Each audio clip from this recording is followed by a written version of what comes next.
Once again, that's ZipRecruiter.com/free.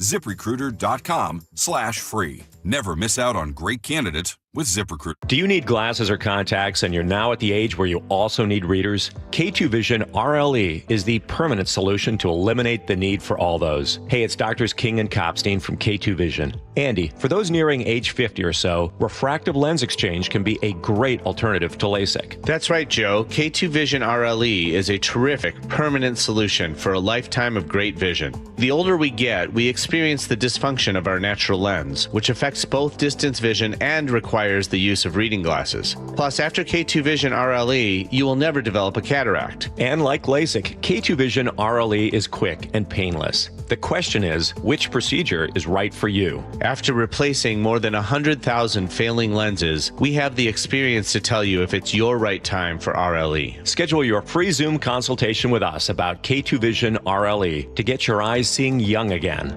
permanently. Go to K2VisionRLE.com. K2VisionRLE.com. I love delivery. How so? Nearly anything delivered to me. Just a click or call away. Something same day. Right. Everything you want. Well, not quite everything. Oh? If only I could have more hot water delivered. Running short? My water heater. Getting old? Guess so. Good news. What? We deliver hot water same day. Wait. Apollo Plumbing same day water heater replacement. Right, you're Dan. You call, we come. I'm in hot water. In a good way. Same day? We'll pull out the old and put in the new. You can even upgrade to a tankless water heater. So I'm never out of hot water again. Zip, zam, zoom, just like that. Only thing? Yeah? My budget's a wee snug. No worries. Apollo offers easy payments. On water heaters. With approved credit, sure. Same day. A big blue Apollo truck can be on its way. Easy payments. So you can replace that old one now. And you'll haul away the old one? Of course. Told you I love home delivery. Sure. Gotta love Apollo Plumbing, too. Just doing our job. Same day water heater replacement. ApolloPlumbing.com. That's all. It was a teenage wedding and the old folks wished them well.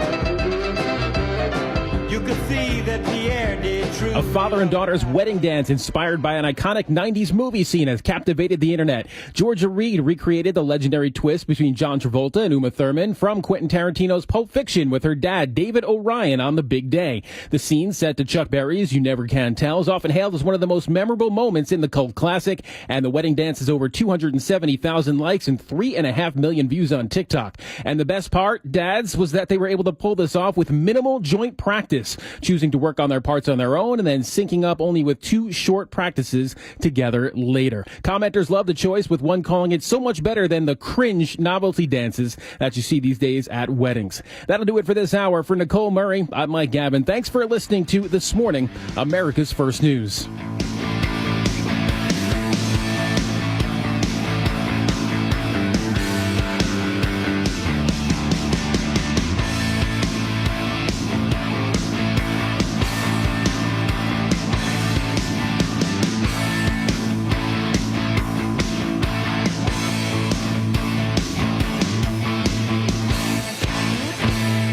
And this week's First Mark Challenge victory goes to Lonnie. Lonnie, why did you call First Mark Insurance? We'd been with the same insurance company for over 32 years. And my husband said, come on, let's at least try it. And that was the smartest thing we ever did, because we saved thousands, literally thousands a year on our insurance.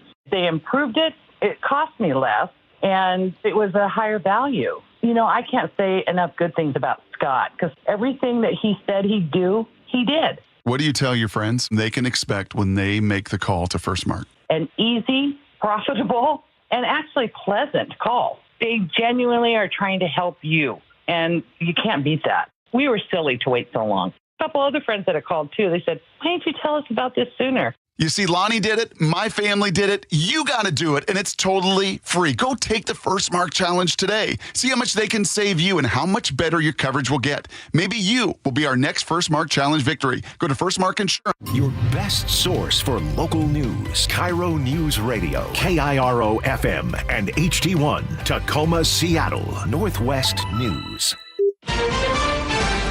Mideast diplomacy. The whole world is watching the Middle East. Menendez brothers resentenced. Today is a great day after 35 years. high water rescues. This is some of the most severe flooding we have ever seen.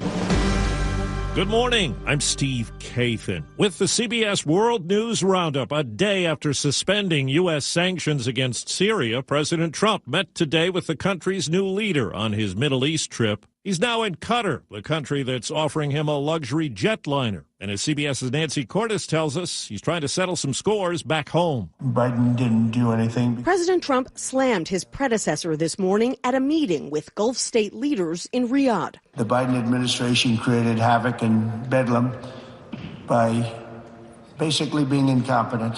Trump had much warmer things to say about the Saudi crown prince. I like him a lot. I like him too much. That's why we give so much, you know? Too much. I like you too much.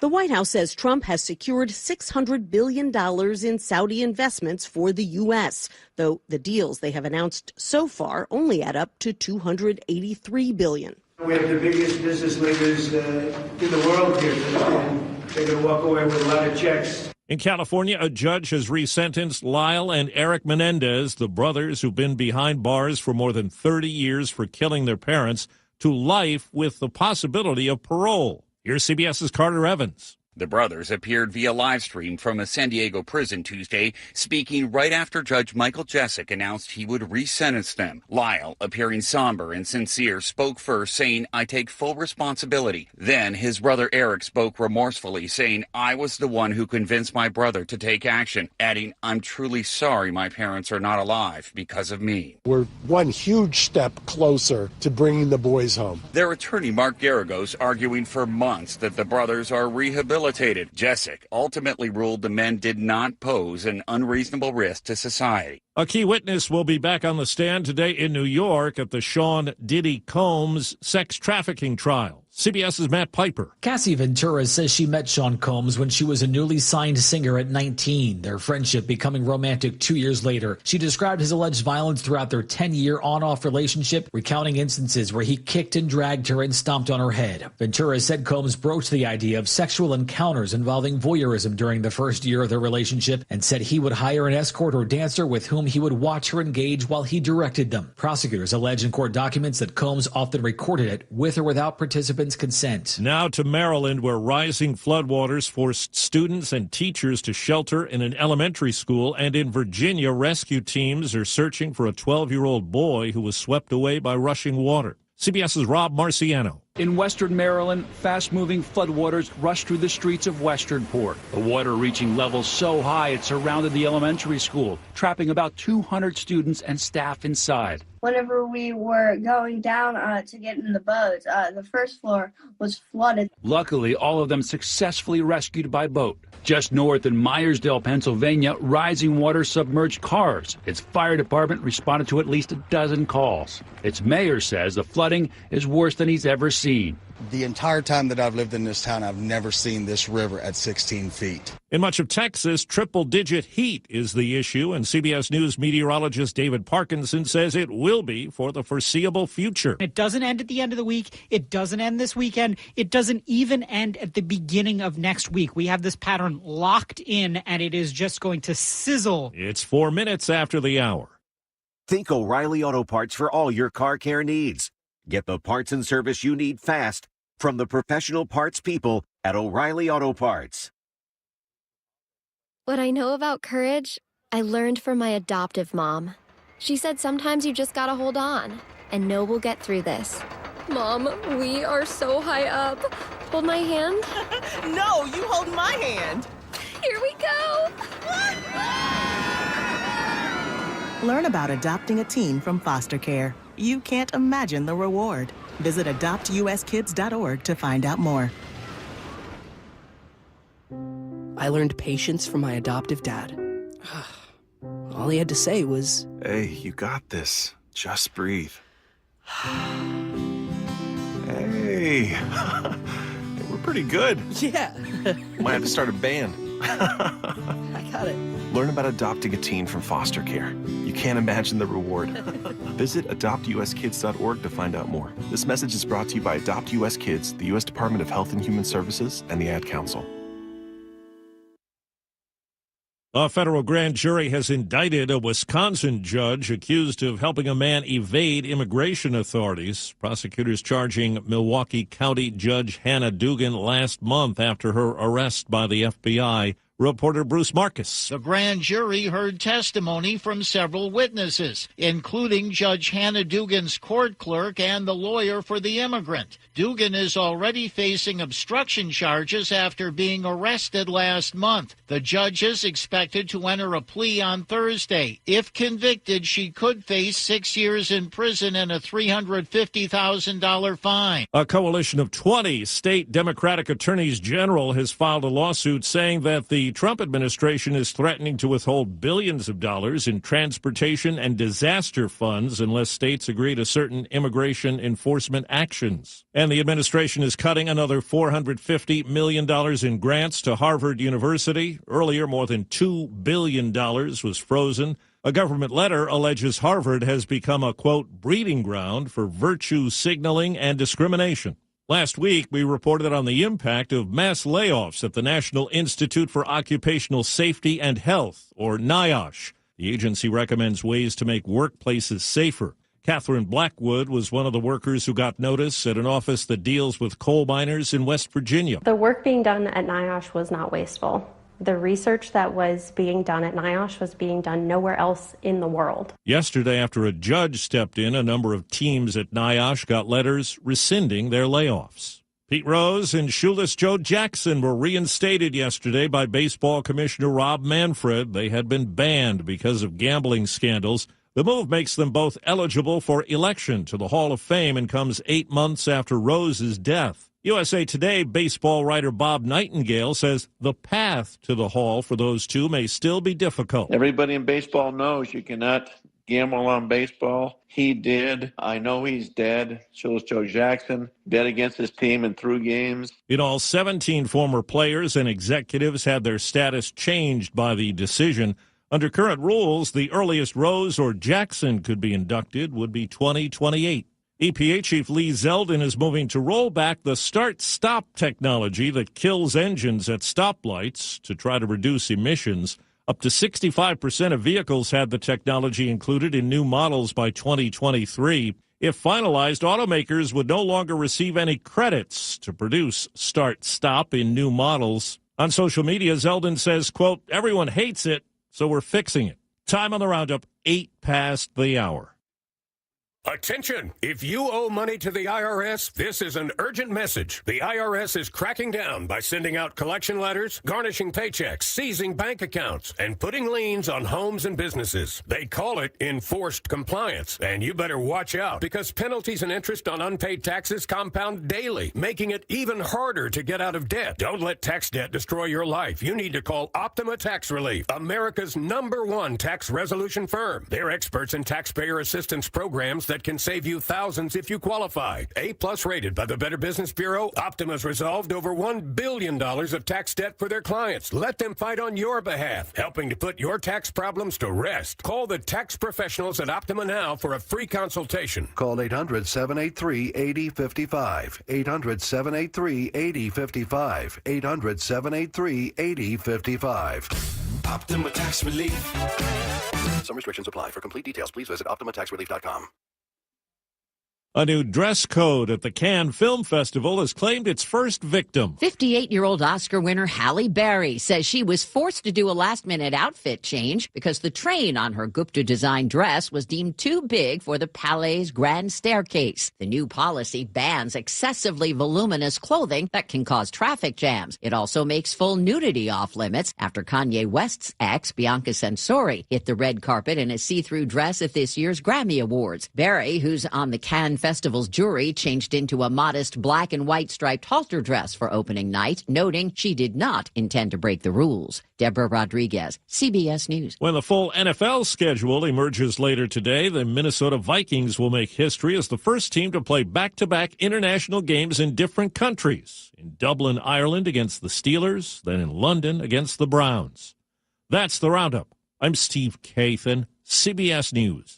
KIRO Newsradio 97.3 FM Northwest News. Now, the latest from KIRO Newsradio and mynorthwest.com. Good morning. I'm Katrina Gashard. The man wanted for allegedly firing at Thurston County Sheriff's deputies with an AR-15 style rifle was arrested on Tuesday. The FBI took 27-year-old Damian Madison into custody near the Nevada-California state line. Last week, deputies tried to pull over the car he was riding in, but they say the car took off and then he opened fire. Authorities say the driver, his fiancée, dropped him off near the town of Rainier. Driver, show me your hands!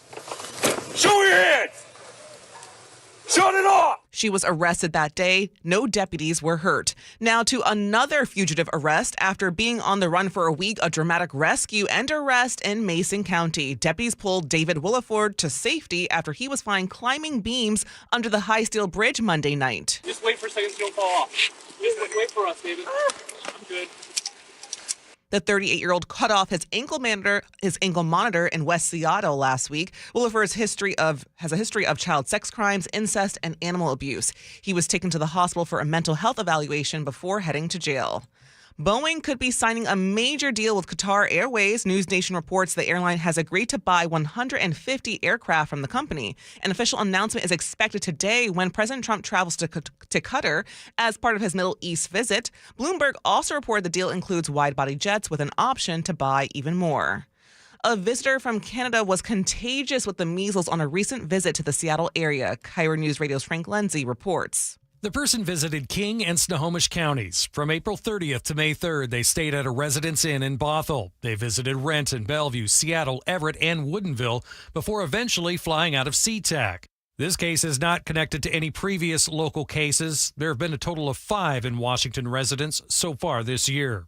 Frank Lindsay, KIRO News Radio. Washington Attorney General Nick Brown is joining attorneys general from 19 other states in suing the Trump administration again. KIRO News Radio's James Lynch has more. AG Nick Brown and the 19 other attorneys generals filed 2 separate lawsuits against the Trump administration for threatening to withhold federal funding to states that don't assist in the federal government's immigration enforcement efforts. Here's Nick Brown last month on Seattle's Morning News.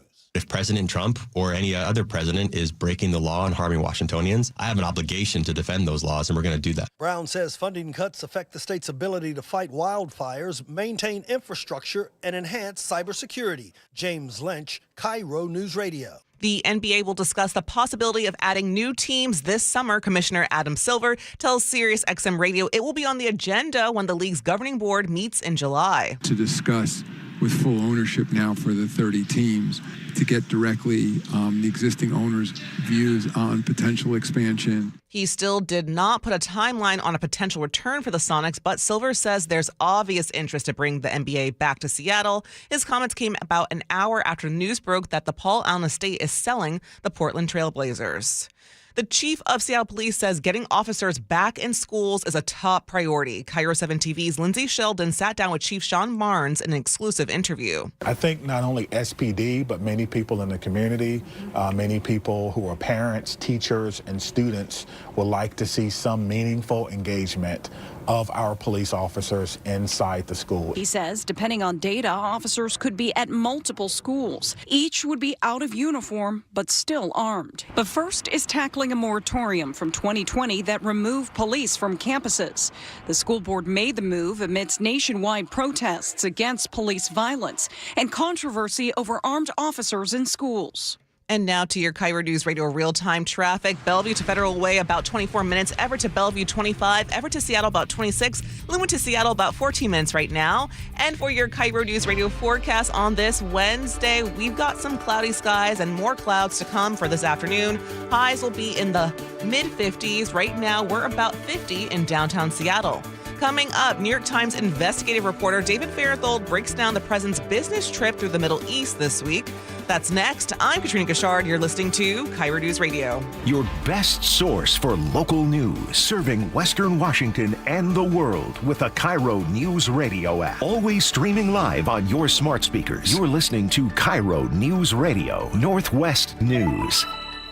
This hour of Seattle's Morning News is brought to you by Closets by Design Seattle. The John Curley Show. They call him Reggie Smiley Wilson. How many years did you drive a Metro bus? 36 years. You were the guy that had a smile sign. When people came on, you say smile, you do jokes. That bus is reality. And everybody needs to know that, hey, man, my reality is no different from yours because I got to eat, I got to sleep, and I got to work. And I think we all want to do it a better way. Watch The John Curley Show live on YouTube, weekdays 3 to 7, and download the KIRO Newsradio app. Confidence is knowing you're ready to handle whatever comes your way. That's what it feels like to take on your workday with Cintas. They make sure your AEDs are up to date, your fire extinguishers are tested and inspected, your floor mats are cleaned and delivered, and your workwear looks good, feels good, and is freshly laundered with the Cintas Apparel Plus program. So are you ready to take on today? Visit Cintas.com. Oh, I'm ready! And get ready for the workday. Did you know your skin is the largest organ of your body? Huh? That's why you should shower with Old Spice Super Hydration Body Wash instead of plain old bar soap. Love your skin by super hydrating it with vitamin B3 and glorious notes of vanilla and shea. Did you know that my super hydrated skin is the second largest organ of my body? The first is my heart. Old Spice. Men have skin too. Old Spice Super Hydration Body Wash. 24/7 renewing moisture. With daily use. Greetings, Boomtown. Ever since this neighborhood switched to Xfinity Internet, the Wi-Fi is booming!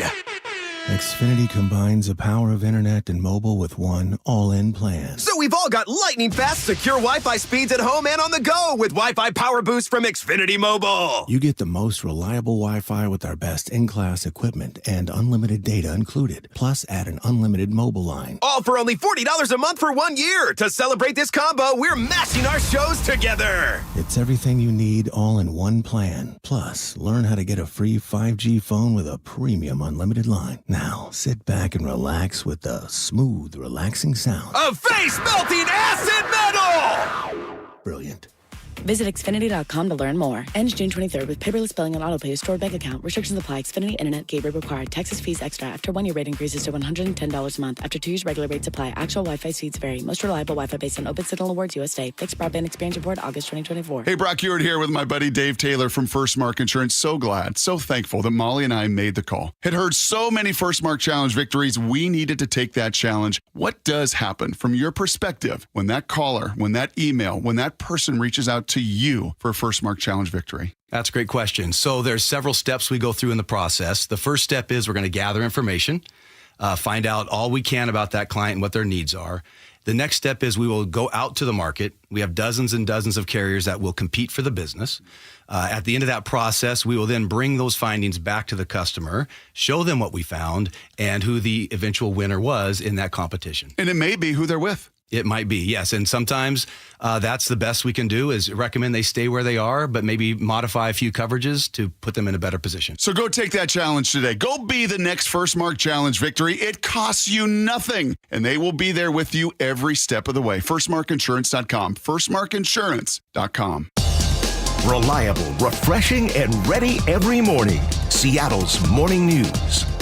We call up New York Times investigative reporter David Barenthold about the big national stories of the week. Oh, there is always something to talk about, isn't there? Good morning, David. Let's start with a deal between the U.S. and China this week. 90 days to get a new deal done. Were you surprised by the president backing down? No, he's done this again and again in his first term and even this term on tariffs. He puts these huge tariffs in.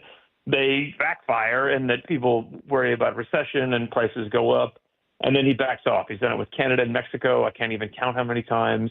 And, you know, the tariffs he put on China and that China put on us in return were so high that I didn't expect them to last. But, I mean, what has surprised me, though, is that he gets nothing in return for dropping these tariffs. Like, it's before. The things that he claims as sort of the victories that caused him to reduce the tariffs are basically nothing. So he just backs off, thankfully for the economy, but without getting anything for himself. What does this tell other countries about negotiating with the U.S. over tariffs?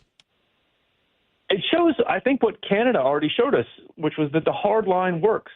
Don't back down. Don't come groveling. Don't ask for some sort of special favor. hit it back and show some strength, and that he will, he does not have the stomach for a long fight and will back off if you give him any reason to declare victory. So I think not every country has the muscle that Canada or China does. There are some small countries that are going to want to make deals, but I think what it shows people is that you can play hardball and wait Trump out, and it won't take that long. Well, the president's approval rating has been dropping of late. Does this change things, this deal with China? I don't think so. I mean, this stuff is, you have to remember how much this seems like noise to many voters. There's a deal, there's not, there's tariffs, there's not. I think Trump has already gone back and forth on so many of these things that people have kind of lost the plot about what he's doing and the deals that have been made. Trade deals, too, under any circumstances, are just not that exciting. People don't get fired up about somebody signing a trade deal. I think what will really determine his fate is whether prices go up. Remember, there's still a 30% tariff, even after they dropped the really high tariff, 30% tariff on Chinese imports, which is a lot. And if that kind of thing trickles down to prices, people are going to be really unhappy. So I think the change in prices will matter a lot more than whatever's happening at the diplomatic level. At the same time, we can't ignore that Wall Street truly did react well to this news yesterday with a big jump. Let's move over to Saudi Arabia now, where President Trump is making his first major overseas trip. What is your analysis of what he's doing in the Middle East right now, David? Well, he's going around the Middle East, and I think there's two things to watch for. One will be if they announce some sort of trade deals with these places. These are places that already really, really want to suck up to Trump and have already sucked up to Trump, and may make some big announcement that makes him look better. I think the other thing is just to look at the Trump family and all that they're doing to help benefit him privately in this region. There's I can't even count the number of new Trump developments going up in Israel, in Saudi Arabia, in Qatar, and other places. So these places have found, and not to mention the cryptocurrency deals that are enriching Trump that these countries are participating in. So these countries are working really hard to buy Trump's favor privately, but literally by paying him or paying his companies. And to see how that develops during this trip and in the future, I think will be really interesting. David, how common are these kinds of trips for a U.S. president?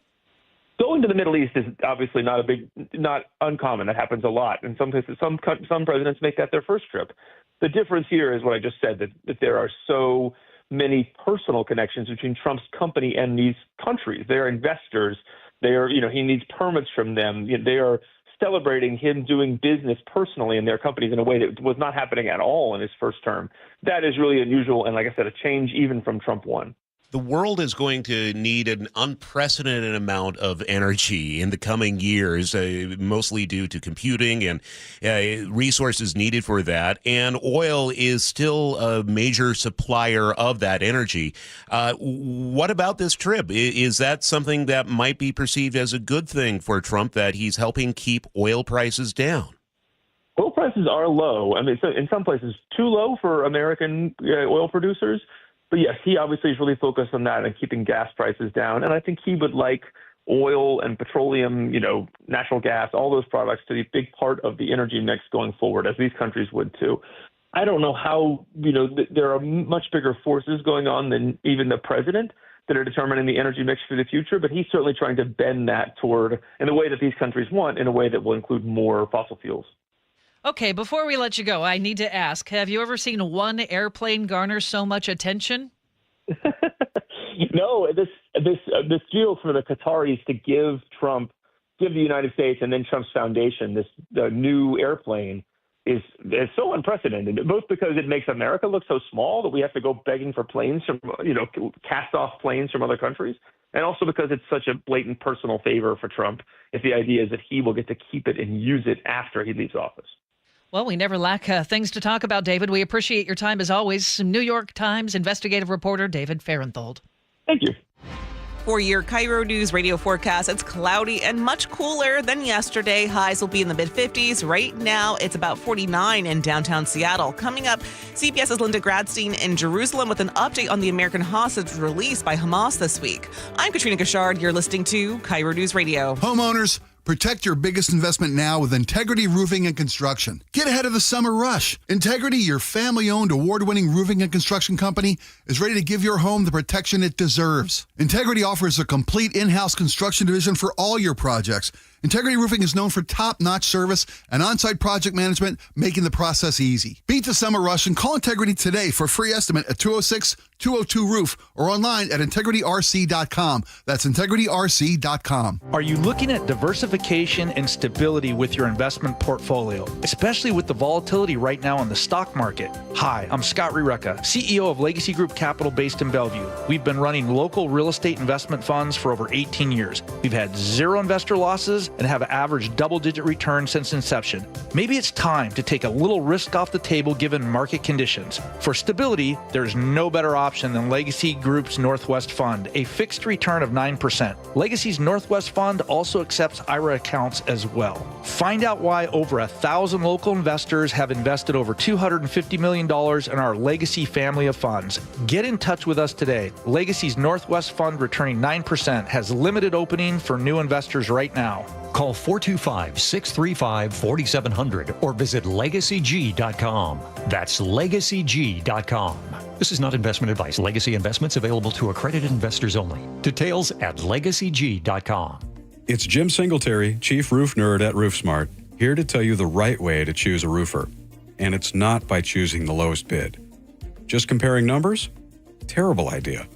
A low price doesn't tell you if the job will be done right, and it definitely doesn't tell you anything about the contractor. Instead, treat hiring a roofer like a job interview. Ask them, why did my old roof fail early?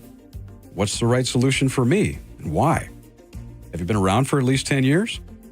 A new roof is a huge investment, and the job shouldn't go to the lowest bidder. It should go to the most qualified. At RoofSmart, we've got over a decade of experience, a team of more than 50 full-time pros, and real answers, not just numbers. Plus, we're certified, insured, and properly licensed. We'd love to apply for your roofing job.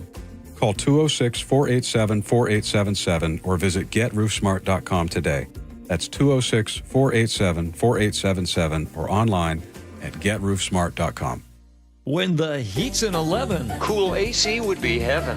dayandnight.net. Beat the rush. Act now before summer, Because that heat's a real bummer. dayandnight.net. Even though our Northwest summers can be spectacular, there's always a long, hot stretch that makes everyone say, man, AC sure would be nice. Well, except for that one annoying friend who won't stop talking about how great his AC is. Hi, I'm Bruce with Day and Night Plumbing and Heating. You can stay comfortably cool when those hot temps arrive. This is the time to plan ahead and call us about installing a high-efficiency AC or heat pump. Or if you have an existing system, we'll come and service it. Make sure it's running efficiently and ready to cool when you need it.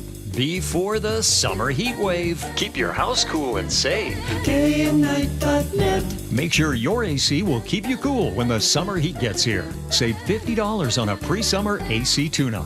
When the heat's at 11, stay cool with Day and Night. dayandnight.net. Hey, Brock Hewitt here, along with IRG Physical and Hand Therapy President and CEO Shannon O'Kelly. Well, the seasons, they're changing. The guys are playing the sports outdoors. I know many are starting to maybe pull the lawnmower out and get back to the landscape and the outdoor work. I'm going to guess, Shannon, at IRG, maybe a little busier season? Oh, absolutely, Brock. You know, we know when the seasons change, particularly when it gets warmer, people are in their houses pretty much all winter long with our cold weather, rain, et cetera, particularly here in the Puget Sound. And everybody's excited. They want to rush out and get going with their activity. I'm telling you, as a physical therapist for 35 years here, you need to prepare your body. So take time to warm up, increase some flexibility, do some stretches, because if you prepare your body and prevent injuries, those activities outside, particularly that exciting thing, mowing your lawn, is going to be healthier and it's going to be a lot more fun. And you feel better. For more info or to book your appointment today, simply go to irgpt.com. It's all waiting for you right there at irgpt.com. It's a new year, but many seniors are struggling with the same old problem: high prices and rising property taxes. We're here with our friend Steve Teitler of Best Mortgage, and he says a reverse mortgage may be the answer. Many seniors cannot afford to stay in the home they love. A reverse mortgage gives them access to equity in their home without having to sell. They can pay off their mortgage if they have one and maybe pull some extra cash out of their home. And best of all, they have no mortgage payment the rest of their life. But as you always say, a reverse mortgage is not for everyone. That's right. Avoid the high-pressure sales pitch from those out-of-state call centers. I give you a consultation, not a sales pitch. I'll tell you if a reverse mortgage is right for you, and I always tell you if it's not. Honest advice you can trust from the reverse mortgage experts. Best Mortgage, the VA loan experts and debt consolidation specialists too. 425-649-6000. Best Mortgage, 425-649-6000. Mike Rowe here with a quick question. Have you noticed cracks in your drywall, chimney, or exterior walls? I hope not, because if you have, they could be indications that you've got a much bigger problem with your foundation. That's where Groundworks comes in. They can honestly assess your situation and create a plan to stabilize your foundation. Schedule your free inspection at groundworks.com/row. And while you're there, check out my latest dirty job. It's a good one. Licensed in all states where work is performed. See website for details. Active Liver is the easy way to get a daily detox to keep you healthy and feeling your best. Find Active Liver at your local CVS or online at Amazon or newnordicusa.com. Your new beginning starts now. D.R. Horton has new construction homes available throughout the greater Seattle area. With spacious floor plans, flexible living spaces, and home technology packages, you can enjoy more cozy moments and sweet memories in your beautiful new home. With new home communities opening throughout the Seattle area, D.R. Horton has the ideal home for you. Visit drhorton.com to learn more. D.R. Horton, America's builder, an equal housing opportunity builder.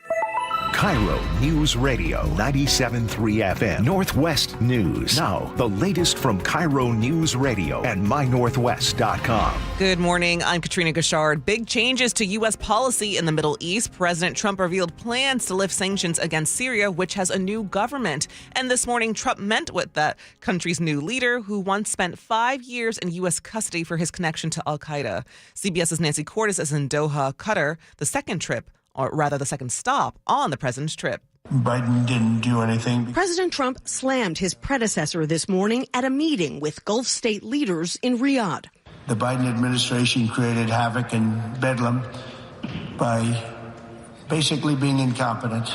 Trump had much warmer things to say about the Saudi crown prince, who rolled out the lavender carpet, flanking Air Force One with fighter jets and Trump's motorcade with Arabian horses. Here in Washington, the manhunt for a wanted felon accused of shooting at a Thurston County deputy with an assault rifle is now over.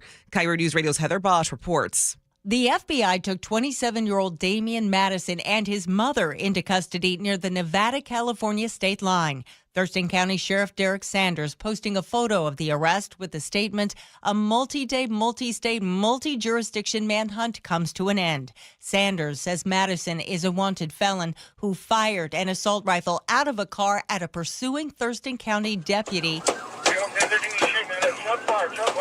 The deputy was okay. Madison got away, but it turns out not for long.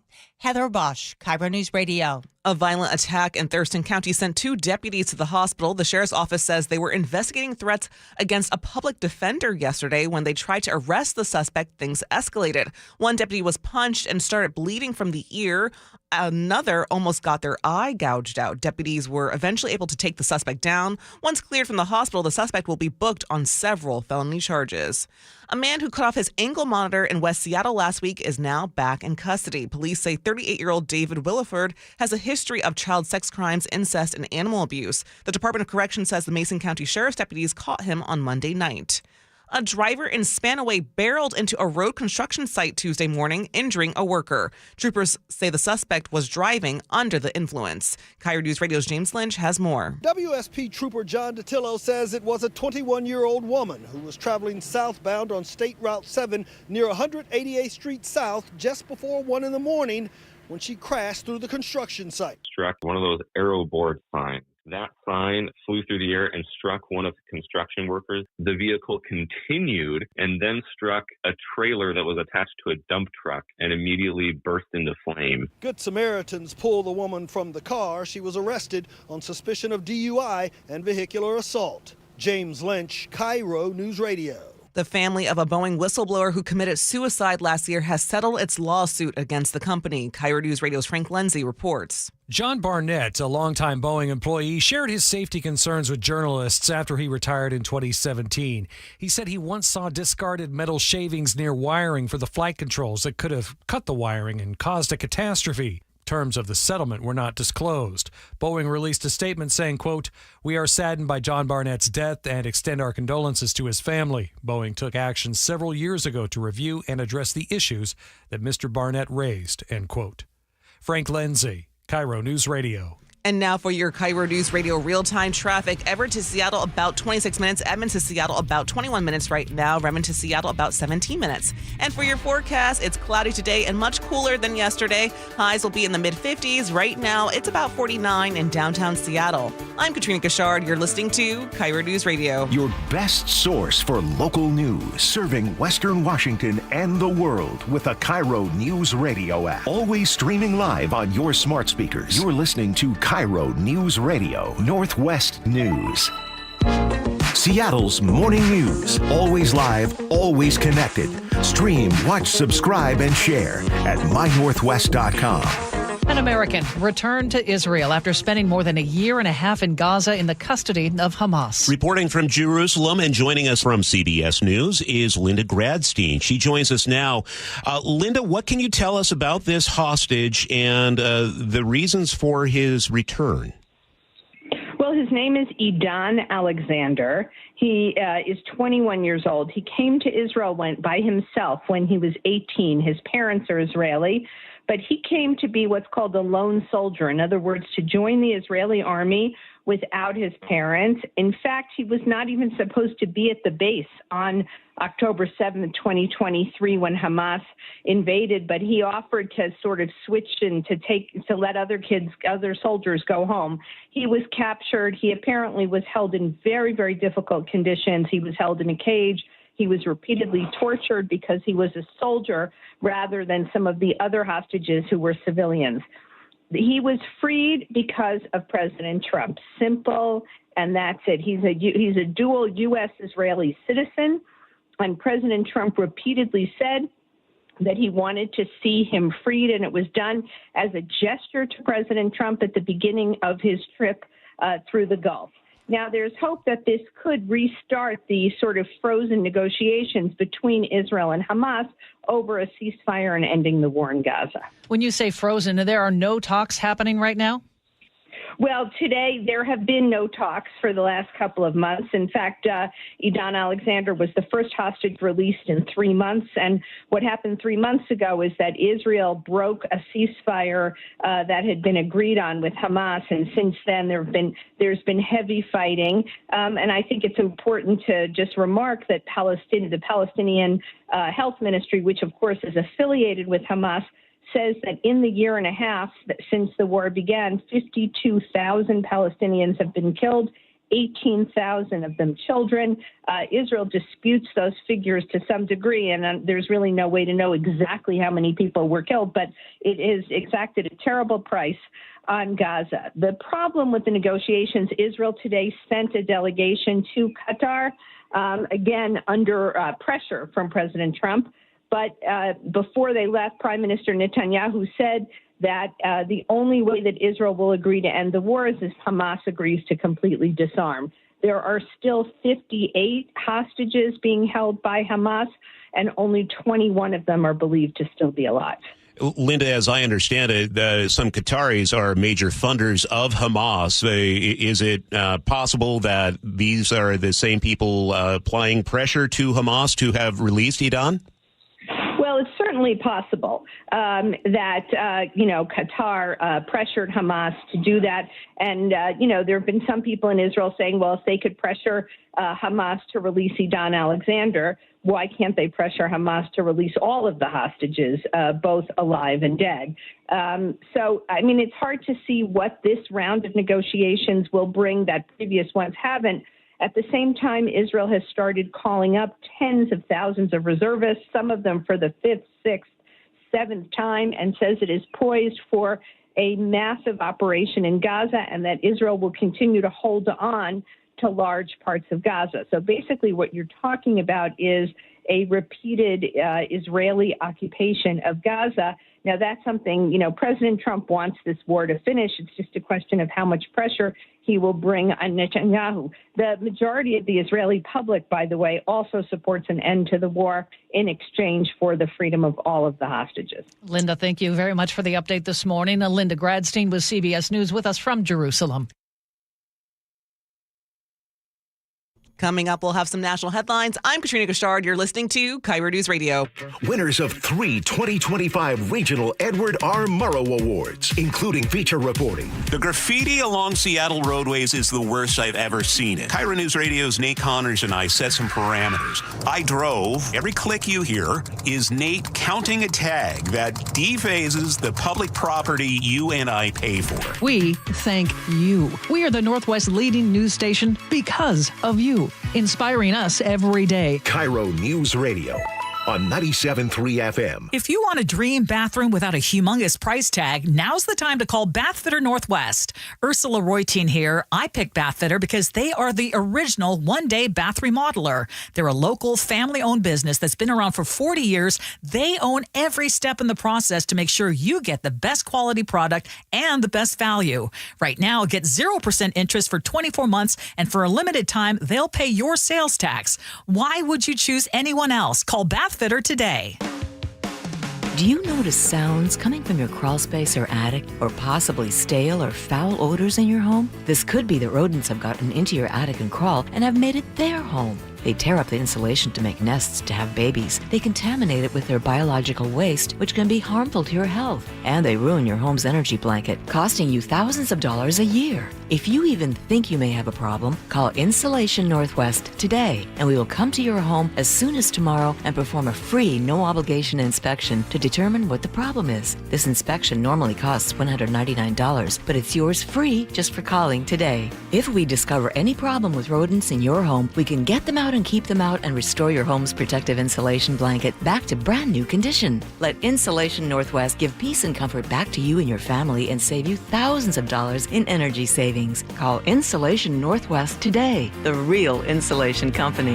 InsulationNorthwest.com. Your best source for local news. KIRO News Radio, Northwest News. Well, this week's First Mark Challenge victory is a little different. We actually reach out to the small business world, to Joel Taylor and Sean O'Donnell from Sean O'Donnell's Restaurants. Sean, when Joel brought this to you, the idea of why don't we take this First Mark Challenge victory, what was your thought? My goal was to save some money and to simplify our operations. We've got 6 locations now, and along with that comes complications. And when things get complicated, things that are important get forgotten. First Mark was able to simplify that and also save us money. Not only have they saved us money, they helped us identify some blind spots in our policies. Their service team has been phenomenal, unparalleled in my experience, given us a lot more solutions with better coverage, and just made too much sense. First Mark's just made it easy for us. So if you're a business owner and your insurance is in need of simplifying and streamlining and eliminate the stress, do what Sean O'Donnell's Restaurants did. Reach out to First Mark Insurance. Just go to firstmarkinsurance.com. First Mark Insurance, your teammate in the business world too, going to work for you.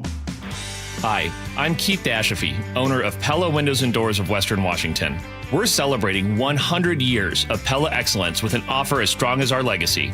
Get $100 off every window, $100 off every door, and enjoy 100 days with no interest and no payments. It's our way of saying thank you for letting us be a part of your homes for a century. Visit PellaPNW.com to schedule your free consultation today. Pella, 100 years strong. CBS News Brief. In Saudi Arabia, President Trump met with Syrian leader Ahmed al-Sharaa, who took over after the Assad family was overthrown. Trump said yesterday he's ending sanctions. My administration has already taken the first steps toward restoring normal relations between the United States and Syria for the first time in more than a decade. A judge in Los Angeles reduced the sentences of the Menendez brothers for killing their parents, opening up the possibility of parole. Their lawyer, Mark Garagos. Redemption is possible.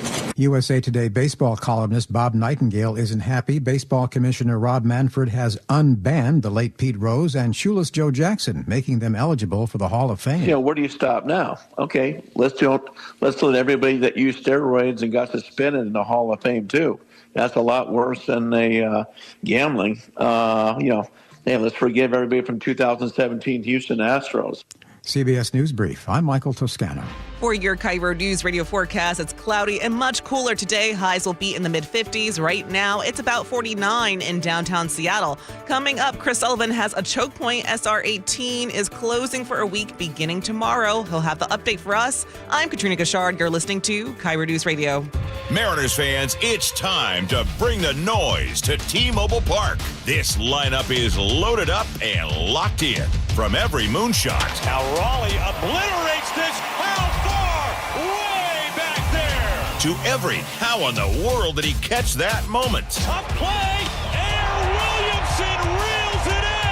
Be here as the squad shuts the door and lights the W. Munoz looking for the final out. Here's the stretch and a 2-2 on the way to Young. It is strike three called and the ball game is over. This is our house. They're going crazy here at T-Mobile Park. Mariners baseball. Try dance up. Don't miss your chance to see Cal Raleigh and the Mariners take on Aaron Judge and the Yankees at T-Mobile Park. The series in homestand wraps up this afternoon with a special midweek matinee at 1:10. Go to mariners.com/tickets to lock in your seats and check out everything else on deck at T-Mobile Park this summer. We're here with our friend Steve Teitler of Best Mortgage, the reverse mortgage expert. Steve, mortgage rates have been dropping this year. How could that help seniors struggling to stay in their homes? Lower mortgage rates means seniors can now get more money from their equity with a reverse mortgage. You can pay off your existing mortgage, have extra money to help with today's high cost of living, or believe it or not, you can even buy a home with a reverse mortgage. There are many uses, and best of all, you have no mortgage payments the rest of your life. But as you always say, a reverse mortgage is not for everyone. That's right. Avoid the high-pressure sales pitch from those out-of-state call centers. I give you a consultation, not a sales pitch. I'll tell you if a reverse mortgage is right for you, and I always tell you if it's not. Honest advice you can trust from the reverse mortgage experts. Best Mortgage, the VA loan experts and debt consolidation specialists too. 425-649-6000. Best Mortgage, 425-649-6000. Charlie Harger and Manda Factor, Seattle's morning news. Let's go. Now, Choke Points with Chris Sullivan. Presented by Carter Subaru. Well, this is one of the busiest, most congested interchanges in the state, and you won't be able to use it for about a week. Sully is here with details about the closure of Highway 18 and I-90. Yeah, Sully? This is going to be a biggie. SR18 closes at 9 p.m. Thursday and will not reopen until 5 a.m. next Wednesday. That's Yikes. over 5 days of frustration for drivers who just want to use SR18 under I-90 in Snoqualmie. And that's just the extent of that closure, is just that little section that goes under the freeway. But that closes off all the other possibilities of getting to both directions there, just that little tiny closure there. WashDOT's David Rosbach says that contractors need this closure to build the southern section of the new interchange there. If you're heading northbound on SR18, you're going to have to get on eastbound I-90. And similarly, if you're headed southbound on Snoqualmie Parkway, you're going to have to get on westbound I-90. Eastbound I-90 drivers will not be able to access southbound 18. Westbound I-90 drivers will not be able to head up to Snoqualmie Parkway. So if you're going to go up there and play some golf, you're going to have to find a different way. Right now, the only options really are to go one more exit and then loop around to go the direction you want to go. Rosbach says that this will cause major headaches for freight traffic and local commuters. Definitely expect extra time. Plus, you got to factor in the little bit extra distance you have to travel for the detours looping out to the next interchanges. So just expect it to take more time. And this may not be the only major full closure of SR18 in this same area.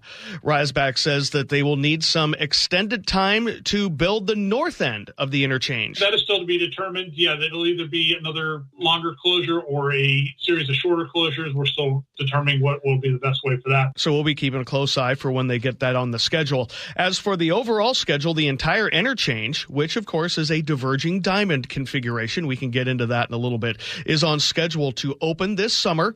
The widening of SR18 just south of I-90 should wrap up in the fall, so we're starting to get there. But Rosbach says some big changes are coming in the next couple weeks. We are anticipating moving traffic onto the new Deep Creek and Raging River bridges in the next few weeks, early June perhaps. So that'll be a big milestone for this project. And a big change for drivers. If you haven't been up there lately, what they're doing is they're building new bridges across those two little rivers there. And then now they're going to put the people on the new bridges and then start working on the old ones so that they can have, I know, Charlie, you've been driving up there a lot. There's all the time. Lot, and you wonder why it backs up every day. There's just so much going on up there. So some positive news, some changes for drivers. And then this will be the second completed diverging diamond interchange in the region, and that should really help things out there. The whole reason we're building the diverging diamond interchange is to improve traffic flow through this busy corridor, which is one of the busiest interchanges in the state. Once the work is complete, WashDOT will then start widening and paving SR 18 down the west slope of Tiger Mountain to the Issaquah-Hobart Road. That's probably going to be finished in about 5 years. So just when we finish the east side, we're going to start doing the west side. I hope this makes things better. My husband has taken 3 trips to Montana in the past month. I was with him on the one last week, and that was backed up there westbound for miles. Yeah, it gets that way on Saturday afternoon. So if you're not familiar with it, you come around that corner and you hit a dead stop in that right lane. And you have a bunch of people who go 80 miles an hour in the lane adjacent and then dive in at the last minute. So this those people. Yeah, that is not the way the zipper merge is intended. And how the diverging diamond works, I'm not sure if you guys... Yeah, I was going to ask. So what it means is, in essence, what they're trying to do is cut down on the left turns on an interchange. So like if you're going one way and you want to head to the west, or you take a left turn, generally there's a signal with a left turn arrow or maybe a flashing one so what happens, you have T-bones there. And so what they do is you drive on the other side of the road and then just make a free left turn onto the freeway. So the lights are all synced that you drive on the other side of the freeway, you make your left turns without any cross traffic, without any other signals, so that during each cycle allows more traffic to move through more efficiently without people having to wait for left turns and whatnot.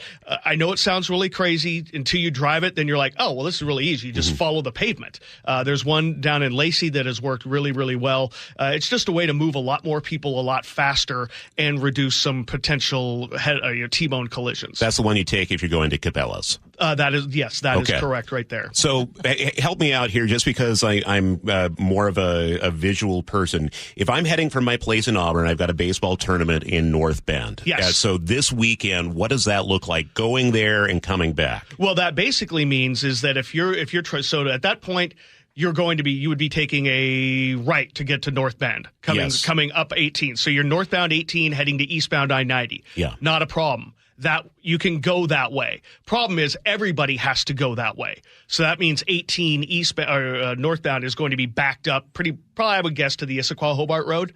Yeah. So you might want to go through your favorite poo-poo point and work your way onto I-90 there on the backside of Issaquah to save yourself some time, because that's the only maneuver that is allowed. You can't go under I-90 and then head west. Sure. Okay. And if I'm heading home from North Bend going to Auburn, you could... Well, okay, you go past the interchange at Highway 18, go to the next one, go across, come back, and then go 18. Whew, that's going to be a mess. And the poor folks who are living out there in Snoqualmie, that is just the opposite for them. Pretty much. So it's not going to be easy. I mean, 5 full days starting Thursday night. So the Friday morning commute's going to cut in this Friday afternoon, and then through next week, through Wednesday, 5 a.m. So this is a big, big closure. Thank heavens we have you to sort it all out for us. Well, and I also want to do this a day in advance so that people can start thinking about this. It's like, oh, this is a big deal. I don't want to have to break that to you the day it started. Surprise! Thanks, Elaine. We can find out more on mynorthwest.com. Yeah, definitely. Plus a little bit more on diverging diamonds. I should put up my drive. I had Holly film me one when it opened down in Lacey to drive it so people can see it's really not that difficult. It's kind of hard to picture without the visual. Yeah. All right. For your KIRO News Radio forecast, it's cloudy and much cooler than yesterday. Highs will be in the mid-50s. Right now, it's about 49 in downtown Seattle. Coming up, Seattle's Morning News with Charlie Harger and Manda Factor. I'm Katrina Gashard. You're listening to KIRO News Radio. The John Curley Show. When I was shooting at a squirrel, I was like 10 years old. I traded out. It was a high-8 film that got confused with my mom and dad's high-8 films from Singapore. And it had a woman undressing, so it was like a nudie film. I didn't even think like I was going to miss, and it went right past the squirrel. Yeah. And it hit my neighbor's a great big picture window. He got me dead to rights. John Curley, weekdays 3 to 7 on KIRO News Radio 97.3 FM. It's time to break up with bad contractors. You know the ones. They ghost your calls, cancel on you, and leave a mess behind. Ready to settle down? Swipe right on Valentine Roofing. Our team delivers seamless communication, maintains meticulous job sites, and we stand by our work with a lifetime warranty. Valentine Roofing offers an upfront and honest approach to roofing. So, say goodbye to bad contractor relationships and hello to Valentine Roofing. Schedule your free estimate today by calling us at 206 Roofing. Time is running out to save during our preseason AC sale happening now at Bob's Heating and Air Conditioning. Don't miss your chance to save 10% on a new air conditioner, heat pump, or ductless system to keep your home cool all summer long. Join thousands of satisfied customers and put your trust in the team voted best in the Pacific Northwest year after year. Hurry and call Bob's for your free AC estimate today. Bob's Heating and Air Conditioning. Call Bob. At the Boy Scouts of America, our oath remains. A Scout pledges to be kind, helpful, and brave. We're committed to providing a safe and welcoming environment where Scouts can establish the foundations of character that will last a lifetime. Our approach ensures the Boy Scouts of America is building the youth of today into the leaders we'll turn to tomorrow. The Boy Scouts of America. Building character is in our nature. Visit scouting.org to learn more about Scouting. Stay informed and entertained with Jake Skorheim and Spike O'Neill. We're all friends, and we hang out, and we get to chit-chat and have fun. And the most important member of that friendship group is the audience. You want to build something that you want to be a part of. Jake and Spike, weekdays noon to 3 on KIRO News Radio. For many years now, Heritage Homecraft has been making stunning kitchens for the folks of Puget Sound. Hi, Chad Cicchini, owner of Heritage Homecraft. When we resurface your existing cabinet boxes, install custom-built cabinet doors, and tailored quartz countertops, it'll transform any old, outdated kitchen into the showpiece of your home as it ought to be. All done in about a week without the mess, hassle, time, and expense of a complete tear-out. Not a national chain, your new kitchen is designed, created, and installed by a team of dedicated craftspeople who live and work here in the Pacific Northwest. Have one of our professional representatives out for a free in-home consultation. We'll bring the showroom to you and leave you with an exact quote for your new kitchen. I promise you'll be amazed by the quality and transformation. Just ask any one of our thousands of satisfied customers. If you call today, there's still time to have your new kitchen installed before summer. Call today, 425-485-1600, 425-485-1600, or heritagehomecraft.com. Not completing high school is more of a social thing than it was an academic thing. I came out in the 11th grade. Nobody was embracing you. The kids were cruel. It was very difficult to be gay. Even though all these years have passed, I still had that longing to have my diploma. The hard part was determining that I was going to do it, but I definitely didn't do it alone. At age 30, with the help of her mentor, Carissa finished her high school diploma. I have a mentor, Maria. She convinced me to continue my education and to finish what I started to get my diploma. Just never judges. She's a true role model. If you're even considering getting your high school diploma, go get it. You can do it. No one gets a diploma alone. If you're thinking of finishing your high school diploma, you have help. Find free adult education classes near you at finishyourdiploma.org. That's finishyourdiploma.org. Brought to you by the Dollar General Literacy Foundation and the Ad Council.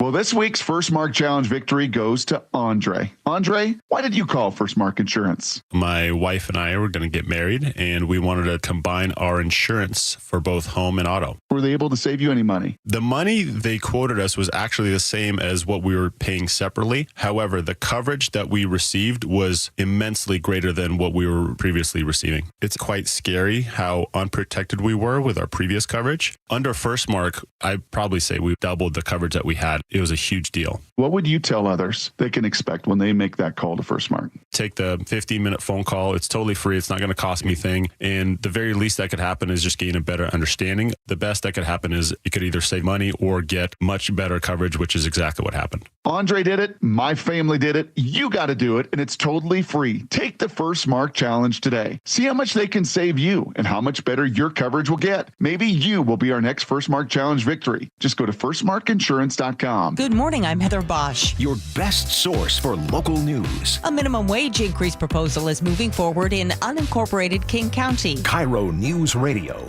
Hey, it's Lori from Guardian Roofing, Gutters, and Insulation with exciting news. We now offer K-Guard Gutter System. Say goodbye to clogged gutters and hello to less maintenance.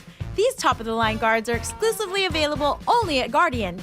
K-Guard is designed to keep debris out, and their durability means they look great year-round without rusting or warping. Ready for hassle-free gutters? Protect your home with Guardian. To learn more about Guardian's exclusive K-Guard Gutter System, call today or visit us at guardianroofing.com.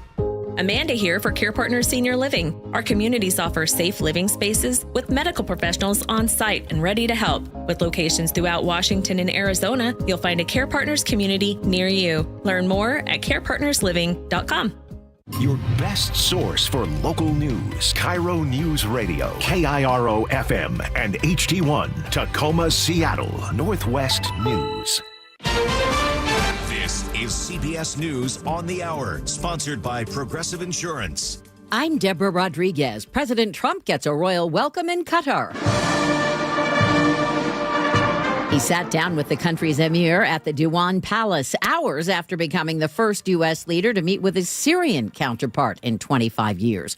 It followed Mr. Trump's announcement the administration would drop sanctions against the country. It gives them a chance for greatness. The sanctions were really crippling, very powerful. Mr. Trump also repeated his wish to reach a nuclear agreement with Iran. I want to do something if it's possible, but for that to happen, it must stop sponsoring terror. Health officials in Israel say at least 70 people, in Gaza, say at least 70 people have been killed in new Israeli airstrikes on northern and southern Gaza, among them almost 24 children. Reporter Linda Gradstein from Jerusalem. The Israeli airstrikes came as President Trump held meetings in Qatar and a day after Hamas freed Idan Alexander, a dual U.S.-Israeli citizen, after 584 days of captivity.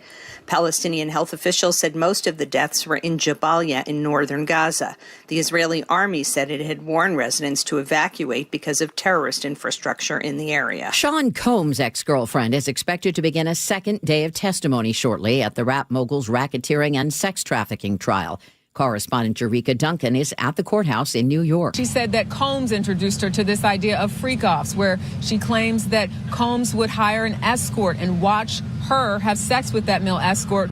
A judge in Los Angeles has resentenced Eric and Lyle Menendez, who've served more than 35 years for their parents' murders.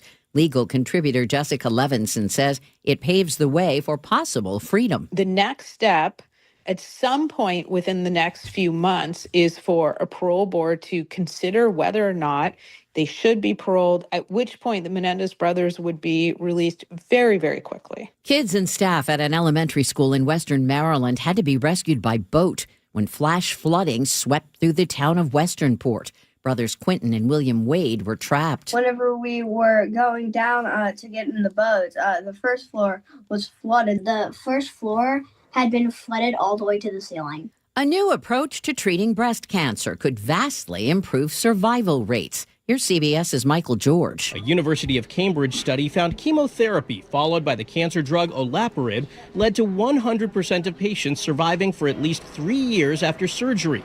The drug is given 2 days after chemotherapy to give the body time to recover. Dow futures up 41. This is CBS News. Progressive Insurance. Progressive can protect your home, auto, boat, motorcycle, ATV, RV, and more. In short, a lot of things. Bundle today at Progressive.com. It's 6:03 on a Wednesday morning, and Chris Sullivan is at the Beacon Plumbing Traffic Desk. Yeah, well, watch for a little bit of fog, especially as you drive into Seattle. It caught me off guard. It was like Wow, I can't even see the Space Needle coming out down through the U District. That must have just rolled in. Yeah, it was. Yeah, it happened. There between 4:30 and 5. I was like, hey, what's happening? So just watch out for a little bit of that, a little bit of mist. Up at the north end, I'm looking at some heavy braking already, right around the Boeing Freeway, right by the Everett Mall. Haven't figured out anything out of line there. My cameras don't show any issues, but about a 40-minute trip already from Everett to Seattle or Everett to Bellevue. So a little bit behind schedule there as you pull out of Everett. Once you're through that little blip, it's going to be a pretty good drive the rest of the way. Northbound 405 has already seen some brake lights through the S-curves there in Renton, but overall under 20 minutes to make the drive to Bellevue. Behind that, the Valley Freeway looks like it's supposed to, with about a 40-minute trip for you. Olympia to Tacoma, nice and easy, 35. Federal Way to Seattle, about 40. 25 of those minutes are getting you up into the South Center area. This report brought to you by Beacon Plumbing. For all your heating, electrical, septic, mechanical needs, stop freaking and call Beacon. Now, the latest from KIRO News Radio and MyNorthwest.com. Live from East Lake Avenue. You're listening to Charlie Harger and Manda Factor, Seattle's morning news. 6:04, and we start this morning with good news for Boeing. Qatar Airways is announcing a plan to buy more than 100 aircraft, maybe even more. This news comes as President Trump touched down in Qatar this morning. KIRO News Radio's Luke Ducey is live in studio with more. Luke? Yeah, this is a huge deal for Boeing, worth more than $100 billion, potentially. Kelly Meyer with News Nation uncovered the details. That announcement happening here in Qatar. We did find out and scoop that Qatar Airways has already secured an agreement with Boeing to buy at least 150 planes. I'm told that could reach up to 200 planes. Our sources telling us that this is set to happen today. This deal also means a lot of jobs for Boeing. Qatar Airways has already ordered 94 777X planes from Boeing, which are made right here in Everett. Well, today's deal will help mostly Charleston, South Carolina, because that's where Boeing makes most of its 787s. Here's Charleston Mayor Reggie Burgess. How much money, how many jobs could a potential deal like that bring to North Charleston? Well, I don't know how many, but we're going to actually fill them all. I don't know. I mean, we're talking about thousands and thousands of jobs. This deal comes on the heels of the announcement from Qatari, the Qatari government to gift the U.S. government a new luxury 747 to be used as Air Force One. You've seen that in the headlines in recent days. It also comes, though, a day after China lifted their freeze on deliveries of Boeing jets. And the U.S. and China will start negotiating a new trade deal in the next 90 days. Again, Charlie and Amanda, a huge deal for Boeing today, which could translate into a lot of U.S. jobs. Luke, thank you. It's 6:06. A violent attack in Thurston County sent 2 deputies to the hospital. Sheriff's office says they were investigating threats against a public defender yesterday. When they tried to arrest the suspect, things escalated. One deputy was punched, started bleeding from the ear. Another almost had their eye gouged out. Deputies were eventually able to take the suspect down. Once cleared from the hospital, the suspect will be booked on several felony charges.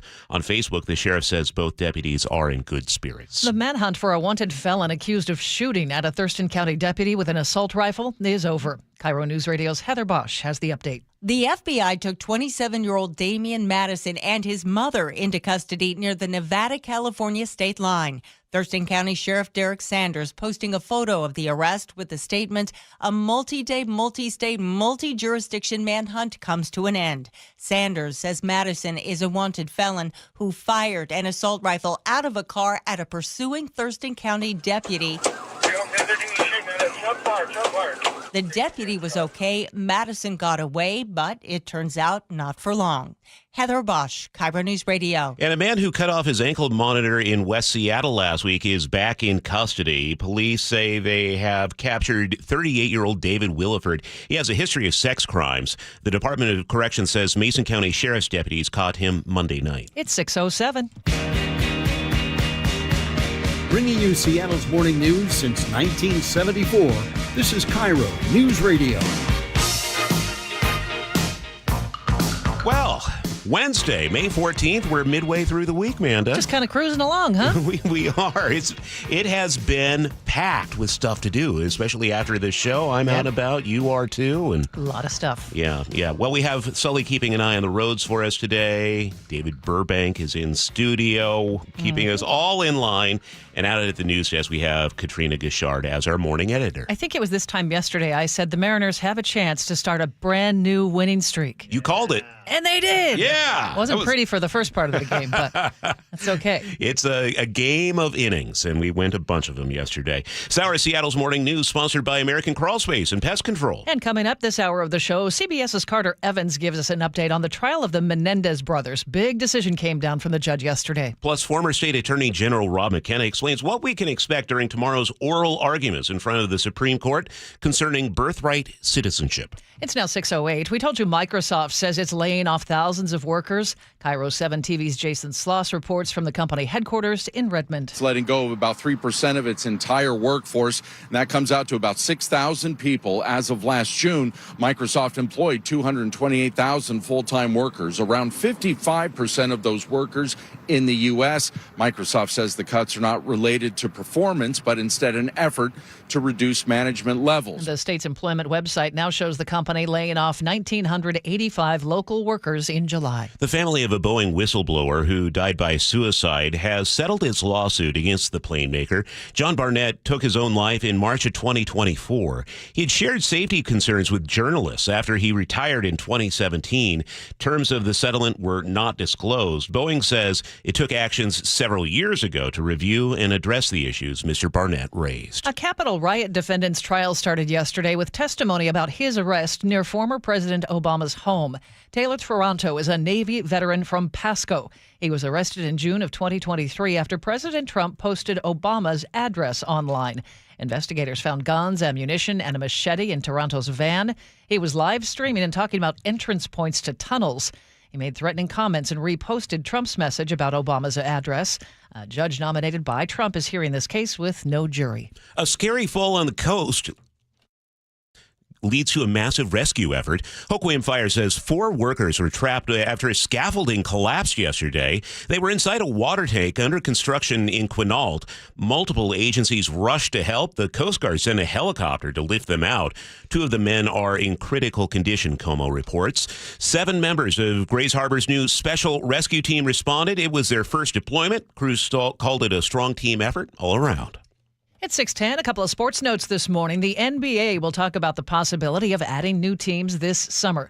Commissioner Adam Silver tells SiriusXM Radio it'll be on the agenda when the league's governing board meets in July. To discuss with full ownership now for the 30 teams to get directly the existing owners' views on potential expansion. He still did not put a timeline on a potential return for the Sonics, but Silver says there is obvious interest to bring the NBA back to Seattle. His comments came about an hour before the news broke that the Paul Allen estate is selling the Portland Trail Blazers. And it was a pitcher's battle last night between the M's and Yankees at T-Mobile Park. Mariners starting pitcher Brian Wu kept the Yankees scoreless through 7 innings, notching 6 strikeouts. Here comes the 3-2 on the way. Swung on and missed. He got him. 15 in a row knocked down by Wu. That's punch out number 6. Game remained tied 1-1 into extra innings. In the bottom of the 11th, Mariners shortstop J.P. Crawford came up to the plate with 2 men on and a chance to end it. The stretch and the pitch on the way to J.P. Swinging a fly ball down the left field line. This one is a fair ball and the ball game is over. J.P. Crawford with a walk-off single. Mariners win 2-1. They look to win the series this afternoon with the rubber match. Luis Castillo will take the mound for Seattle. First pitch at 1:10, and it is on 710 Seattle Sports. I shouldn't have said earlier it wasn't pretty for the first part of the game because the pitching was outstanding. We just had very cold bats. Yes. Yeah. You know what? Sorry, I'm sure Brian Wu. they accept your apology. I love Brian Wu. It's 6:12. Time to check weather. Brought to us by State Roofing and Exteriors. Looking to be cloudy today, a little fog, a little drizzle, nothing too big, however, a high of 59. Tomorrow, a chance of showers in the afternoon with a high of 55. 59 for our high on Friday. Saturday and Sunday looking cloudy, occasional showers, highs in the upper 50s to low 60s. Right now in Seattle, we have cloudy skies and 49 at 6:12. And that's time to head to the Beacon Plumbing Traffic Desk once again. Here's Chris Sullivan. And I'm still looking for anything other than just some volume right around our daily choke point on southbound I-5, right at 526, the Boeing Freeway there, right by the Everett Mall.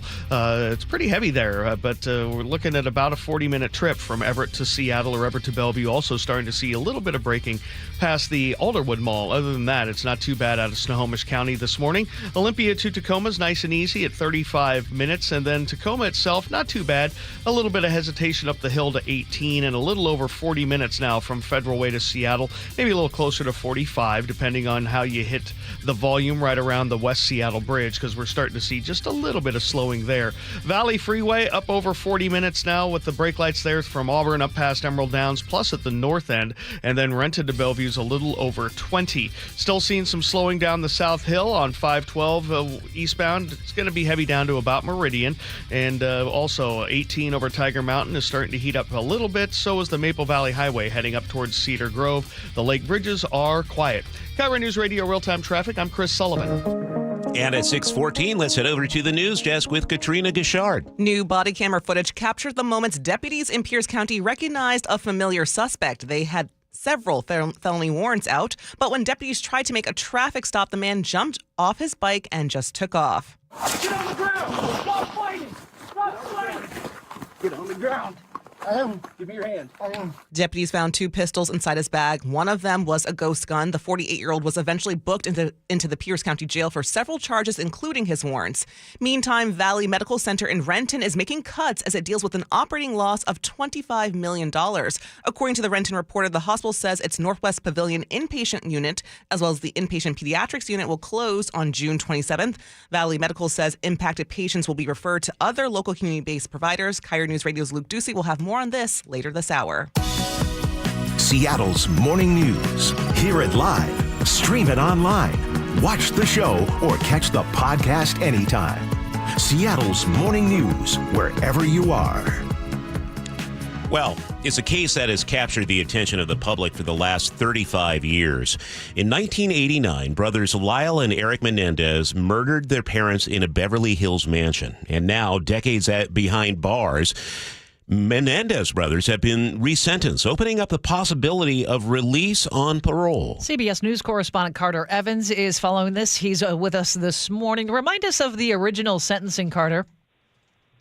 So originally they were sentenced to life without the possibility of parole. So these brothers were going through prison for the last 35 years, expecting that they would never have a possibility to get out of prison. And that was actually one of the important points brought up in this hearing, because what the defense pointed to was their behavior in prison. They'd done a lot of good things, and they said they did this despite the fact knowing that they were never going to get out of prison. So they weren't doing this to prove that they should be released at the time. They were doing this out of the goodness of their hearts. Can you maybe contextualize this? I'm old enough to remember L.A. courtrooms in the early 90s. You have the Rodney King officers on trial. You have O.J., a lot of stuff going on there, a lot of high-profile cases. Do you suppose that affected how Lyle and Eric were sentenced here? Well, possibly. Remember, they did have 2 trials. The first trial was a hung jury, and they had the second trial, and there were some different rules. In fact, one of the witnesses who testified yesterday was a cousin of the brothers and said during the second trial, she was not allowed to talk about the fact that she says that Eric told her that he had been abused, and that could have changed things. Again, this was at a time when a lot of high-profile cases were happening, and Court TV was really made into a success by this case. So the change is 50 years to life now with the possibility of parole. So this is now up to parole boards, right? Where does it go from here? Right. So it's not a guarantee they get out, but they've also been pursuing a separate bid for freedom. This one, they're asking for clemency from Governor Gavin Newsom, and he ordered the parole board to do a risk assessment. Now, they already had a meeting scheduled with the parole board next month, June 13th, and they're going to go before the parole board based on that clemency hearing. Now, there is a possibility, a distinct possibility, actually, that board could grant their freedom in a month. And so there's a chance. I mean, what kind of chances are we looking at that Eric and Lyle Menendez go free? Well, if you talk to their defense attorneys, it's a really good chance. And I mean, it's really looking like a possibility here. And the judge mentioned yesterday that he was really struck by the letters that were sent to him in support of their release from prison guards. A lot of prison guards wrote letters in and basically said, we've never done this before. We've never said that you should release someone for prison. You should re-sentence them. But these guys have been such model prisoners and done such good things while they're here in prison. We believe they deserve it. And the judge said that really swayed him. We'll be watching for your updates, Carter. Thank you so much. CBS News correspondent Carter Evans. It is now 6:18. Federal investigators tell CBS News they are probing a series of strange, menacing incidents targeting federal judges called pizza docking. A retired federal agent tells CBS News these are clearly incidents designed to menace and threaten federal judges. Dozens of incidents nationwide in which unsolicited pizza deliveries have been sent to the homes of federal judges under the name of the murdered son of New Jersey federal judge Esther Salas. The U.S. Marshals confirmed to CBS News they're investigating. That's CBS News Justice correspondent Scott McFarland. The U.S. is suffering a brain drain. CBS News correspondent Michael Wallace explains. As President Trump cuts billions of dollars from top universities and science institutes, other countries are wooing the researchers who have lost their jobs or are fed up. University of Miami professor David DeJean was fired from the National Oceanic and Atmospheric Administration. I will move overseas. I will move to wherever the opportunities for research are there. The European Union, Britain, and Canada are spending millions on recruitment efforts. The Australian Strategic Policy Institute calls it a once-in-a-century brain gain opportunity. Michael Wallace, CBS News. Washington State Attorney General Nick Brown is joining 19 other states in filing 2 lawsuits against the Trump administration, FEMA, and the Departments of Transportation and Homeland Security.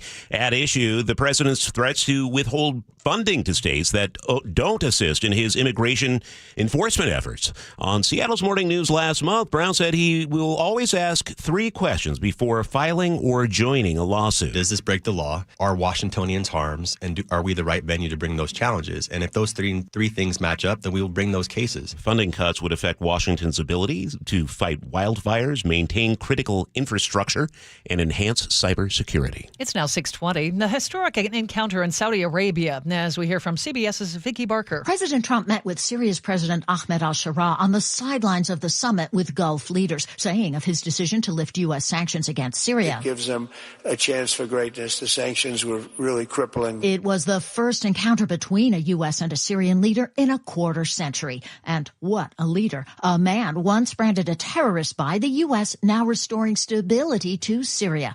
Next step, Trump suggested, normalizing relations between the two countries. Vicky Barker, CBS News, London. President Trump is defending plans to accept a $400 million jet Qatar's royal family has offered him, claiming it's not a gift to me, it's a gift to the Department of Defense. CBS News senior White House and political correspondent Ed O'Keefe has more. 3 months ago, the president toured an opulent Boeing 747, described as a flying palace with a master bedroom, elegant bathrooms, and staircase, offered to the U.S. government free of charge by the royal family of Qatar. Trump seems all in. And I could be a stupid person, say, no, we don't want a free, very expensive airplane. But I thought it was a great gesture. Presidential air travel's been a Trump obsession since his first term, when he signed a roughly $4 billion deal with Boeing to build 2 new versions of Air Force One. Robert Weissman is a skeptic. He is co-president of Public Citizen and says the gift's juxtaposition with canceled foreign aid grants and programs for the poor and vulnerable people, cancellations that will cost millions of lives unless reversed, could not be starker or more morally grotesque. I just watched a video of the president's arrival in Qatar, and his motorcade went through the big city streets, and it was led by 3 red Cybertrucks. Isn't that interesting? Yeah. Okay. President in Qatar. 6:22 now, and we head over to the Beacon Plumbing traffic desk where we find Sully. And we are still doing okay, though we have some more pockets to deal with of slowing, especially on the southbound I-5 drive right by the Boeing Freeway up in the Everett area. It's been heavy all morning, and that's one of the reasons why we're up over 40 minutes from Everett to Seattle or Bellevue. We're also starting to see some people join the party in Linwood. Coming up from the Valley Freeway, up over 45 minutes now. Definitely seeing brake lights from well before 180th on into downtown. That's a pretty heavy spot there. So, as I said, 45 minutes, maybe even a little bit more now. And eastbound 512 has been heavy down the hill all day, getting down into downtown Puyallup. Renton to Bellevue, about 25 minutes now, and we're getting closer to 50 from Federal Way to Seattle. Definitely seeing pockets where you're going to hit the brakes pretty hard and then get out of them pretty quickly. They're through Federal Way up through the Kent Des Moines Road, and then from the north end of Boeing Field right past the West Seattle Bridge. The lake bridges, though, are still in pretty good shape. Olympia to Tacoma, 35 minutes. 18 and 16 look pretty good to start the day. This report brought to you by Global Credit Union, where members enjoy no-fee accounts and early payday with direct deposit. You can learn more at globalcu.org. It's going to be a cloudy day. We are seeing some light drizzle in spots again this morning. 59 our high for today. For tomorrow, look for a mix of sun breaks and showers and clouds and 55. Friday looks pretty much the same, a tad warmer. And it looks the same on Saturday as well. Scattered showers and sun breaks and 59. Right now in Seattle, it is mostly cloudy and 49. The opening bell report is coming up, and then KIRO News Radio's Luke Ducey reports on the cuts being made by Valley Medical Center in Renton. This is Seattle's Morning News. Winners of 3 2025 Regional Edward R. Murrow Awards, including Overall Excellence, Feature Reporting, and Sports Reporting. Sneakers squeak across the Storm's new practice facility. In Seattle, Heather Bosch, KIRO News Radio. We thank you. We are the Northwest leading news station because of you. Inspiring us every day to deliver the local news and stories you care about. On KIRO News Radio, YouTube, the app, and 97.3 FM. Mariners fans, it's time to bring the noise to T-Mobile Park. This lineup is loaded up and locked in. From every moonshot. Now Raleigh obliterates this. How far? Way back there. To every how in the world did he catch that moment? Tough play. Aaron Williamson reels it in. Be here as the squad shuts the door and lights the W. Munoz looking for the final out. Here's the stretch, and a 2-2 on the way to Young. It is strike three called, and the ball game is over. This is our house. They're going crazy here at T-Mobile Park. Mariners baseball. Tridents up. Don't miss your chance to see Cal Raleigh and the Mariners take on Aaron Judge and the Yankees at T-Mobile Park. The series in homestand wraps up this afternoon with a special midweek matinee at 1:10. Go to mariners.com/tickets to lock in your seats and check out everything else on deck at T-Mobile Park this summer. Comcast Business is celebrating Small Business Month by giving you a $1,000 small business bonus when you switch to a qualifying gig speed package from the company with over 99.99% network reliability. Just imagine the thousands of possibilities of a $1,000 prepaid card. Like possibility number 1, company merch for staff. Styling. Or possibility number 24, the latest software. Upgrade. Or possibility number 192, new equipment powered by gig speeds. Or possibility number 555, a 3D printer. Rapid prototyping, anyone? Switch to Comcast Business for over 99.99% network reliability, advanced cybersecurity, and now get started with a $1,000 small business bonus. Comcast Business, powering possibilities. In 6/22/25, new customers only with 2-year agreement. Other restrictions apply. Hi, it's John Curley. Longevity Medical Clinic is your best plan for long-term well-being and personalized health care.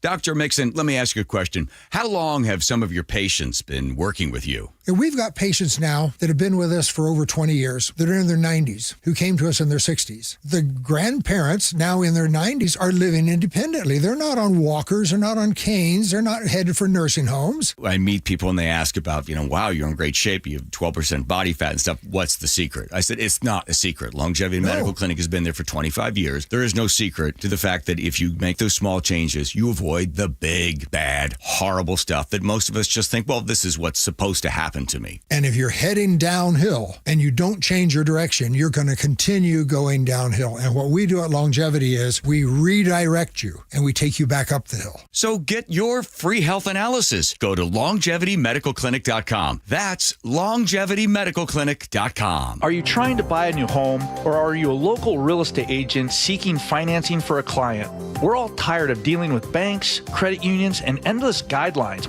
Wouldn't it be nice to go back in time when we had common sense lending? Hi, I'm Scott Rureka, CEO of Legacy Group Capital based in Bellevue. We are one of the largest local private portfolio lenders in Washington. We've helped thousands of home buyers and real estate investors reach their financial goals by leveraging the Legacy Common Sense borrowing platform. What that means is we lend our own money, we make our own decisions. If your deal makes sense, we'll get it done. Whether you're purchasing a new piece of real estate or refinancing an existing loan, bridge loans, construction, or regular home loan, it doesn't have to be as difficult as banks and lenders make it. If you're trying to grow wealth through real estate acquisition, come talk to the experts in private lending. Call 425-635-4700 or LegacyG.com. Legacy Group Capital, your common sense lender. LegacyG.com. An illegal alien from Guatemala charged with raping a child in Massachusetts. An MS-13 gang member from El Salvador accused of murdering a Texas man. A Venezuelan charged with filming and selling child pornography in Michigan. These are just some of the heinous migrant criminals caught because of President Donald J. Trump's leadership. I'm Kristi Noem, the United States Secretary of Homeland Security. Under President Trump, attempted illegal border crossings are at the lowest levels ever recorded, and over 100,000 illegal aliens have been arrested. If you are here illegally, you're next. You will be fined nearly $1,000 a day, imprisoned, and deported. You will never return. But if you register using our CBP Home app and leave now, you could be allowed to return legally. Do what's right. Leave now.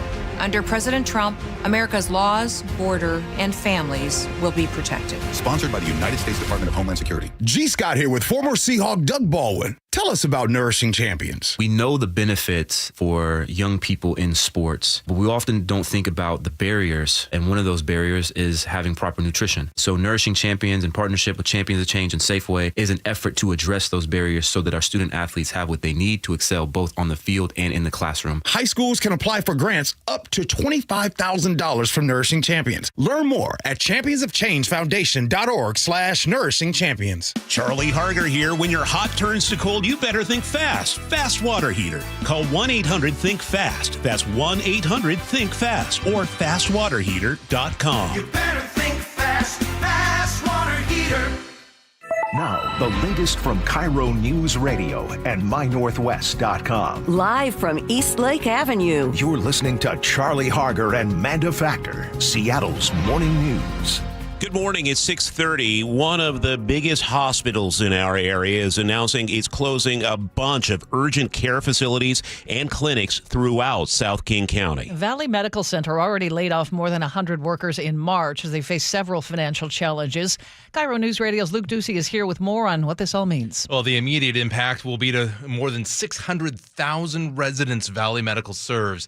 According to the Renton Reporter, the hospital will close its Northwest Pavilion inpatient unit and the inpatient pediatrics unit on June 27th. It's also planning on closing 5 clinics, and patients are going to be referred to other locations. Well, they blame an operating loss of some $25 million and partly the trickle-down effect from recent federal cuts. Valley Medical relies on being reimbursed by the state and the federal government in a lot of ways.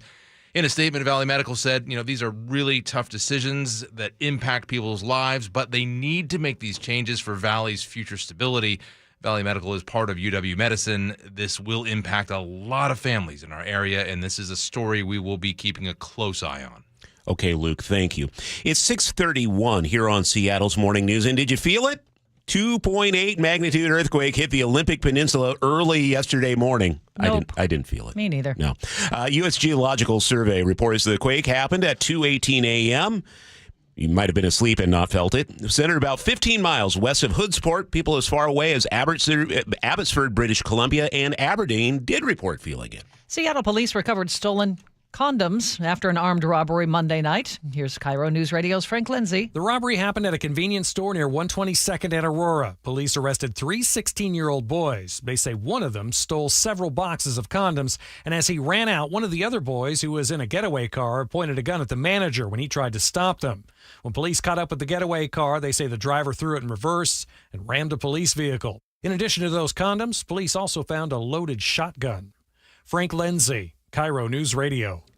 Also here, there were 3 girls ages 15 and 16 in the car. They were detained and later released. Seattle is trying some new safety measures on Rainier Avenue. This is one of the city's most crash-prone streets. King 5 says crews have added medians at 3 intersections. They're at Spencer, Kenyon, and Thistle Streets. More on the way near the Safeway and Rainier Valley Square. The idea came from neighbors and from the Ethiopian Community Center. They say drivers have been using the center turn lane to pass traffic illegally. That's against state law if you go beyond 300 feet. The new medians aim to stop that and slow down speeders. Sully looks a little impressed, and you have a little traffic knowledge here as well. You can only basically go a block, right? Well, you can basically go a football field. That's okay. it. Yeah, and I've done like 3 or 4 choke points on that where you cannot use that center turn lane except to turn, and it happens a lot in suburbia where it's really dangerous, where like people will drive past a whole bunches of we're talking bunches of cars. Again, you're going at speed, then someone gets over when they're supposed to, and bam, you got to crash. Yeah. So I'm not sure if putting medians at every 300 feet is the right thing. People will just hit those. But yeah, it's a good idea. Or maybe, I don't know, enforce the 300-foot rule. Get some cops out there and write some tickets. But yeah. 300 feet's all you get. Okay. That was one of the most missed questions on our driver's test that we put up at mynorthwest.com a couple of years ago. Yeah. Of rules of the road. We should re-up that. Maybe put it out on your X feed or something. Yeah, we should do that. And maybe I'll come up with some other good ones. They weren't all obscure like that, but 300 feet in that center turn lane, that's all you get. You are at the Beacon Plumbing traffic desk. Yes, I am, and slightly one step on my soapbox, but not entirely. We are definitely seeing our volumes building across the way. I've been looking to see why there's so much slowing on northbound 167 approaching 405. Just a lot of people trying to make that drive. I mean, we're over 25 minutes to go from Auburn to Renton, and over 50 now to go from Puyallup. So definitely off to the races there. Renton to Bellevue is getting closer to a half an hour. Northbound I-5 from Olympia to Tacoma is not too bad, but you've got about a 20-minute trip from Tacoma up to Federal Way. Just kind of some annoying slowing as you go up all the way up towards 18, and then Federal Way to Seattle's over 40 minutes. So not exactly a good drive so far. The positive news is we're trying to thin out a little bit past the Boeing Freeway on southbound I-5 coming down out of Everett. We've got about a 50-minute trip now from Everett to Seattle or Bellevue. That's right about where we should be, maybe a little bit behind. Not too bad in Marysville. 204 out of Lake Stevens is normal. Southbound 9 is pretty heavy today coming down out of Snohomish past Airport Way as you work your way there across the valley. This report brought to you by Beacon Plumbing. For all your heating, electrical, septic, mechanical needs, stop freaking and call Beacon. For the most part, we're just looking for a cloudy day with highs in the upper 50s. For tomorrow, some peaks of sunshine, some showers mainly in the afternoon and 55. And then Fridays, we wrap up the week together. We'll see some showers in the afternoon, a high of 59. But again, some sun breaks. Right now, it's 49 in Seattle. The opening bell brought to you by Legacy Group Capital, family of funds. A new study finds working long hours doesn't just leave you tired.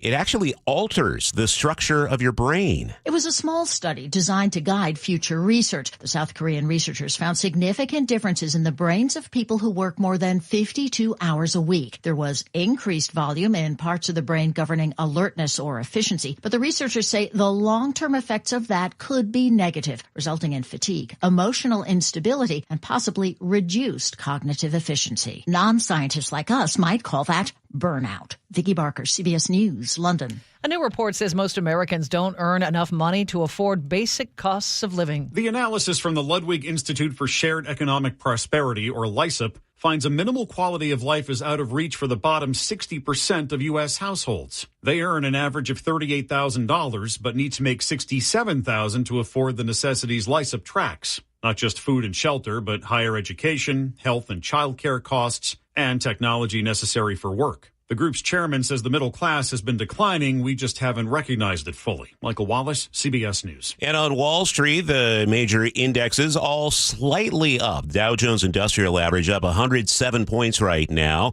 That's 0.25%. S&P 500 ahead by 18, and NASDAQ up by 131 points. A word from KIRO 7 TV. Think those big box store online deals are a steal? Well, they found some of those ads aren't even from the store. KIRO 7 investigates how fake ads are being used to target you and how you can spot them, plus the real deals that can save you big when buying in bulk. That's Thursday at 6:45 a.m. on KIRO 7 News in the Morning. For more than 50 years, the voice Seattle trusts. This is Seattle's Morning News on KIRO Newsradio. Update to a story we first brought you yesterday morning at this time. A driver in Spanaway barreled through a road construction site, sending a construction worker to the hospital. This happened in the Spanaway area. Troopers suspect the 21-year-old woman was driving under the influence. We spoke with Washington State Patrol Trooper John DeTillo. It's something we take very seriously. There is traffic control set up. There are warnings. And because someone chose to drive intoxicated, someone almost lost their life. It's unacceptable. The woman faces DUI and vehicular assault charges. The construction worker is expected to be okay. A Pierce County family is demanding accountability after the fentanyl poisoning death of their 5-year-old nephew. Deputies found Brentley Lawrence unresponsive in March, sleeping next to his mother, Jordan Shank, who's now been charged with first-degree manslaughter. Lawrence's aunt and uncle, Cassandra and Cody Parsons, tell KIRO 7 TV they repeatedly warned authorities about unsafe conditions in that home. State should do more, CPS should do more, and anybody that went into that home and saw his living conditions and didn't call is also part of the problem. I don't understand why nothing was done or why he wasn't removed from the home after so many calls. Seattle police might soon tag suspects' cars instead of chasing them. The Star Chase system sticks a GPS tracker on a fleeing vehicle, and police can follow from a distance without a high-speed pursuit. Captain James Britt says it's safer for everyone. The tag only lasts 8 hours, does not require a warrant. SPD is hoping to start with 25 patrol cars, be a 2-year pilot paid for by a $250,000 state grant. The Center Square reports council members want more data before approving it. A 19-year-old from Olympia is about to finish her master's degree in quantum science. Liv Coverdale will graduate Thursday from the University of Southern California. She's already made history once, graduating from PLU at 16.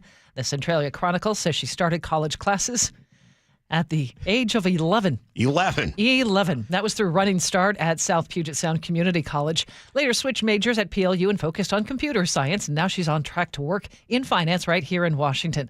Liv says quantum computers will soon predict market trends better than we can today. At 19, I was barely living on my own, and here she is with a master's. There's a girl from my hometown of Olympia. There you go. And if you're in Bellevue, a big honor for a guy from there. U.S. Navy just promoted Rick Burgess to Rear Admiral. He was the captain of the USS Gerald R. Ford until Sunday. That's the Navy's largest aircraft carrier stationed in Virginia. According to the Navy, Burgess led the Ford through its first deployment. It's the newest aircraft carrier, considered the best in the Navy, and now Burgess takes over the Navy's Air Combat Training Center in Nevada. He'll be in charge of tactics and training for pilots across the fleet. That is cool. Thank you for your service. 6:40, Chris Sullivan, what's happening in traffic? Well, we're going to take a look at the building volumes, especially coming down out of the north end, so we'll break it down for you next. The opening bell is brought to you by Legacy Group Capital Common Sense Lending. Get ready for Camping World's Red, White, and New Trade event, May 15th through the 18th. Get the highest value for your RV guaranteed during the biggest RV trade event of the year. Shop the best RV deals in America with new RVs starting as low as $92 a month. Get ready for the holiday weekend with up to 45% off grills and 25% off product installation. Plus, we'll have free hats, free propane refills, free food, and fun for the whole family. Don't miss the incredible Red, White, and New Trade event, May 15th through the 18th at your local Camping World. See for the full details and disclaimer. Did you know your skin is the largest organ of your body? Huh? That's why you should shower with Old Spice Super Hydration Body Wash instead of plain old bar soap. Love your skin by super hydrating it with vitamin B3 and glorious notes of vanilla and shea.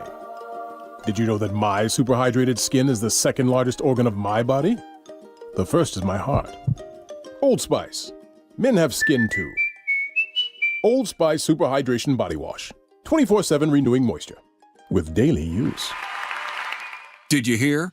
A recent stash of $10 gold Liberty coins from the 1800s has been found. These gorgeous gold coins are as bright and shiny as the day they were struck in the late 1800s, and less than 200 of these gold coins are available. Coin experts are calling this gold find an incredible opportunity. Call 1-800-917-4635, and you are guaranteed a $10 gold Liberty coin minted by the U.S. Mint in the 1800s. But with extremely limited availability, you must call now. These gold Liberty coins from the 1800s are still in uncirculated condition. That is history you can hold in your hand. To learn more, call 1-800-917-4635. Call now and you'll receive a free American Coin Collector's Bonus Package, a $40 value, free with every order. Call 1-800-917-4635 now to secure your $10 gold Liberty coins dated from the 1800s before they sell out. That's 1-800-917-4635. Endless hours of research, seeking referrals, dozens of calls. Hiring the right attorney can be a challenging process during an already difficult time. J.P. Pendergast with Pendergast Law explains. In Washington State, Tom, there are thousands of attorneys to choose from. Referrals and online research can be helpful, but discovering the right attorney requires a conversation. It can be hard to identify integrity and authenticity without that interaction. So, what do you recommend? We encourage anyone looking for personal injury representation to call for a free consultation with our team before making a decision simply based on referrals or online research. Accident victims need an attorney that listens, demonstrates honesty, and is genuinely understanding of their unique circumstances. The care, attention, and preparation that our firm provides throughout the case mirrors the effort involved when taking on the insurance companies. Save time and avoid mistakes after an injury. Contact the caring and compassionate team at Pendergast Law. If you or a loved one has been injured in a car accident, call Pendergast Law. We can help. 6:43 now, and we get back to the Beacon Plumbing Traffic Desk. Here's Sully. And we continue to see a lot more customers coming out on the roads here as we try to race towards 7 o'clock. We're looking at the brake lights being pretty heavy away from the Boeing Freeway in Everett and away from Linwood now. So over 50 minutes from Everett to Seattle or Everett to Bellevue. So definitely about average, maybe a little bit more. We're also seeing some brake lights in the Arlington to Marysville to Everett Drive, but it's manageable. Coming up the other direction, Olympia to Tacoma's in fine shape, 35 minutes, but Tacoma's kind of slow as we look at 20 minutes to get you up into Federal Way, and then Federal Way to Seattle's running around 55 minutes. 30 of those minutes are from South Center. Valley Freeway, I want to thank all my drivers who just let me know it's a lot of volume and people trying to make their way to 405. That's made it a 30-minute trip out of the Renton area, and of course, it's a reminder that yes, it doesn't get there very often, and only when it really has to. We've hit the $15 mark on northbound 167 a little earlier than most days. It will save you about 4 minutes as you make that 55-minute trip from Puyallup, 50-minute trip from Puyallup to Renton. Renton to Bellevue's a little over 30 minutes. The lake bridges are still okay. KIRO Newsradio Real-Time Traffic. I'm Chris Sullivan. And the forecast looks to be cloudy today. We're seeing a little fog and drizzle earlier. We aren't going to get super warm. High of 59 is forecast. Tomorrow, 55 for a high with afternoon showers. Afternoon showers on Friday as well with another high of 59. Right now, it's 49 at 6:45. And that's time to check in with KIRO News Radio morning editor Katrina Gashard. The chief of Seattle Police says getting officers back in schools is a top priority. KIRO 7 TV sat down for an exclusive interview with Police Chief Sean Barnes. I think not only SPD, but many people in the community, many people who are parents, teachers, and students would like to see some meaningful engagement of our police officers. He says he'd like to see officers back on some campuses by this fall. Now SPD will have to work with the school district to make it happen. A visitor from Canada was contagious with the measles on a recent visit to the Seattle area. King County Public Health says the person went to 16 different locations. Those specific locations are on mynorthwest.com. Doctors say measles can be easily spread, often before a person develops a fever, rash, and other symptoms. If you think you were exposed and have not been vaccinated, call your healthcare provider. Okay, thank you, Katrina. Coming up, we are going to speak with former State Attorney General Rob McKenna about the case going in front of the Supreme Court this week about birthright citizenship. That's on the way here on Seattle's Morning News. Are you putting off your new kitchen plans? Why wait? Hi, Chad Cicchini, owner of Heritage Homecraft. Call today for a free in-home estimate. Years of experience, thousands of happy customers. Heritage Homecraft, 425-485-1600 or heritagehomecraft.com. Hey, it's John Curley with Dr. Kopstein from K2 Vision RLE. Doc, I heard that 50% of Americans have their lenses replaced by the time they're 75. That's exactly right, John. As we near 50, our eye's natural lens starts to become dysfunctional. If you've now added readers to your need for glasses and contacts, it's a sign the quality and function of your natural lens is fading, and it's a steady decline towards cataracts. Don't go another 20 plus years with poor vision, hassling with contacts and readers. Do what I did. Choose a quick, painless refractive lens exchange from K2 Vision RLE and start enjoying great vision now. Our new lens technology is truly amazing. After replacing over 100,000 lenses, we have the experience to guide each patient to their best solution, even if that's recommending you wait a little while before RLE. K2 Vision RLE can restore distance and near vision permanently, plus never develop a cataract. Read the reviews and schedule a free Zoom consultation now at k2visionrle.com. Whatever temperatures this summer brings, your friendly and knowledgeable Bryant dealer is ready to help. Your dealer is committed to achieving a high level of training, and skills are backed by outstanding products from one of the industry's most trusted names, Bryant. So whether you need a quick fix or an entirely new cooling system, your local Bryant dealer will do whatever it takes for your family's comfort. Schedule an appointment today. For a dealer near you, visit BryantNorthwest.com. Bryant, whatever it takes. Need a new roof now? With State Roofing and Exteriors, you can get started with 0 down, 0 payments, and 0 interest for up to 24 months. That's right. Protect your home now and pay later. Call 866-ROOF-ROOF or visit stateroofing.com today. Hey, it's Lori from Guardian Roofing, Gutters, and Insulation. Think insulation is only for the winter?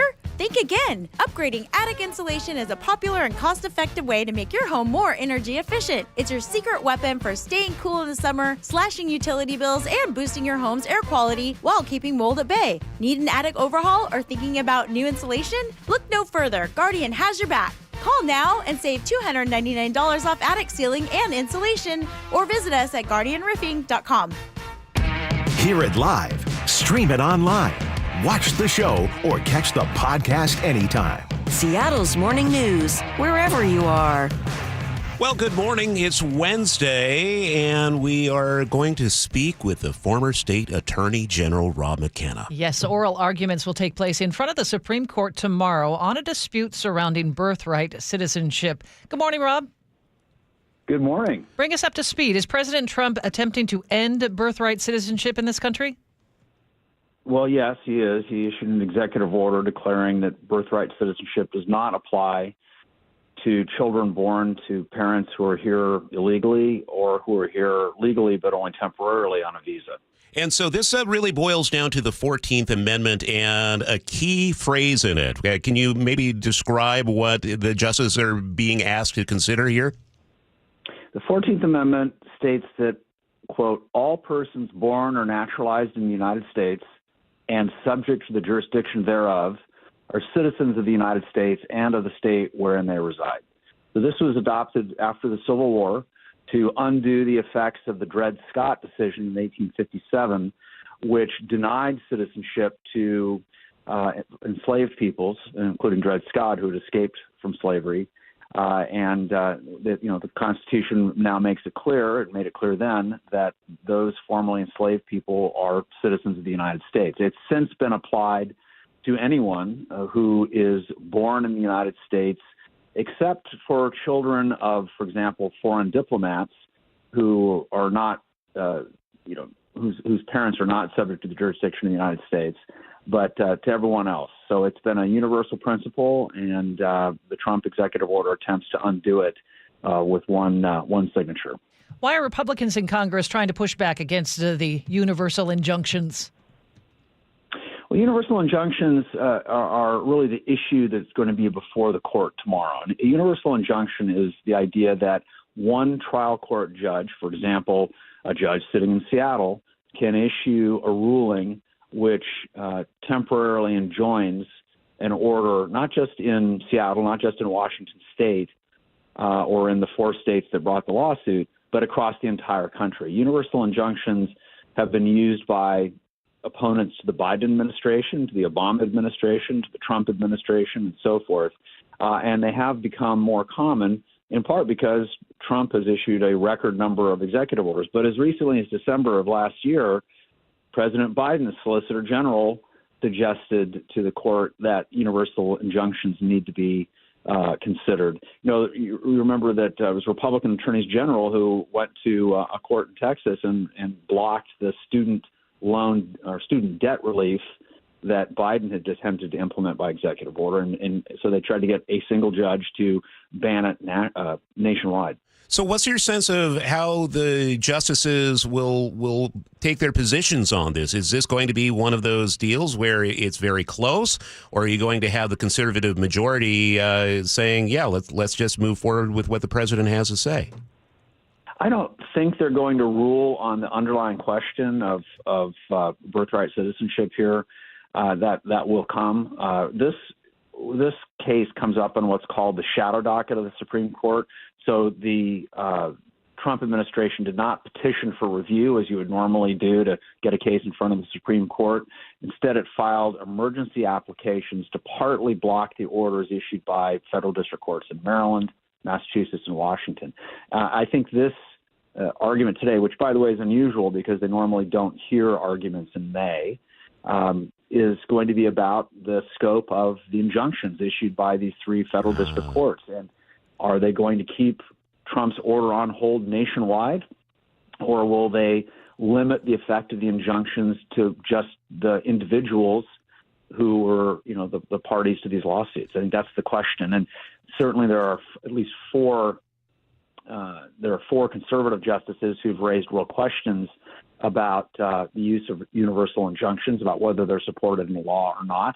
On the other side of the argument, the states are saying, look, universal injunctions are just temporary, and they're appropriate unless the administration can show there will be what's called irreparable harm from leaving the injunctions in place. And since birthright citizenship has been around since the 14th Amendment was adopted, the plaintiff states are arguing, and there's no irreparable harm here. Let's let this underlying constitutional question be litigated all the way through the courts and then actually up to the Supreme Court. Not do so, not litigate it here in this sort of temporary sense. Rob, this is why I love having you on the show, because here I am. I'm thinking this is the big kahuna about the 14th Amendment, and you're like, no, this is just a little aspect of how the judges are trying to rule on this. So thank you for the clarification. I feel more smarter whenever I talk to Rob McKenna. More smarter. You are. More smarter.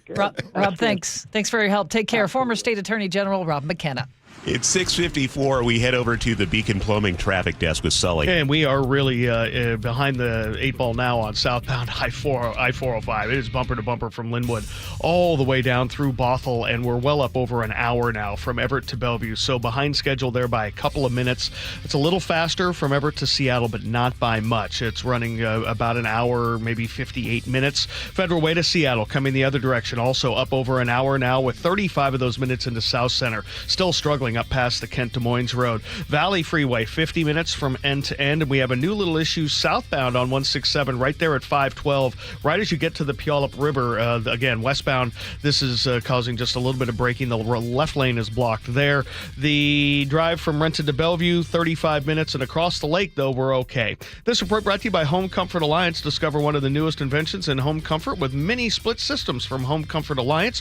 Visit them at homecomfortalliance.com. Seeing a little mist in spots this morning, some fog in areas as well. Otherwise, just a cloudy day and a high of 59. It's 49 in Seattle right now. And coming up, we will break down the big deal between Boeing and Qatar Air at 7:15. That's on the way here on Seattle's Morning News. KIRO Newsradio, winners of 3 2025 Regional Edward R. Murrow Awards. Feature reporting, sports reporting, and overall excellence. And we thank you. We are the Northwest leading news station because of you, inspiring us every day to deliver the local news and stories you care about. KIRO Newsradio on 97.3 FM. Watch and listen anywhere by downloading the KIRO Newsradio app, and always stay connected at mynorthwest.com.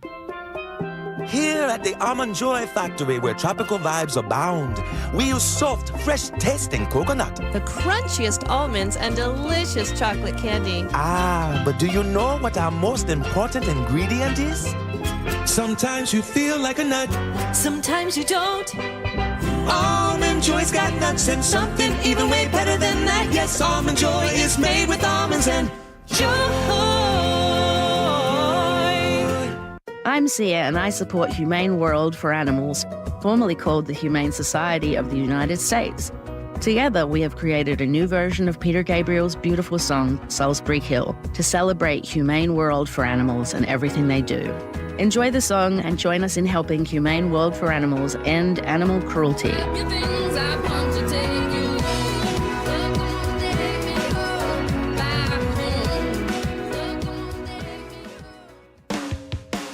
Do you notice sounds coming from your crawl space or attic, or possibly stale or foul odors in your home? This could be that rodents have gotten into your attic and crawl and have made it their home. They tear up the insulation to make nests to have babies. They contaminate it with their biological waste, which can be harmful to your health. And they ruin your home's energy blanket, costing you thousands of dollars a year. If you even think you may have a problem, call Insulation Northwest today, and we will come to your home as soon as tomorrow and perform a free, no-obligation inspection to determine what the problem is. This inspection normally costs $199, but it's yours free just for calling today. If we discover any problem with rodents in your home, we can get them out and keep them out and restore your home's protective insulation blanket back to brand new condition. Let Insulation Northwest give peace and comfort back to you and your family and save you thousands of dollars in energy savings. Call Insulation Northwest today, the real insulation company.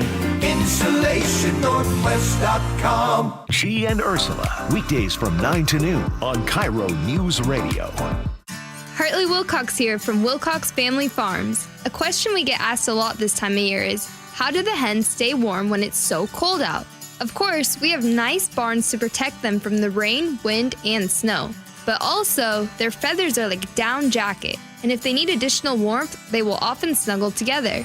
And for those very cold days, we have heaters to keep them comfortable and happily laying eggs. Wilcox is committed to organic, humane practices that keep our hens healthy and help preserve the land. When you choose food from local family farmers like Wilcox, you support the local economy with jobs and promote environmental sustainability, making it possible for our family to keep on producing great eggs for another 100 years. Pick up Wilcox eggs at Costco, Marlene's, and Hagen's. And for a healthy snack on the go, grab some ready-to-eat, pre-peeled, hard-boiled eggs in a convenient to-go 2-pack. Wilcox Family Farms, locally fresh since 1909. Celebrate 50 seasons of Seahawks football at Lumen Field and take your game day to the next level with premium hospitality and incredible views. Host a one-of-a-kind event in a private game day suite or get front row access with sideline and end zone field seats. For more on how to elevate your game day at Lumen Field, visit Seahawks.com/premium.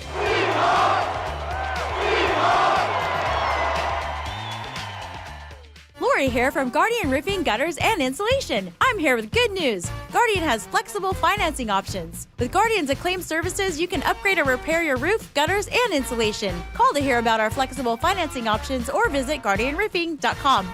Your best source for local news. KIRO News Radio. KIRO FM and HD1. Tacoma, Seattle. Northwest News.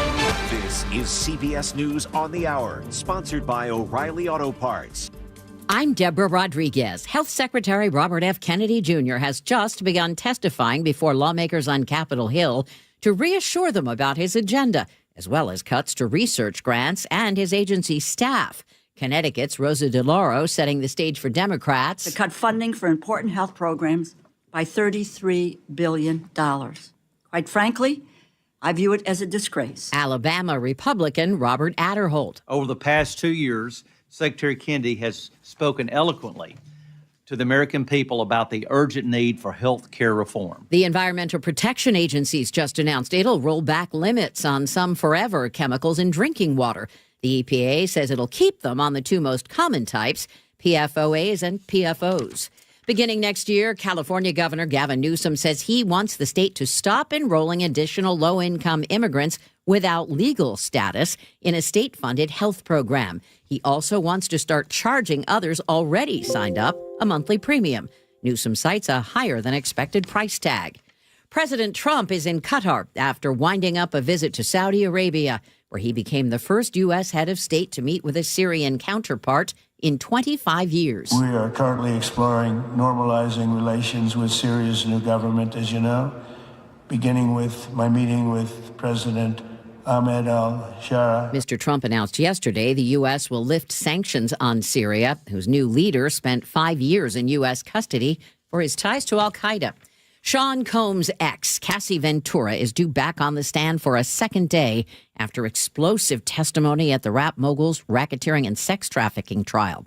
CBS's Katrina Kaufman is in New York. Direct examination of Cassie is continuing on Wednesday. Then there will be cross-examination of Cassie, which the defense said should at least go well into Thursday. The U.S. is dealing with a new case of brain drain. As President Trump cuts billions of dollars from top universities and science institutes, other countries are wooing the researchers who have lost their jobs or are fed up. University of Miami professor David DeJean was fired from the National Oceanic and Atmospheric Administration. I will move overseas. I will move to wherever the opportunities for research are there. The European Union, Britain, and Canada are spending millions on recruitment efforts. The Australian Strategic Policy Institute calls it a once-in-a-century brain gain opportunity. Michael Wallace, CBS News. Not as many are buying pricey British trench coats with signature checkered print inside. Burberry's cutting 1,700 jobs to try to return to profit.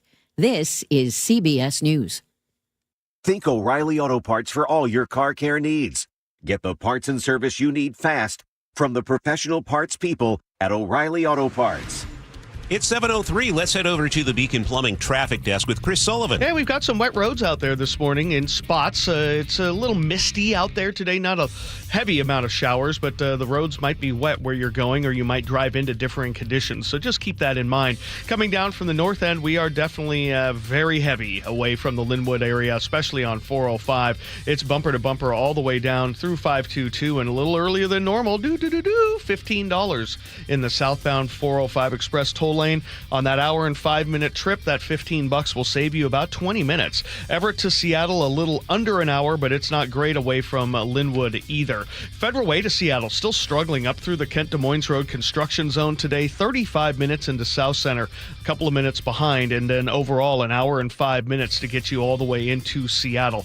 Renton to Bellevue, now 40 minutes as those S-curves are really bogged down. Behind that, the Valley Freeway, though, is about a little bit under a half an hour out of Auburn and a little under 50 now from Puyallup. So we're getting there. Federal Way to Tacoma to Federal Way is running about 20 minutes. Olympia to Tacoma is only 35. This report brought to you by Seattle Sports. You can always listen to your favorite local sports content on the FM dial, 97.3 HD2. Now, the latest from KIRO Newsradio and MyNorthwest.com. Live from Eastlake Avenue. You're listening to Charlie Harger and Manda Factor, Seattle's morning news. Good morning. It's 7:04, and some good news for Boeing and Boeing workers today. Qatar Airways is announcing they plan to buy more than 100 aircraft, maybe even more.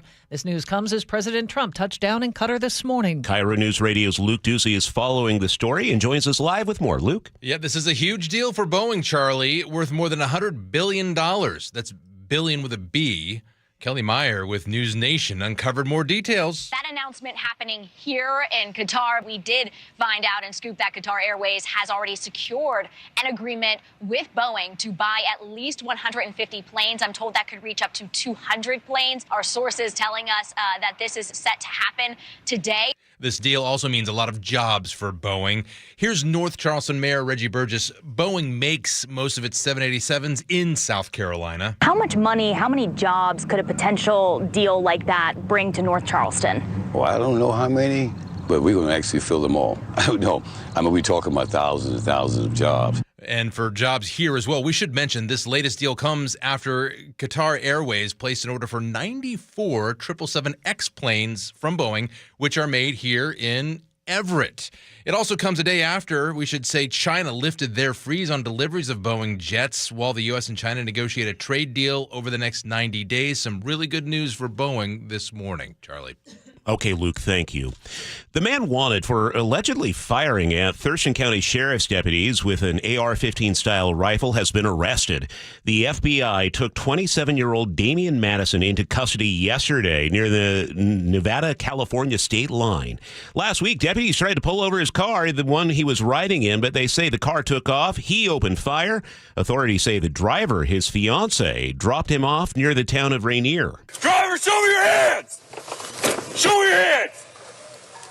Shut it off! He was arrested that day. No deputies were hurt. 2 Thurston County deputies are recovering this morning. They were hurt, attacked yesterday while trying to arrest someone accused of making death threats to a public defender. Deputies say the man turned violent in his driveway. One was punched and started bleeding from the ear. Sheriff Derek Sanders says on Facebook the suspect even tried to gouge out the other deputy's eye. He says the suspect kept resisting even after being restrained. A special wrap device was used to hold him. The suspect will face multiple felony charges once released from the hospital. 7:07. Keeping you informed since 1974. This is the city's longest-running radio news show. Seattle's Morning News on KIRO Newsradio.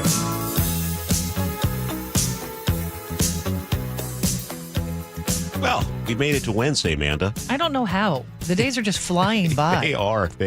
We're having fun. Yes, so of course. That's why.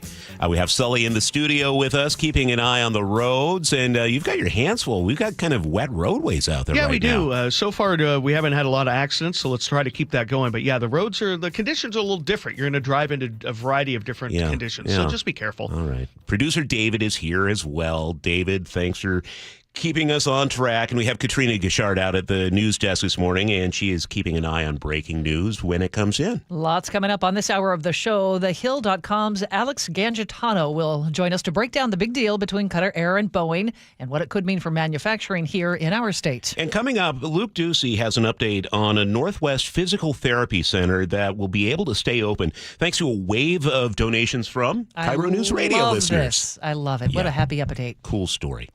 7:08 on Seattle's Morning News. Nearly 2,000 local Microsoft workers are being laid off. We get details from KIRO 7 TV's Jason Sloss, who is at the company's Redmond headquarters. Layoffs will be across all levels and geographies. It appears 1,985 local workers are affected. July 13th, that's listed as the date of separation when those layoffs begin. Microsoft says it's cutting 3% of its workforce across the board, about 6,000 employees. The company says these layoffs are not performance-based, but part of an effort to reduce management levels. The family of a Boeing whistleblower who died by suicide last year has settled its lawsuit against the company. With the story, here's KIRO News Radio's Frank Lindsay. John Barnett, a longtime Boeing employee, shared his safety concerns with journalists after he retired in 2017. He said he once saw discarded metal shavings near wiring for the flight controls that could have cut the wiring and caused a catastrophe. Terms of the settlement were not disclosed. Boeing released a statement saying, quote, "We are saddened by John Barnett's death and extend our condolences to his family. Boeing took action several years ago to review and address the issues that Mr. Barnett raised," end quote. Frank Lindsay, KIRO News Radio. Washington Attorney General Nick Brown is joining attorneys general from 19 other states in suing the Trump administration again. Here's KIRO News Radio's James Lynch. Attorney General Nick Brown and the 19 other attorneys generals filed 2 separate lawsuits against the Trump administration for threatening to withhold funding to states that do not assist in the federal government's immigration enforcement efforts. Brown said the president is once again acting illegally by threatening funding cuts without authority, which would negatively impact our ability to fight wildfires and enhance cybersecurity. Named in the lawsuits, FEMA, the Department of Homeland Security, and the Department of Transportation. James Lynch, KIRO News Radio. Trial is underway for a Capitol riot defendant from Pasco. He's charged with firearms offenses and a hoax bomb threat. Taylor Taranto is a Navy veteran. He was arrested near former President Obama's home in June of 2023. Investigators say they found 2 guns, 500 rounds of ammunition, and a machete in Taranto's van.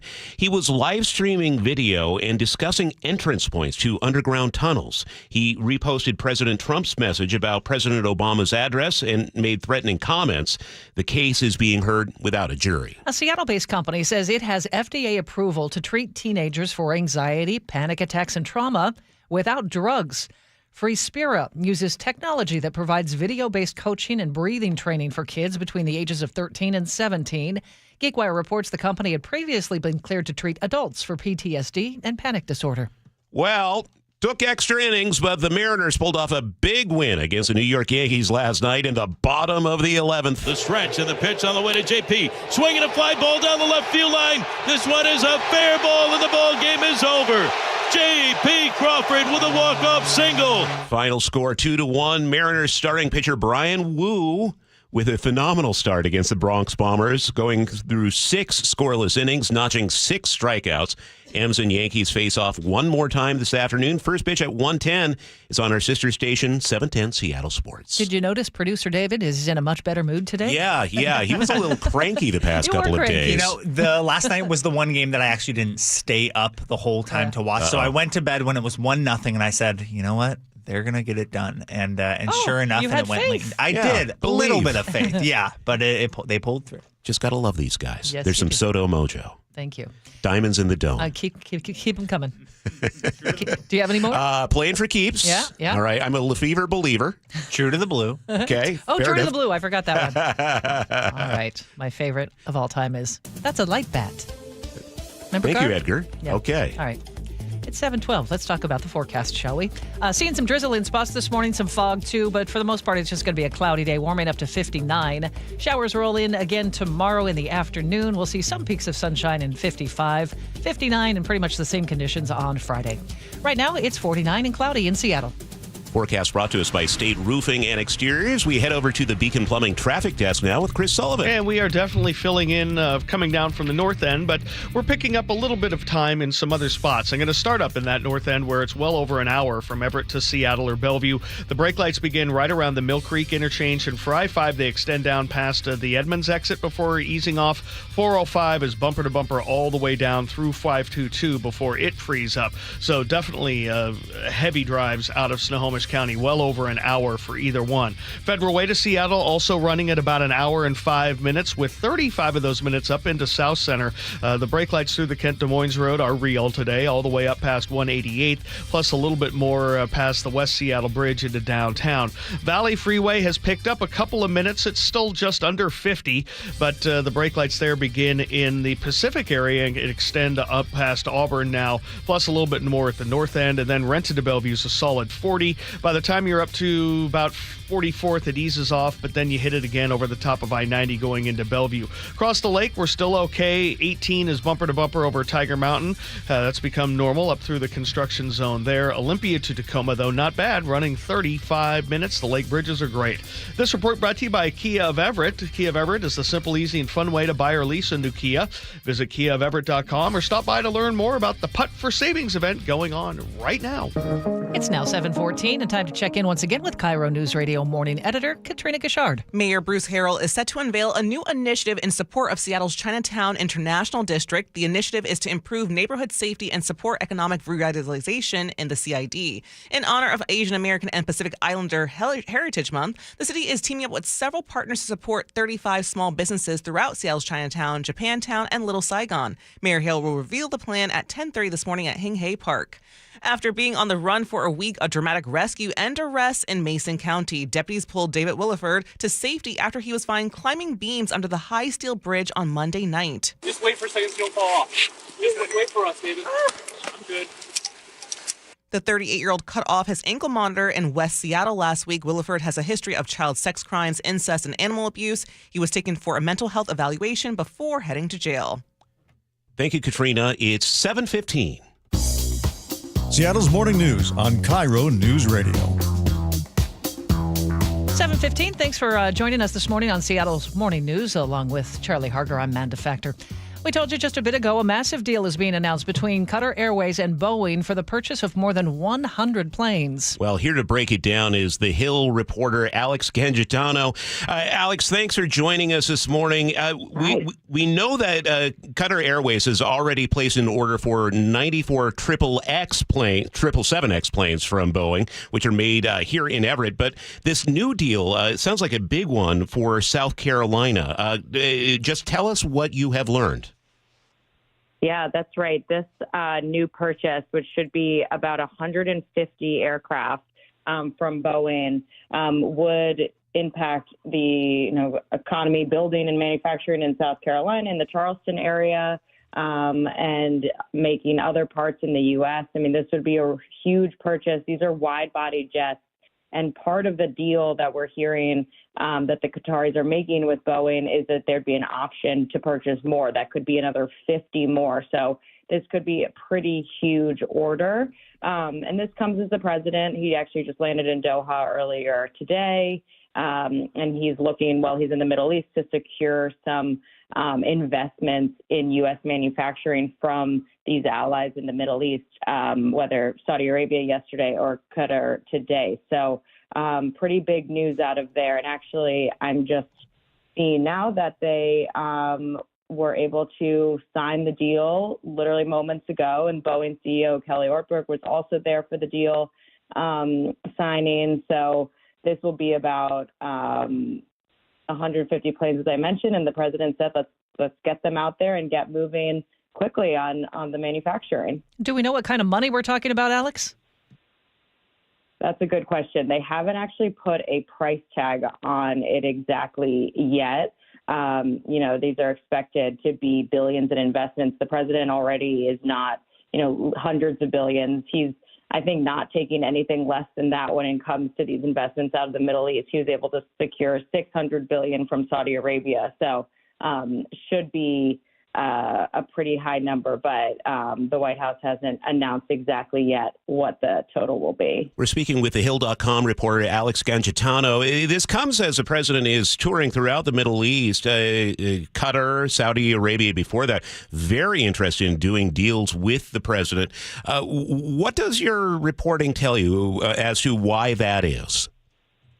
Yeah, it is interesting. This is his first major foreign swing. He wanted to go to the Middle East as his first visit back in for his second term. Of course, he went to Rome for the Pope's funeral on a quick one-day trip, but this is really his first international trip. And it's really important to this president to secure these investments, I think, to open up relationships in the Middle East. He's blamed the Biden administration well on this trip that they didn't do enough to work on the relationships and partnerships with the Middle East. And this president has always been interested in work in the Middle East. His company is now run by his son, Eric Trump, does work in the Middle East. And so I think he enjoys the pomp and circumstance around all of this. The Saudi Arabians definitely rolled out. It was a purple carpet, actually. And then we saw the Qatar government roll out a red carpet this morning. So all of that, I think he definitely enjoys. But he also likes that these countries are willing to spend a lot of money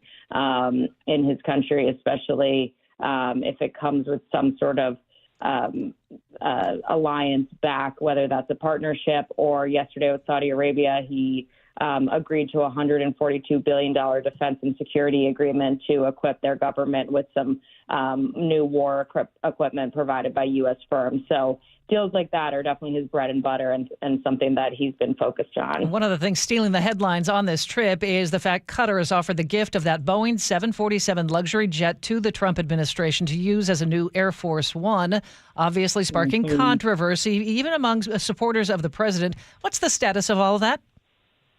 Yeah, that's the big question, is how much that conversation will come up. And I think we're going to see that later today, whether the president has to answer questions about it or the Qatari government. But now that this other Boeing deal has been signed, but you mentioned this is a gift from the Qatari government of a luxury Boeing 747 to replace Air Force One, which has been delayed. Boeing said by 2027 they could deliver a new Air Force One. So Trump was getting a little restless as the timeline got moved. But as you mentioned, there's pushback from both sides of the aisle. A lot of Republicans on Capitol Hill have been saying this is dangerous. There's security issues around this. Meanwhile, Democrats are, saying that this is corrupt. And the president has defended it, saying it would be stupid for him to not take a gift and insisting that it would go to the Defense Department. Well, it also would be going to his presidential library as soon as he leaves office. So a lot of moving parts with that. The Qatari officials did tell us earlier this week that they would not be gifting this plane to Trump while he's on the ground in Doha. but I'm sure it will come up in conversations. Well, timing is everything. Alex Gangitano from thehill.com. As we are interviewing Alex, the Boeing deal is signed in Qatar, over $100 billion plus for the company. Alex, thank you for your time and that breaking news. Yeah, thank you so much. 7:21 now. Scientists have uncovered evidence that wild chimpanzees practice rudimentary medicine. Here's CBS's Vicki Barker. In a possible world first, a team led by Oxford University's Elodie Freeman has observed chimpanzees in Uganda practicing first aid. The chimpanzees are actually grabbing leaves and either dabbing it on their wounds or also chewing it up and with their mouth applying that chewed material to the wounds. And not just their own wounds. These same types of wound care behaviors also extend to others. Telling us humans something important about ourselves. Compassion and empathy might trace back farther than we may have thought. Suggesting empathy as a foundation stone of human community. Vicki Barker, CBS News, London. Okay, Sully, so we remember Doogie Howser, MD, from the 80s. Follow me here. Dr. Clyde, MD, the chimp from Any Which Way But Loose? No, that was orangutan. Yeah, that was. I've ruined everything now. Yeah. There goes your whole story. Yeah. But it's still a concept. I'm workshopping this. Let's talk about traffic while you workshop, okay? It's 7:22, and Sully's at the Beacon Plumbing traffic desk. That was mean. I'm not sure. Am I the orangutan in this? Am I the chimp? I haven't figured out where you were going with this. We don't know yet, but we'll find out. Wild chimp practicing medicine. He's going to the medical school, and he's, I don't know. I'm still working this out. Keep formulating. Right turn, Clyde. For anybody who listens or pays attention to great Clint Eastwood movies. Looking at the drive now, definitely filling in across the board. That northbound I-5 drive has been really rough the last couple of weeks, and it continues to be so up through the Kent-Des Moines Road, almost up to 180th, or 188th, excuse me. We've got about a 35-minute trip to get you up into South Center, and about an hour and 10 all the way into Federal Way. So we're definitely seeing the brake lights there. 509 northbound is also not a good alternate. It's backed up coming out of Burien all the way up across the First Avenue South Bridge. Rented to Bellevue's over 50 minutes now, maybe 50 plus, as we're a deep red there through the Renton S curves, and we're really heavy over the top of I-90 getting into downtown Bellevue. So that's not going to be a pleasant drive. And behind that, we're getting closer to 55 minutes to go from Puyallup up into Renton. Brake lights in Auburn and at the north end part of that drive. The Maple Valley Highway is also really heavy today, coming all the way up past Cedar Grove before you make that sweeping left-hand turn towards the golf course. Not exactly a good day there. Coming down from the north end, hour and 15 to an hour and 20 minutes from Everett to Seattle or Bellevue, kind of a repeat of yesterday. Bumper to bumper begins right there at 164th, and it's not great all the way down, even though there are some gaps. Looking at the lake bridges, they are quiet. 18 over Tiger Mountain, struggling, trying to get from Tiger Mountain down towards I-90. KIRO Newsradio real-time traffic. I'm Chris Sullivan. And our forecast, mostly cloudy for today. You might see some drizzle in spots, otherwise a high of 60. Tomorrow, some sun breaks, but showers again by the afternoon and 56. Right now, cloudy and 51 in Seattle. Coming up, more of your top local headlines, including a look at the plans for 3 new ferry vessels ahead of the busy summer travel season. Nate Connors has that report on the way here on Seattle's Morning News. This hour is brought to you by Beacon Plumbing. The John Curley Show. They call him Reggie Smiley Wilson. How many years did you drive a Metro bus? 36 years. You were the guy that had a smile sign. When people came on, you say smile, you do jokes. That bus is reality. And everybody needs to know that, hey, man, my reality is no different from yours because I got to eat, I got to sleep, and I got to work. And I think we all want to do it a better way. Watch the John Curley Show live on YouTube, weekdays 3 to 7, and download the KIRO Newsradio app. Whatever temperatures this summer brings, your friendly and knowledgeable Bryant dealer is ready to help. Your dealer is committed to achieving a high level of training, and skills are backed by outstanding products from one of the industry's most trusted names, Bryant. So whether you need a quick fix or an entirely new cooling system, your local Bryant dealer will do whatever it takes for your family's comfort. Schedule an appointment today. For a dealer near you, visit BryantNorthwest.com. Bryant, whatever it takes. We live in one of the most beautiful places on earth, and owning your own deck is a great way to enjoy it. But finding the right decking solution can be overwhelming. That's why all 9 of our Puget Sound locations offer decking showrooms so you can get your hands and toes on the more than 60 decking options we carry. So if you have any questions about building, maintaining, or repairing your deck, contact me personally. Mike Dunn at DunnLumber.com. Trex decking products on sale now through May 31st at Dunn Lumber. The markets and the economy will change, but you should always know what you can rely on from your financial advisor. I'm John Ramsire with Baird Private Wealth Management in Seattle. With deep planning and investment expertise, Baird's financial advisors have guided individuals and families through changing markets for more than 100 years. And in all that time, our guiding principle has never changed. Our clients come first, always. Discover the Baird difference at rwbaird.com/Seattle. If you want a dream bathroom without a humongous price tag, now's the time to call Bathfitter Northwest. Ursula Royteen here. I picked Bathfitter because they are the original one-day bath remodeler. They're a local family-owned business that's been around for 40 years. They own every step in the process to make sure you get the best quality product and the best value. Right now, get 0% interest for 24 months, and for a limited time, they'll pay your sales tax. Why would you choose anyone else? Call Bathfitter today. G. Scott here with some special guests, former Seahawks Doug Baldwin and Cliff Averill. Guys, I've been hearing all about Nourishing Champions. Tell us more about it. So we know the benefits for young people in sports, but we often don't think about the barriers to that access. And one of those barriers is having proper nutrition. And so Nourishing Champions, in partnership with Champions of Change and Safeway, is an effort to address those barriers so that our student athletes have what they need to excel both on the field and in the classroom. You know, it's extremely important. You don't realize how many students actually are on reduced or even free lunch, and they don't have the opportunity to actually get a meal before practice, before a game. So being able to provide food for them, I think, is extremely important to give them the best opportunity to be able to be the best version of themselves. And right now, high schools can apply for grants up to $25,000 from Nourishing Champions. Learn how at championsofchangefoundation.org. That's championsofchangefoundation.org. 2025 is the year to break up with bad contractors. You know the ones that ghost your calls, cancel on you last minute, leave a mess behind, and refuse to commit. If you're ready to settle down, swipe right on Valentine Roofing. Our team delivers seamless communication from start to finish, meticulously clean job sites, and we stand by our work with a lifetime warranty. We don't just make promises, we're committed to providing you with the Valentine experience, one you'll never forget. And with flexible financing options like 0 down and 0% interest until 2026, your wallet will love Valentine Roofing too. Stop dating around to find the right contractor. Valentine Roofing offers an upfront and honest approach to roofing.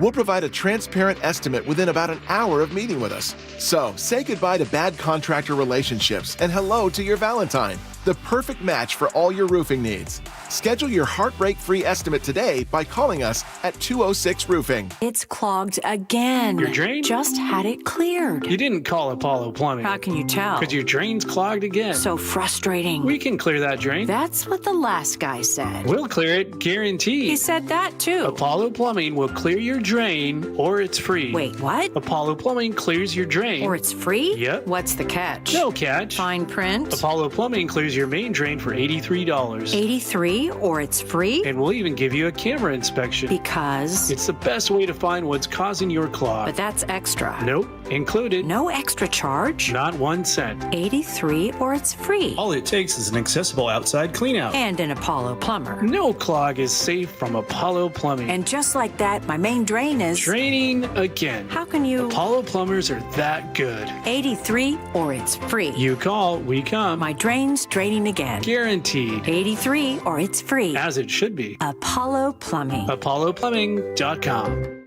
Experience the thrill of seeing orcas and humpback whales with Puget Sound Express. Join their family-run tours for guaranteed whale sightings, departing daily from Edmonds. These are Seattle's most popular and well-reviewed whale tours. Book now at PugetSoundExpress.com.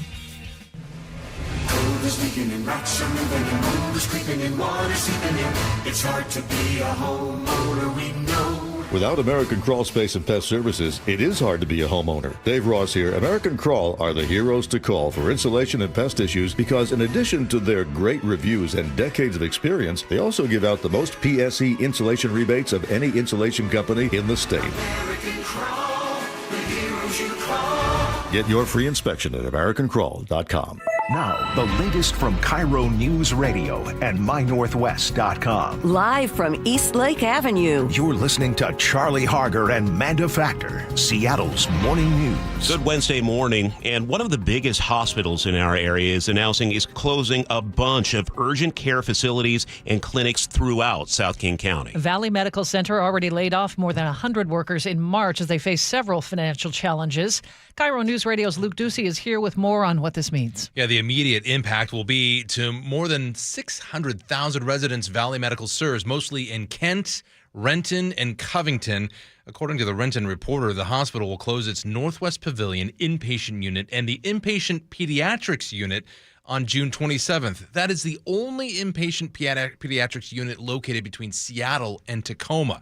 Valley is also going to close 5 different clinics, and patients will be referred to other locations.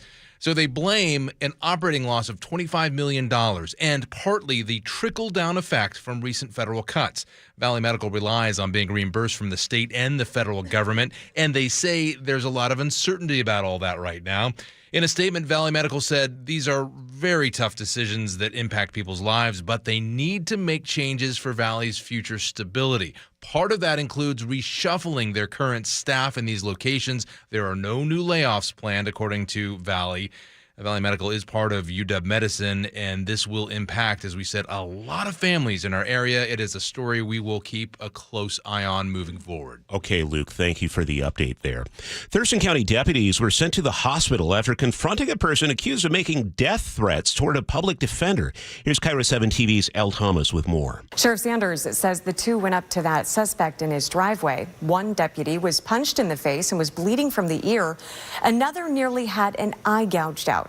Eventually, deputies got him under control and in a restraint system. Sanders says both deputies are in good spirits. After being on the run for a week, a dramatic rescue and arrest in Mason County. Deputies pulled over David Williford to safety after he was found climbing beams under the high steel bridge Monday night. Just wait for a second, don't fall off. Just wait for us, David. I'm good. The 38-year-old cut off his ankle monitor in West Seattle last week. Williford has a history of child sex crimes and animal abuse. He was taken for a mental health evaluation before heading to jail. A small earthquake shook the Olympic Peninsula early yesterday morning. The U.S. Geological Survey says it was a 2.8 magnitude quake. 2:18 in the morning, about 15 miles west of Hoodsport. It was felt as far away as Abbotsford, British Columbia, and Aberdeen. USGS encourages you to report it if you felt the quake. If you drive on Rainier Avenue, expect some changes. Seattle added new medians to try and stop dangerous driving. King 5 reports they're already up at Spencer, Kenyon, and Thistle. 2 more are coming near a Safeway in Rainier Valley Square. Neighbors say drivers often pass traffic in the center turn lane. That is illegal to do if you travel more than 300 feet. The Ethiopian Community Center says it's been a real danger outside their building. The city hopes the medians and lower speeds will make things safer. I get stuck in that afternoon backup on A Street all the time, Sully, in Auburn, and people just fly by in the suicide lane. Yes, and they do. It is not fun to see, and it's dangerous. It is incredibly dangerous. You get 300 feet. That's it. And it's not as far as you think it is. Yeah. Okay. Well, you are at the Beacon Plumbing Traffic Desk. And we are struggling. We are looking at some wet roads out there, and just about everywhere you go, we're running about 10 minutes behind schedule. Some places maybe a little bit more than that. I mean, we're getting closer to an hour and a half now to make it from Everett to Seattle. The brake lights kind of begin at the Boeing Freeway and then kind of get a lot worse right around Linwood. By the time you're down to Shoreline, you're getting a little bit better than you hit it again through the U District, so not exactly a good drive. About an hour and 20-minute trip from Everett into Bellevue. The brake lights there away from Linwood are solid all the way down through Bothell, a little bit in Totem Lake as well. Northbound I-5, Federal Way to Seattle, hour and 15 to an hour and 20 now, with 45 of those minutes from South Center. Those last couple of miles are really struggling from about the beginning of Boeing Field all the way up. 509 and 99 are also really heavy today, too, coming down out of Burien. 509, that is, it's bumper to bumper, really almost from the airport all the way up, so that's not exactly a good day. The Valley Freeway, well over an hour now, with 35 of those minutes from Auburn, so that's at least a 10 or 12 minute delay as well. And Renton to Bellevue is getting close to 45. This report brought to you by Home Comfort Alliance. Discover one of the new inventions in home comfort with mini split systems. Call for a free consultation. 18 months, same as cash financing. HomeComfortAlliance.com. You might see a little light drizzle depending on where you are this morning. Otherwise, just a cloudy day and a high of 60. We'll see some real showers by tomorrow afternoon after some early sun breaks and cloudy skies. It's 51 in Seattle right now. Seattle's tradition for news and conversation. This is Seattle's Morning News with Charlie Harger and Manda Factor. 7:36 now. Washington State Ferries is returning 3 vessels to their lineup beginning next month ahead of the busy summer travel season. Well, this is good news, but it also brings with it new concerns, as we hear from KIRO Newsradio's Nate Connors. When Governor Ferguson delayed the hybrid electrification for 2 of the state's largest ferries back in March, this set the table to bring back some vessels 3 years earlier than planned. Which routes will get the boost? Here's spokesperson Dana Warr. Bremerton will get a 2-boat schedule for the first time since pre-pandemic. Port Townsend gets a second boat on the weekends, and Triangle Route, which serves 3 communities, will have a steady 3-boat service. The delay of the electrification expedites ferry service to pre-pandemic levels ahead of the World Cup in 2026. Following the World Cup, the state is staying committed to building electric ferries, with the first one in service by 2029. Adding 3 vessels puts the fleet at 18 running full-time, with 21 total ready to go. 21 will serve this schedule. We're not going to increase or add international service to Sydney. We're going to focus on domestic service right now and use those 18 boats in service, and then the other 3 will rotate in preservation and maintenance, shipyard work. So, staffing these 3 vessels means less standby crew for fill-ins, and that could have a negative impact. And there's also this concern. You know, crabbing season is coming this summer, and if we wrap another crab pot line around our shaft, we could see a vessel out for months. These boats are running 20 hours a day, 365 days out of the year. If we see significant mechanical breakdowns in our vessels, it might take a vessel out of service. The Seattle-Bremerton route gets the first vessel June 15th, Fauntleroy, Vashon, Southworth June 30th, and the Port Townsend Coupeville run gets the 3rd vessel on the 4th of July. Nate Connors, KIRO News Radio. 7:38 now. Teens now have a drug-free option to treat things like anxiety, panic attacks, and trauma. Seattle-based Free Spirit says it has FDA clearance to treat children between the ages of 13 and 17 with technology that provides video-based coaching and breathing training. The CDC says more than 1 in 5 teens surveyed said they felt anxious in the past 2 weeks. GeekWire reports Free Spirit initially got clearance for treating PTSD and panic disorder in adults. Frank Lindsay, KIRO News Radio. Well, today, the North Shore School District is expected to make a final selection for its new superintendent. In the race is Dr. Sean Carey, who currently works as the superintendent in Enumclaw. Anacortes School District Superintendent Dr. Justin Irish is also a candidate, along with Dr. Patrick Murphy, the superintendent of the Olympia School District. That position is up for grabs after the district's current superintendent, Michael Tolley, announced his retirement. It's a big step up for a Navy leader with roots in Western Washington. Captain Rick Burgess, who grew up in Bellevue, is now Rear Admiral Rick Burgess. He handed off command of the USS Gerald R. Ford on Sunday in Norfolk, Virginia. That's the Navy's newest and biggest aircraft carrier. According to a Navy press release, Burgess led the Ford through its first full deployment. His crew sailed more than 100,000 miles. Trained with 17 allied countries, they won award after award, including Best Ship in the Fleet. Burgess now heads to Nevada, where there are no aircraft carriers. That's where he'll lead the Navy's top aviation training center. He called commanding the Ford a privilege of a lifetime.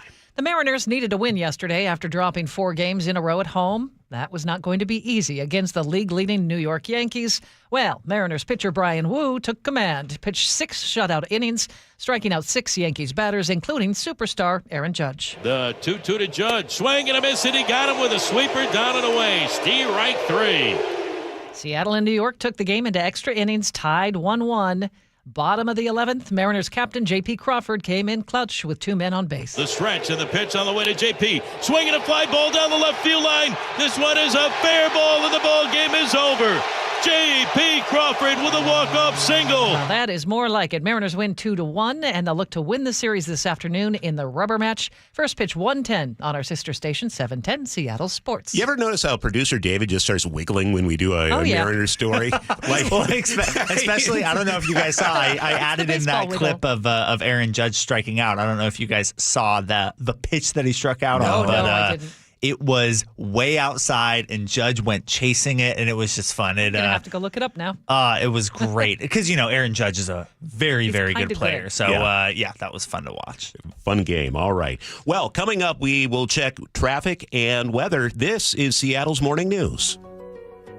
So I formed Davis Law Group about 30 years ago, and I would get, the same questions from people about what to do in the case of an accident. Do you need a lawyer? To the point where I decided that I would at least write a book which would answer the common questions that I would receive as a lawyer. Once I wrote my first book, it proved to be hugely popular. I decided to write then a series of books in different accident cases so that we could really teach people about their rights, how to protect them, and how to decide on whether they need a lawyer and what lawyer to hire. I've found in my career that having a client that is educated and knowledgeable about their particular type of case really helps the client and also usually ends up making the case or the claim more successful.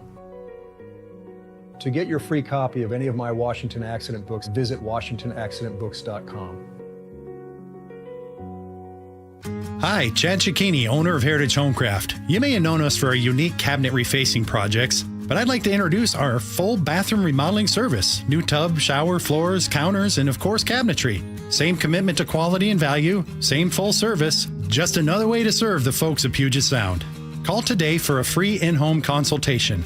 Heritage Homecraft, 425-485-1600, 425-485-1600, or heritagehomecraft.com.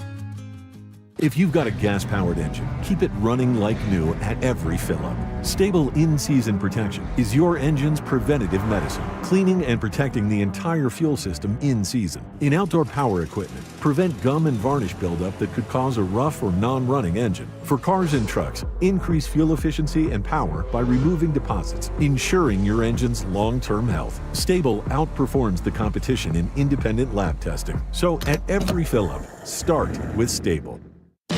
Workdays can be unpredictable, but your workwear shouldn't be. With the Cintas Apparel Plus program, you'll have freshly laundered garments for everyone on your team delivered every week. Cintas has workwear for just about any job imaginable, with high-performance fabrics and an uncompromising fit that stretches and moves with you. Don't leave looking and feeling good to chance. Visit Cintas.com. Oh, I'm ready! And get ready for the workday.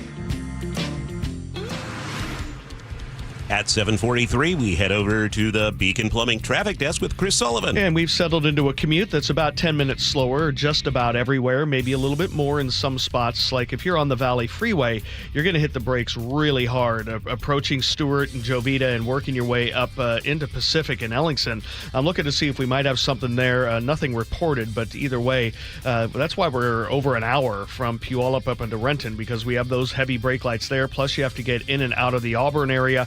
And then up at the north end. So I would probably say it's 35 minutes at least out of Auburn and over an hour all the way from the Puyallup area. And then Renton to Bellevue is about 50 minutes now. That's become the norm lately with the brake lights from basically 167 all the way up past 44th. The I-5 corridor now struggling over 50 minutes from the South Center area into downtown, just bumper to bumper from well before the Boeing Access Road into downtown, which puts us at about an hour and 20 all the way from Federal Way. 509 and 99 are pretty thick. 509's backed up all the way to 128 as you come down out of Burien.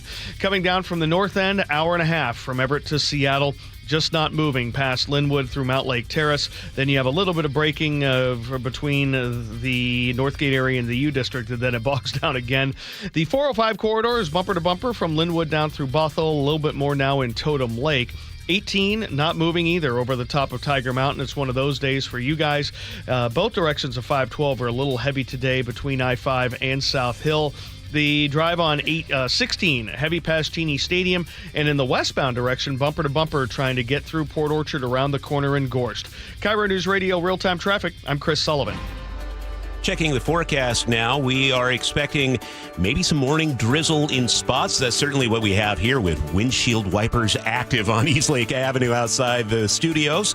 We're headed for a high in the upper 50s today. We should be mostly dry by the afternoon. A lot of clouds, though. Tomorrow, another cloudy day with some afternoon showers. Right now in Seattle, it's 49. at 7:45. And KIRO Newsradio morning editor Katrina Gishard is here. The family of a Boeing whistleblower who committed suicide has settled its lawsuit against the plane maker. John Barnett took his own life back in March of 2024. He shared safety concerns with journalists after he retired in 2017. Terms of the settlement were not disclosed. Boeing says it took action several years ago to review and address the issues that Mr. Barnett raised. 5 years ago, the Seattle School District ended its program that allowed law enforcement in schools, but now Seattle's new police chief says he'd like to see officers back on some campuses by this fall. Seattle Public Schools Executive Director of Safety and Security, Jose KIRO Morelos, tells KIRO 7 TV the district is ready to present a proposal to the school board by this summer. We need to go up to the board for them to lift it, but we also need communities to come together and ask for it. He says a school engagement officer would need to help students who can be developed and trusted relationship with.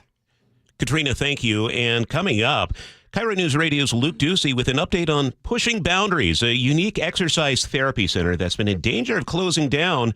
And Luke has some good news for us coming up next. I'm Macy House with Baird Global Investment Banking. In today's markets, global financial capabilities aren't worth much without personal attention to your priorities. Baird Banking, Research, and Private Equity professionals are located across 3 continents, sharing more than investment expertise. As employee owners of our firm, we all have a personal stake in your success, here in the Pacific Northwest and around the world. Discover the Baird difference. Visit rwbaird.com/Seattle. Greetings, Boomtown. Ever since this neighborhood switched to Xfinity Internet, the Wi-Fi is booming! Xfinity combines the power of internet and mobile with one all-in plan. So we've all got lightning-fast, secure Wi-Fi speeds at home and on the go with Wi-Fi Power Boost from Xfinity Mobile. You get the most reliable Wi-Fi with our best in-class equipment and unlimited data included. Plus, add an unlimited mobile line. All for only $40 a month for 1 year. To celebrate this combo, we're mashing our shows together. It's everything you need all in one plan. Plus, learn how to get a free 5G phone with a premium unlimited line. Now, sit back and relax with the smooth, relaxing sound of face-melting acid metal! Brilliant. Visit Xfinity.com to learn more. Ends June 23rd with paperless billing and autopay stored bank account. Restrictions apply. Xfinity Internet gateway required. Taxes, fees extra. After 1 year rate increases to $110 a month. After 2 years regular rates apply. Actual Wi-Fi speeds vary. Most reliable Wi-Fi based on Open Signal Awards USA. Fixed Broadband Experience Report August 2024. Ladies, and you guys too, have you noticed visible signs of aging? Those deep wrinkles, fine lines, and facial creases stealing your youthful glow? Sagging skin, crow's feet, and loss of facial contour are all natural effects of aging. But you no longer have to let them define your appearance. Introducing the New Skin Lift, the groundbreaking facelift led by Dr. Brian Scott. The advanced New Skin Lift addresses key signs of facial aging for women and men, restoring natural youthful contours. Whether it's replenishing volume lost over time or lifting the skin to smooth out those creases, the New Skin Lift can help you look 10 to 20 years younger with both surgical and non-surgical options. It's Hollywood's best kept secret and now available to you. Get a free consultation and save $250 off your New Skin facelift. Schedule at newskinlift.com or 206-222-1225. Look 10 to 20 years younger and restore your youthful appearance with the New Skin facelift. newskinlift.com. Whatever temperatures this summer brings, your friendly and knowledgeable Bryant dealer is ready to help. Your dealer is committed to achieving a high level of training, and skills are backed by outstanding products from one of the industry's most trusted names, Bryant. So whether you need a quick fix or an entirely new cooling system, your local Bryant dealer will do whatever it takes for your family's comfort. Schedule an appointment today. For a dealer near you, visit BryantNorthwest.com. Bryant, whatever it takes. This is the city's longest-running radio news show, Seattle's Morning News on KIRO News Radio. It's 7:49. Thanks for joining us on this Wednesday morning, along with Charlie Harger. I'm Manda Factor. Now to a story we first told you about last month.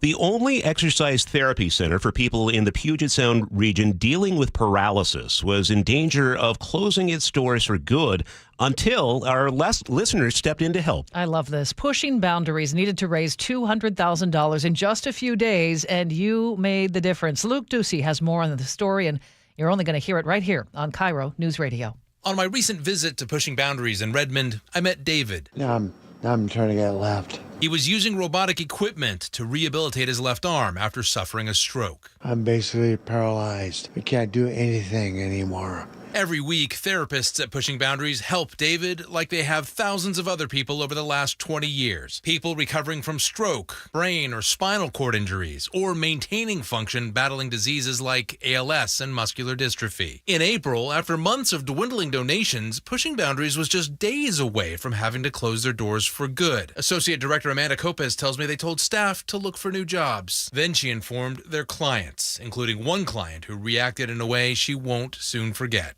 Very stoic guy, doesn't show a lot of emotions. And at the end of what he thought was going to be his last session, he broke down in tears. The next nearest facility like Pushing Boundaries is in California. Many of their clients also rely on them to subsidize their rehab up to 75% because insurance companies often don't cover the months or years of care they need. And now that Pushing Boundaries has fresh donations and new life, it just showed the best side of people. Which means for David, you have to have a dream to chase. And he is dedicated to chasing his. My dream now is to get whole again, be what I used to be, play with my grandkids, wrestle with my 9-year-old grandson.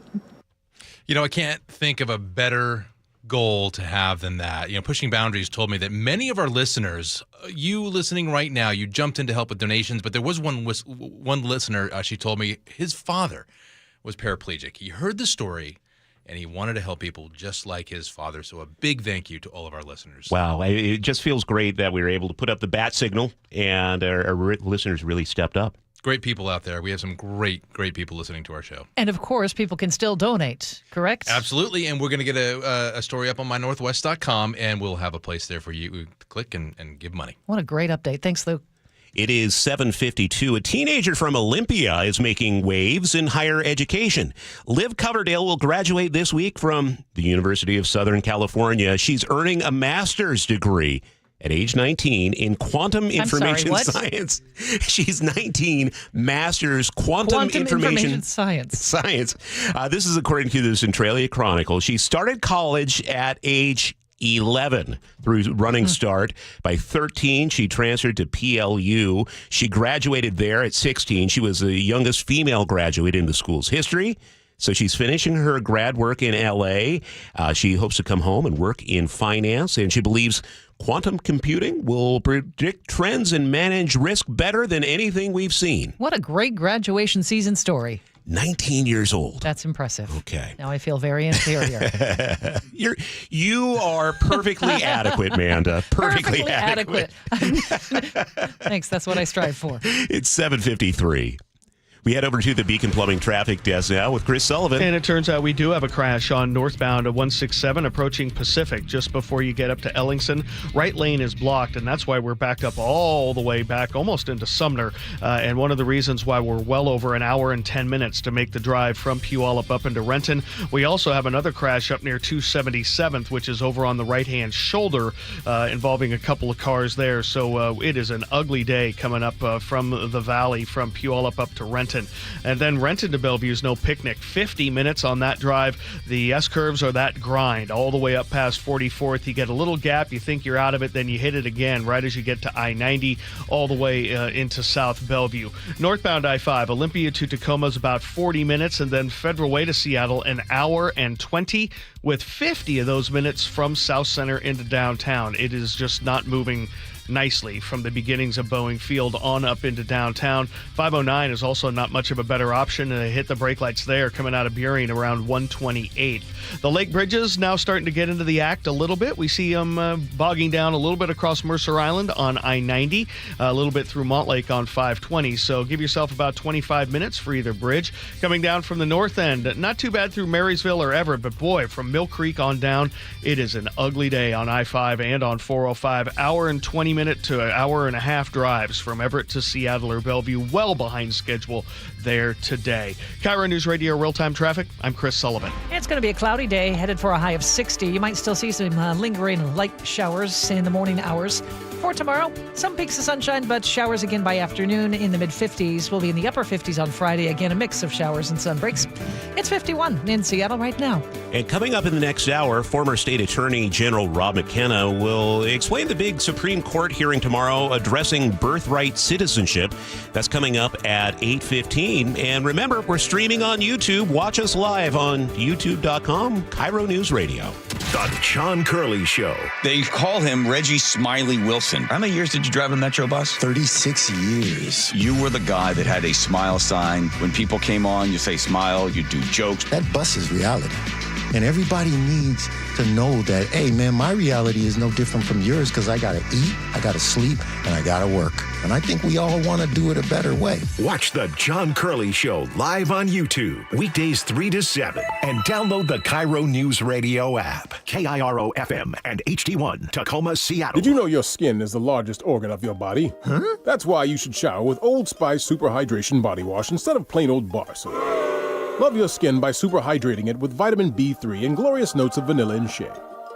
Did you know that my super hydrated skin is the second largest organ of my body? The first is my heart. Old Spice. Men have skin too. Old Spice Super Hydration Body Wash. 24/7 renewing moisture. With daily use. You ever try fixing your car and realize you're missing that one part? Yeah, been there. That's why eBay's my go-to. They've got millions of parts, guaranteed to fit. I'm talking brake pads for when yours have seen one too many miles of stop and go. Oil filters, cause you don't mess around with your engine care. Even got this cold air intake on my watch list. I might just go for it. To keep the ride cool and your DIY streak hot. Find all the parts you need at prices you'll love. Guaranteed to fit every time. eBay. Things. People. Love. Eligible items only. Exclusions apply. Ooh, ma.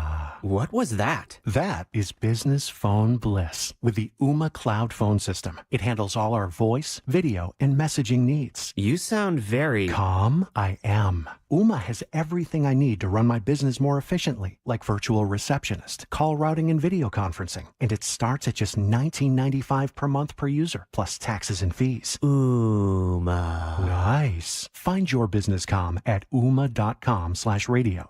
This message comes from Viking, committed to exploring the world in comfort. Journey through the heart of Europe on an elegant Viking longship with thoughtful service, destination-focused dining, and cultural enrichment on board and on shore. With small ships that bring travelers closer to the destination, there's more time to explore. And every Viking voyage is all-inclusive, with no children and no casinos. Discover more at Viking.com. Are you looking at diversification and stability with your investment portfolio, especially with the volatility right now in the stock market? Hi, I'm Scott Rireka, CEO of Legacy Group Capital based in Bellevue. We've been running local real estate investment funds for over 18 years. We've had 0 investor losses and have averaged double-digit returns since inception. Maybe it's time to take a little risk off the table given market conditions. For stability, there's no better option than Legacy Group's Northwest Fund, a fixed return of 9%. Legacy's Northwest Fund also accepts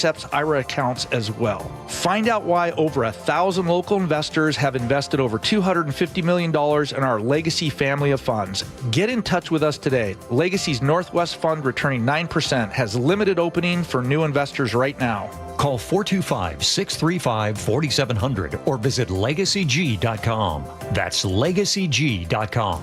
This is not investment advice. Legacy investments available to accredited investors only. Details at LegacyG.com. Homeowners, protect your biggest investment now with Integrity Roofing and Construction. Get ahead of the summer rush. Integrity, your family-owned, award-winning roofing and construction company, is ready to give your home the protection it deserves. Integrity offers a complete in-house construction division for all your projects. Integrity Roofing is known for top-notch service and on-site project management, making the process easy. Beat the summer rush and call Integrity today for a free estimate at 206-202-ROOF or online at integrityrc.com. That's integrityrc.com. Charlie Harger here. When your hot turns to cold, you better think fast. Fast water heater. Call 1-800-THINK-FAST. That's 1-800-THINK-FAST or fastwaterheater.com. You better think fast. Fast water heater. Your best source for local news. KIRO News Radio. KIRO FM and HD1. Tacoma, Seattle. Northwest News. This is CBS News on the Hour, sponsored by Progressive Insurance. I'm Steve Kathan. President Trump is in Qatar, signing a defense agreement and praising the emir. But we've been friends for a long time, and this is an outstanding man. He's a great man, and we're going to help each other. The United States is in a very strong position militarily. We have the best equipment anywhere in the world. CBS's Nancy Cordes. It is that man sitting right next to him who is the one who offered Trump a $400 million gift, a 747 that we've all been talking about so much over the last couple of days for use as Air Force One. It's generated a lot of controversy back in Washington from Democrats and many Republicans. And Trump says Qatar has agreed to a $200 billion plan to purchase more than 160 Boeing jets.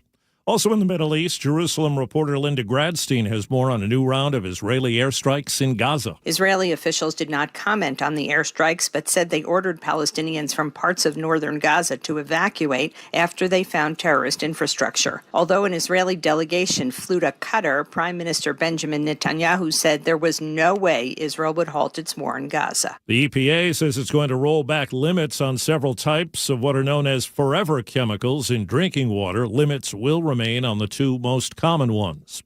CBS's Katrina Kaufman reports Sean Combs' ex-girlfriend's back on the stand at his sex trafficking trial. There were a lot of questions where they were asking Cassie about who was providing the money, the materials for these freak-offs that they engaged in. And as she was talking about the fact that someone from his staff or a bodyguard would often be the one to drop off the drugs, the supplies, Sean Combs shook his head as though he was disagreeing with that testimony. Elementary school students and staff rescued by boats from a flooded school building in Westernport, Maryland yesterday. Allie Wade had children at the school. I didn't get any call from the school. I didn't know any plan. I didn't know anything. So my instinct was get my kids. A 12-year-old boy in Virginia is missing after being swept away by rising water.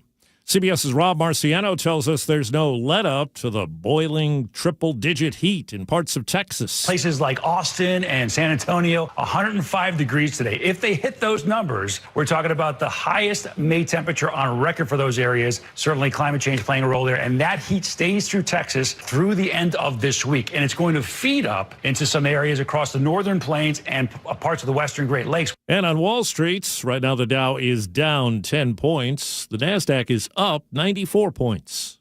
This is CBS News. A word from Progressive Insurance. Life can be hard, so Progressive can make bundling your home and auto easy. Hope that helps. Learn more at Progressive.com or 1-800-PROGRESSIVE. 8:03 now. We head over to the Beacon Plumbing Traffic Desk with Chris Sullivan. And you're 10 minutes late before you walk out the door, no matter where you're going. Some places it's a little worse. We've got a little bit of wet weather out there. It's kind of misty in spots. Going to start with the crash we have on northbound 167, or it's a stall, actually, as you get up towards Ellingson, working your way up into Pacific. We've got about a 3-mile backup there all the way to the 410 interchange in Sumner. You add the normal stuff out of Auburn. There's a crash up by before you get to 277th. That's over on the right shoulder. Hour and 10-minute trip from Puyallup to Renton with 40 minutes out of Auburn. That's just ugly. And then Renton to Bellevue's at 50 minutes. Northbound I-5, Federal Way to Seattle's got about an hour and 20-minute drive for you with almost 50 of those minutes from South Center. The brake lights begin at the Boeing Access Road and continue all the way up. Looking at 509 as your alternate, I wouldn't recommend it. It's from heavy from 128 coming out of Burien all the way up to the West Seattle Bridge. Coming down from the north end, you got about an hour and a half from Everett to Seattle.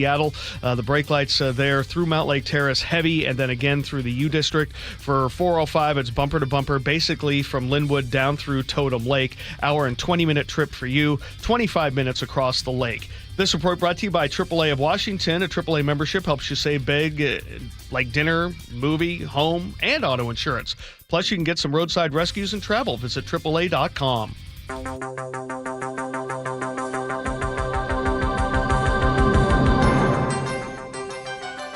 Seattle's Morning News, good morning. It is 8:04. Along with Manda Factor, I'm Charlie Harger. There was great news for Boeing this morning and for Boeing workers, too. Qatar Airways announcing they plan to buy more than 100 aircraft, maybe even more. This comes as President Trump touched down in Qatar this morning. KIRO Newsradio's Luke Ducey is following this and joins us live. This is a huge deal for Boeing, worth more than $100 billion. Kelly Meyer with News Nation uncovered more details. That announcement happening here in Qatar. We did did find out and scoop that Qatar Airways has already secured an agreement with Boeing to buy at least 150 planes. I'm told that could reach up to 200 planes. Our sources telling us that this is set to happen today. This deal also means a lot of jobs for Boeing, of course, mostly in the Charleston, South Carolina area where most 787s are made. Good news for local business owners there as well. Most of our business are contractors. They are truck drivers. They're just working class people. And if it can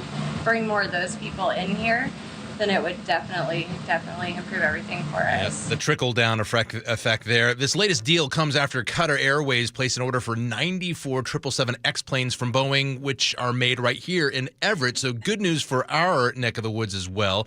And just yesterday, of course, China lifted their freeze on deliveries of Boeing jets while the U.S. and China renegotiate a new trade deal over the next 90 days. Certainly an upturn, Charlie and Manda, for Boeing after facing two fatal crashes of the 737 MAX 6 years ago. There was that door plug blowout last year on a 737 and an intense investigation and oversight by the FAA. New Boeing CEO Kelly Ortberg was hired to come in and make changes, and it looks like he's delivering at least on new deals for Boeing. Boeing stock up today, right now this morning, at least 3 points so far. And it sounds like CEO Kelly Ortberg was in the room as President Trump and the leader of Qatar signed that aircraft deal last hour. So thank you for the update, Luke. You bet. 8:06. A family of a Boeing whistleblower who committed suicide last year has settled its lawsuit against the company. We get more on this from KIRO Newsradio's Frank Lindsay. John Barnett, a longtime Boeing employee, shared his safety concerns with journalists after he retired in 2017. He said he once saw discarded metal shavings near wiring for the flight controls that could have cut the wiring and caused a catastrophe. Terms of the settlement were not disclosed. Boeing released a statement saying, quote, "We are saddened by John Barnett's death and extend our condolences to his family. Boeing took action several years ago to review and address the issues that Mr. Barnett raised," end quote. Frank Lindsay, KIRO News Radio. The manhunt for a wanted felon accused of shooting at a Thurston County deputy with an assault rifle is over. Here's KIRO News Radio's Heather Bosch. The FBI took 27-year-old Damian Madison and his mother into custody near the Nevada-California state line. Thurston County Sheriff Derek Sanders posting a photo of the arrest with the statement, "A multi-day, multi-state, multi-jurisdiction manhunt comes to an end." Sanders says Madison is a wanted felon who fired an assault rifle out of a car at a pursuing Thurston County deputy. The deputy was okay. Madison got away, but it turns out not for long. Heather Bosch, KIRO News Radio. Reliable, refreshing, and ready every morning. Seattle's Morning News. Now I'm in a good mood. Welcome to your morning. Thank you. And your life. Wait, welcome to... Okay, I'm trying to get all the lyrics back there. They're tucked back there somewhere. This is Seattle's Morning News. I'm Charlie along with Manda. There's no turning back. I got that part. Everybody wants to rule KIRO News Radio, that's for including sure. Chris Sullivan, who's watching the roads for us this morning. Good morning, Sully. Morning. We are hanging in there. It's a little wetter than we expected. Yeah, and I'm looking for some help from our drivers on what's happening on northbound 3 in Gorst, getting some interesting reports there, and so looking to get a little bit more information on that as we work towards our next traffic report. A lot of listeners there, so we'll check in with that.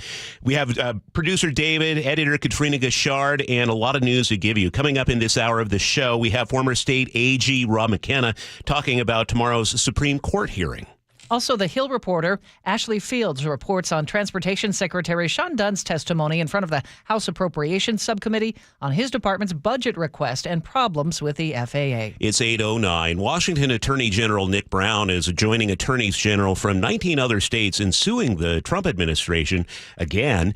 KIRO News Radio's James Lynch has more. Attorney General Nick Brown and the 19 other attorneys generals filed 2 separate lawsuits against the Trump administration for threatening to withhold funding to states that do not assist in the federal government's immigration enforcement efforts. Brown said the president is once again acting illegally by threatening funding cuts without authority, which would negatively impact our ability to fight wildfires and enhance cybersecurity. Named in the lawsuits, FEMA, the Department of Homeland Security, and the Department of Transportation. James Lynch, KIRO News Radio. A Pierce County family is demanding accountability after the fentanyl poisoning death of their 5-year-old nephew. Deputies found Brentley Lawrence unresponsive in March, sleeping next to his mother, Jordan Shank, who's now been charged with first-degree manslaughter. Lawrence's aunt and uncle, Cassandra and Cody Parsons, tell KIRO 7 TV they repeatedly warned authorities about unsafe conditions inside the house. State should do more, CPS should do more, and anybody that went into that home and saw his living conditions and didn't call is also part of the problem. I don't understand why nothing was done or why he wasn't removed from the home after so many calls. It's 8:10. Stolen condoms and a loaded shotgun. Seattle police recovered both Monday night after an armed robbery at a convenience store near 122nd and Aurora. They arrested 3 16-year-old boys, but not before one of them allegedly rammed a police vehicle with their getaway car. 3 teenage girls were in the car, too. They were detained but later released. Could officers possibly return to Seattle Public Schools 5 years after the district ended its program that allowed law enforcement in schools? Possibly. KIRO 7 TV sat down for an exclusive interview with Police Chief Sean Barnes. I think not only SPD, but many people in the community, many people who are parents, teachers, and students would like to see some meaningful engagement of our police officers. Says he'd like to see officers back on some campuses at least by this fall. Well, the NBA will discuss the possibility of adding new teams this summer. Commissioner Adam Silver tells SiriusXM Radio it'll be on the agenda when the league's governing board meets in July. To discuss with full ownership now for the 30 teams to get directly the existing owners' views on potential expansion. He still did not put a timeline on a potential return for the Sonics, but Silver says there's obvious interest to bring the NBA back to Seattle. You think? His comments came about an hour before news broke that the Paul Allen estate is selling the Portland Trail Blazers. As you say that, I'm looking at the Sonics mug producer David has right behind you. I drink from it every day in the hope that it will soon be relevant How many again. years have you had it? Only 3 or 4 years, actually. Yeah, I found it at a cool thrift store. So. All right. Well, bring back our Sonics. It's 8:12 now, and we take a look at weather brought to us by State Roofing and Exteriors. Kind of a drizzly start today, at least in the Seattle area. We expect it to be cloudy most of the day. Highs will be in the upper 50s. Tomorrow, we also have kind of a cloudy, drizzly day. Afternoon showers, a high of 55, maybe some sun breaks. Possible sun breaks on Friday as well, with a high of 59 and afternoon showers. Right now, it's 49 in Seattle at 8:12. And we head back to the Beacon Plumbing Traffic Desk. Here's Chris Sullivan. All right.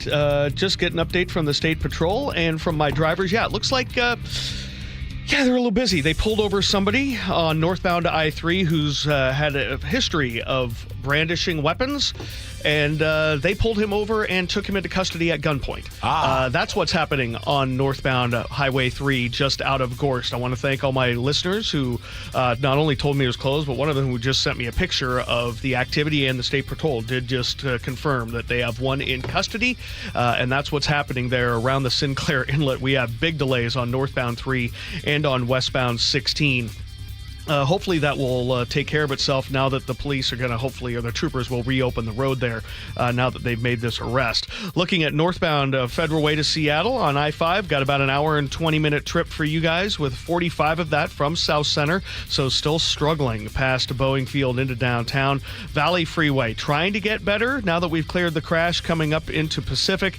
Got about a 55-minute trip for you guys, and then Renton to Bellevue a matching 50. Coming down from the north end, we've got about an hour and a half from Everett to Seattle. Just no relenting in the brake lights there. For hour and 20 from Everett to Bellevue. The good news is up in Everett, Lake Stevens, Marysville, it's really not all that bad. The lake bridges are holding their own. We're under 25 minutes on either one of the lake bridges right now. This report brought to you by Beacon Plumbing. For all your heating, electrical, septic, mechanical needs, stop freaking and call Beacon.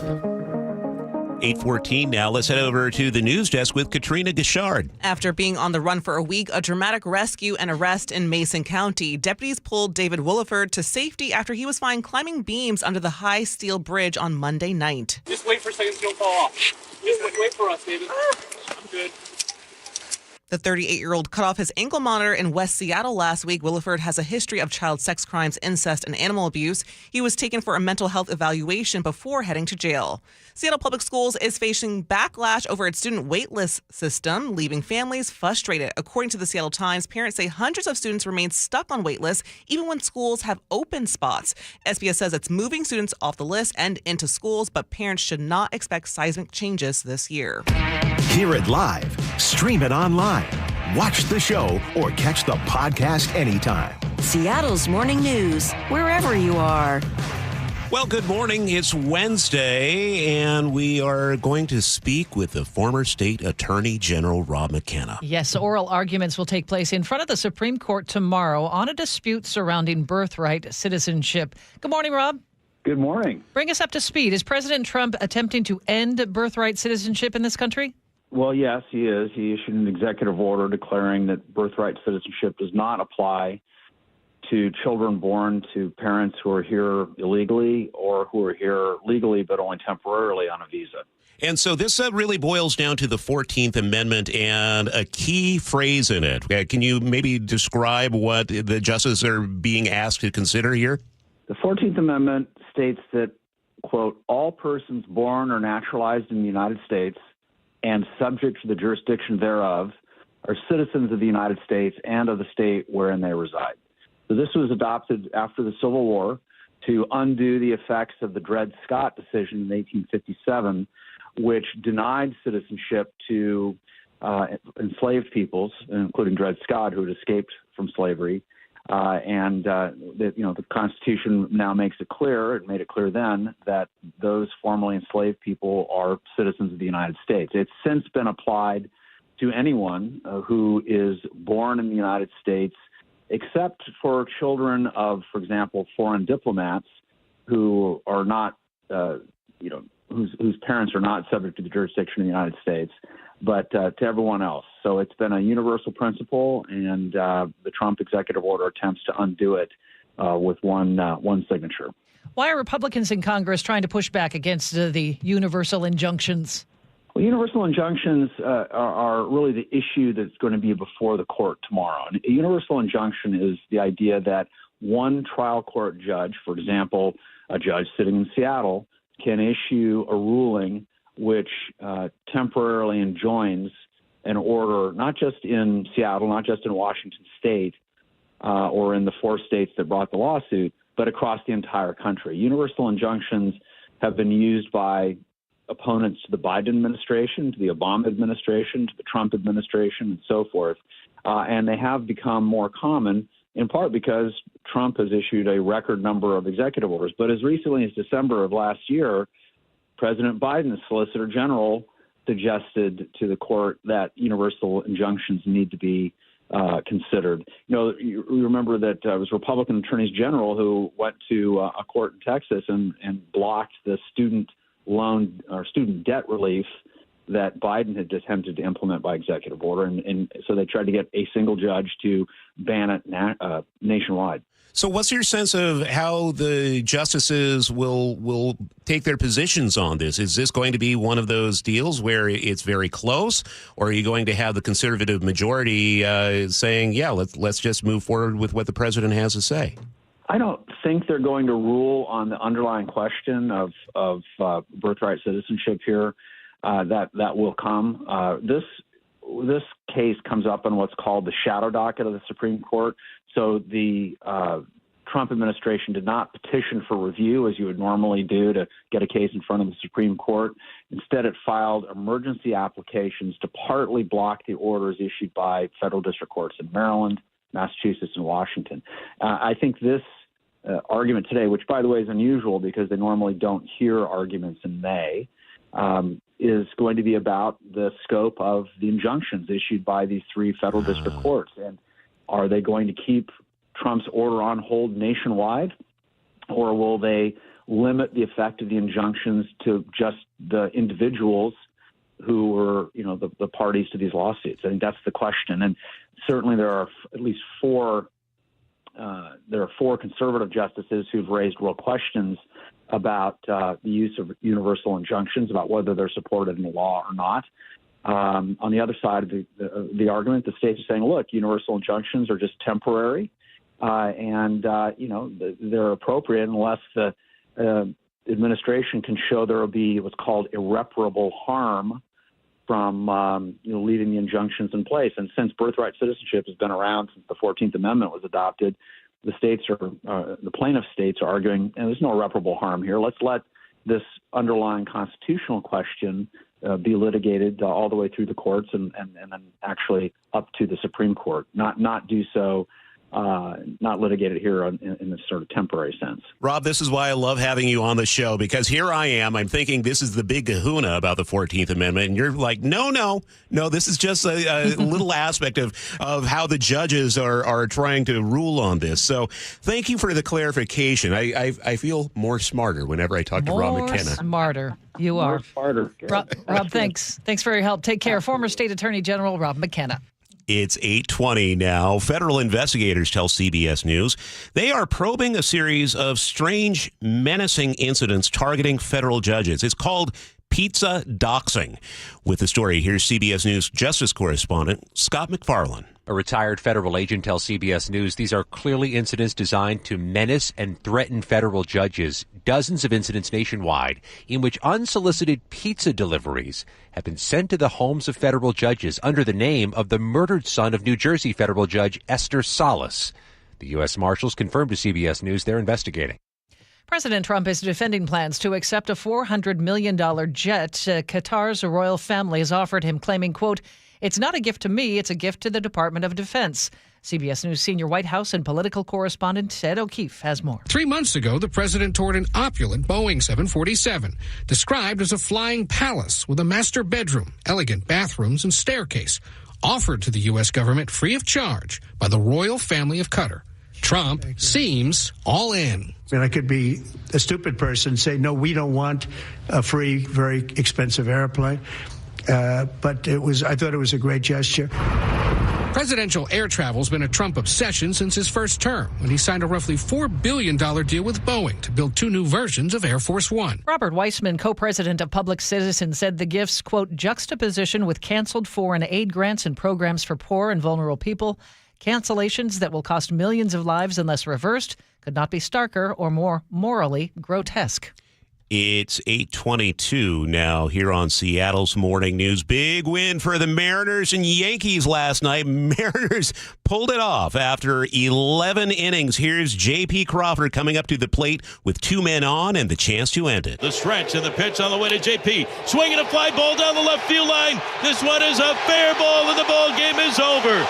J.P. Crawford with a walk-off single. Mariners win last night 2-1. They will look to win the series against the darn Yankees this afternoon. We'll be right with the world. It's on our sister station, Seattle Sports, at 1:10 this afternoon. Afternoon baseball. Gotta love it. Yeah. It's 8:23, and that's time to check in with Chris Sullivan once again at the Beacon Plumbing Traffic Desk. Can you guys tell me when triple digits is ever a good thing? You know, whether it's the temperature. The lottery numbers. Lottery numbers? Oh, there you go. Okay, possibly. Okay, yeah, good one. My hourly wage. Ooh, okay, nice. Well, didn't tell you where the Wait a second. I didn't tell you where the decimal point was. But no, we've hit triple digits on the drive from Everett to Seattle. Over an hour and 40 minutes now on that drive, and that is just volume and just a little hint of weather. The brake lights begin right around 128th in South Everett, and you're on them all the way into Seattle. That is a 30-minute delay, even over what we've gotten used to over the last couple of weeks. So an hour and 40 Everett to Seattle, about an hour and a half from Everett to Bellevue as you try to grind your way out of Snohomish County into King County. It is nasty. Looking at the Valley Freeway, we still have about an hour drive from Puyallup to Renton. The brake lights begin in Pacific, continue up and through Auburn, then at the north end well before 180th, and Renton to Bellevue. 15 minutes behind schedule at an hour. It is just not moving through those S-curves, and then just the slightest of brakes before you get over the top of I-90. Federal Way to Seattle, about an hour and 20 minutes still. 50 of those minutes are from South Center, so that is not a pleasant drive either. Also looking at heavy brake lights past a crash on westbound 512, trying to get yourself into Parkland from South Hill. And we're still working with the remnants of this State Patrol's police stop that involved a pretty serious suspect. It looks like they had to close Highway 3 northbound out of Gorst for just a little bit while they continue to work with that. 16 is backed up all the way almost to Sedgwick, so it is ugly all the way around. This report brought to you by Wilcox Family Farms Eggs. Cage-free eggs are good, range-free better. Bobo pasture-raised eggs are the best. Choose the best for your family. Locally fresh Wilcox Family Farms Eggs. My brain is on delay this morning. 777s, duh. Why couldn't I come up with that? Well, nice. Yeah, it's a good one. Yeah, nice. Or the 777X. It's going to be cloudy for today. We're headed for a high of 60. Overnight low 47. We are seeing some drizzle in spots this morning. It should be just dry and cloudy for the afternoon. Tomorrow, look for some showers by afternoon and a high of 55. It's 51 in Seattle right now. Coming up, Transportation Secretary Sean Duffy testifying in front of Congress. We'll speak with the Hill's Ashley Fields about it. This hour is brought to you by WaFd Bank. Winners of 3 2025 Regional Edward R. Murrow Awards, including feature reporting. The graffiti along Seattle roadways is the worst I've ever seen it. KIRO Newsradio's Nate Connors and I set some parameters. I drove. Every click you hear is Nate counting a tag that defaces the public property you and I pay for. We thank you. We are the Northwest leading news station because of you, inspiring us every day. KIRO News Radio on 97.3 FM. Hello, sunshine. And while you're out and about in the summer sun, make sure your bank accounts can keep up with you. Free checking with WaFd Bank can do that, and much more. No more worrying about minimum balances or monthly maintenance fees. And WaFd has thousands of fee-free ATMs and more than 200 branches to serve you across 9 western states. Plus, WaFd Bank offers new tools like voice-activated banking, so you can check your balance and make transfers between your WaFd accounts using just your voice. You can do your banking while you're planting those spring flowers.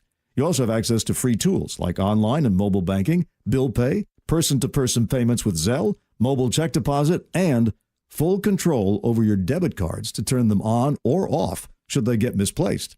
And you can choose from some pretty great-looking debit cards, including the Seattle Kraken and the Seawolves. So visit wafdbank.com to open your account today and find out why they were awarded Best Bank by Newsweek 3 years in a row. Non-sufficient funds charge may apply. WaFd Bank, member FDIC. An illegal alien from Guatemala charged with raping a child in Massachusetts. An MS-13 gang member from El Salvador accused of murdering a Texas man. A Venezuelan charged with filming and selling child pornography in Michigan. These are just some of the heinous migrant criminals caught because of President Donald J. Trump's leadership. I'm Kristi Noem, the United States Secretary of Homeland Security. Under President Trump, attempted illegal border crossings are at the lowest levels ever recorded, and over 100,000 illegal aliens have been arrested. If you are here illegally, you're next. You will be fined nearly $1,000 a day, imprisoned, and deported. You will never return. But if you register using our CBP Home app and leave now, you could be allowed to return legally. Do what's right. Leave now. Under President Trump, America's laws, border, and families will be protected. Sponsored by the United States Department of Homeland Security. Hey, Brock Ewart here with my buddy Dave Taylor from First Mark Insurance. You know, Dave, I love sport. You love sport. And I love sitting with coaches and hearing their game plan each and every week. What are the keys to a First Mark Insurance game plan? It's a great question, Brock. I think there's really 3 keys to a great game plan with us. Number 1 is we want to make sure that our clients have the correct coverage for their unique specific needs. So that's number 1. Do you have the right coverage? Number 2, once we have the right coverage, are we getting that coverage at the most competitive price possible? And then last and not least would be, once we have the right coverage at the most competitive price, are we providing world-class service to those customers so that when they need it, they have someone there that's got their back. Those are the 3 keys to a First Mark Challenge victory. And man, am I so glad Molly and I took the challenge. We are one of so many through a decade plus of being a First Mark Challenge victory. You can too. Just simply go to firstmarkinsurance.com, firstmarkinsurance.com. Calvin loves weightlifting. Maybe a little too much, because he tore his rotator cuff and his labrum. From lifting weights, it just kind of gradually came about, and it got to the point where I couldn't sleep and couldn't lift anything. And so he decided to try stem cell therapy with Dr. Mark Wagner, MD, at Seattle Sports and Regenerative Medicine. I'd had surgery on it once before, and the recovery time and just the pain, I really didn't want to do surgery again if there was another option out there. So he took the plunge. And how does he feel now? 100%. I feel like an uninjured person again. Really? Are you back lifting weights? Yeah, back lifting weights, golfing, doing everything. So you would recommend this to others then? Oh, 100 times. I'm beating Father Time one body part at a time. I love a happy ending. So if you're ready to take on Father Time too, then maybe you should consider stem cell therapy with Dr. Mark Wagner, MD, at Seattle Sports and Regenerative Medicine. Schedule your consultation at drmarkwagnermd.com. You're losing your hair and you simply need a solution that works. You want the best. Modern technology, top-rated physicians, something that's guaranteed to work. Guys, you need world-class Dr. Perungo and his team at Advanced Hair. Advanced Hair has completely redefined hair restoration. From the experience itself to their unmatched results. Receding hairline, bald spot, thinning hair, maybe all three like I had. Get your hair back with Advanced Hair's simple one-day treatment that begins to regrow your own natural hair the very next day. Advanced Hair has changed tens of thousands of lives, including mine. And get this, Advanced Hair is once again the winner of the 425 Business of the Year. For your free consultation, call 425-449-8185. Right now, you'll get $250 off and 250 free hair grafts. Refine your hairline with the team that redefined hair restoration. That's 425-449-8185. Or for the before and afters, visit advancedhair.com. If it's time for a new bath, go with a name you can trust, Bathfitter Northwest. Bathfitter is the original one-day bath remodeler, and right now they're offering 0% interest for 24 months, and for a limited time, they'll pay your sales tax. Call Bathfitter today. Now, the latest from KIRO Newsradio and MyNorthwest.com. Live from East Lake Avenue. You're listening to Charlie Harger and Manda Factor, Seattle's morning news. Good morning. It's 8:31. One of the biggest hospitals in the area is announcing it is shutting down a bunch of urgent care facilities and clinics throughout South King County. Valley Medical Center already laid off more than 100 workers in March as they face several financial challenges. KIRO News Radio's Luke Ducey is here with more on what it all means. Yeah, the immediate impact here will be to the more than 600,000 residents Valley Medical serves, mostly in Renton, Kent, and Covington. According to the Renton Reporter, the hospital will close its Northwest Pavilion inpatient unit and the inpatient pediatrics unit on June 27th. That is the only inpatient pediatrics unit between Seattle and Tacoma. Valley will also close 5 different clinics, they say, and patients will be referred to other locations. They blame the operating loss of $25 million and partly the trickle-down effect from recent federal cuts. Valley Medical relies on being reimbursed by the state and federal government, and they say there's a lot of uncertainty about all that right now. In a statement, Valley Medical said, these are very tough decisions that impact people's lives, but they need to make these changes for Valley's future stability. Valley Medical is part of UW Medicine. This will impact a lot of families in our area. It is a story we will be keeping close tabs on. All right, Luke, thank you. It's 8:32. King County Public Health warning a Canadian visitor was contagious with measles while traveling to a bunch of places in King and Snohomish counties. That person stayed at the Residence Inn in Bothell from April 30th to May 3rd before flying out through SeaTac Airport. And they visited a lot of places in Renton, Bellevue, Seattle, Everett, Woodinville. We're putting the specific locations for you at mynorthwest.com. Doctors say measles can easily be spread, often before a person develops a fever, rash, other symptoms. If you think you were exposed and have not been vaccinated, or you don't know your immunization status, you should call your healthcare provider. A driver in Spanaway barreled into a road construction site, sending a construction worker to the hospital. Troopers suspect the 21-year-old woman was driving under the influence on Highway 7 near 188th Street South just before 1 a.m. Here's State Trooper John Datillo. It's something we take very seriously. There is traffic control set up. There are warnings. And because someone chose to drive intoxicated, someone almost lost their life. It's unacceptable. The woman was arrested on suspicion of DUI and vehicular assault. That construction worker is expected to be okay. It's 8:33, and Chris Sullivan is at the Beacon Plumbing Traffic Desk. And we've got a new crash to tell you about. This one's in downtown Bellevue on northbound 405. Right as you get past the Northeast 8th area and you were about to peel off to, say, 520, it's in the lane that you would use to get to the 520 bridge westbound. But we are bumper to bumper coming out of Factoria. You add that to the normal stuff through the Renton area, and we've got an hour and 5-minute trip to make that drive from Renton into Bellevue. That is a 20-minute delay, so big-time delays there. We're still looking at a 30-minute delay on I-5 to make it from Everett into Seattle. That drive over an hour and 40 minutes now. The brake lights begin at 128th, and they just don't really relent. 405, same deal, away from Linwood all the way down through Totem Lake and now extending into Kirkland. Hour and 25 for the drive down into Bellevue.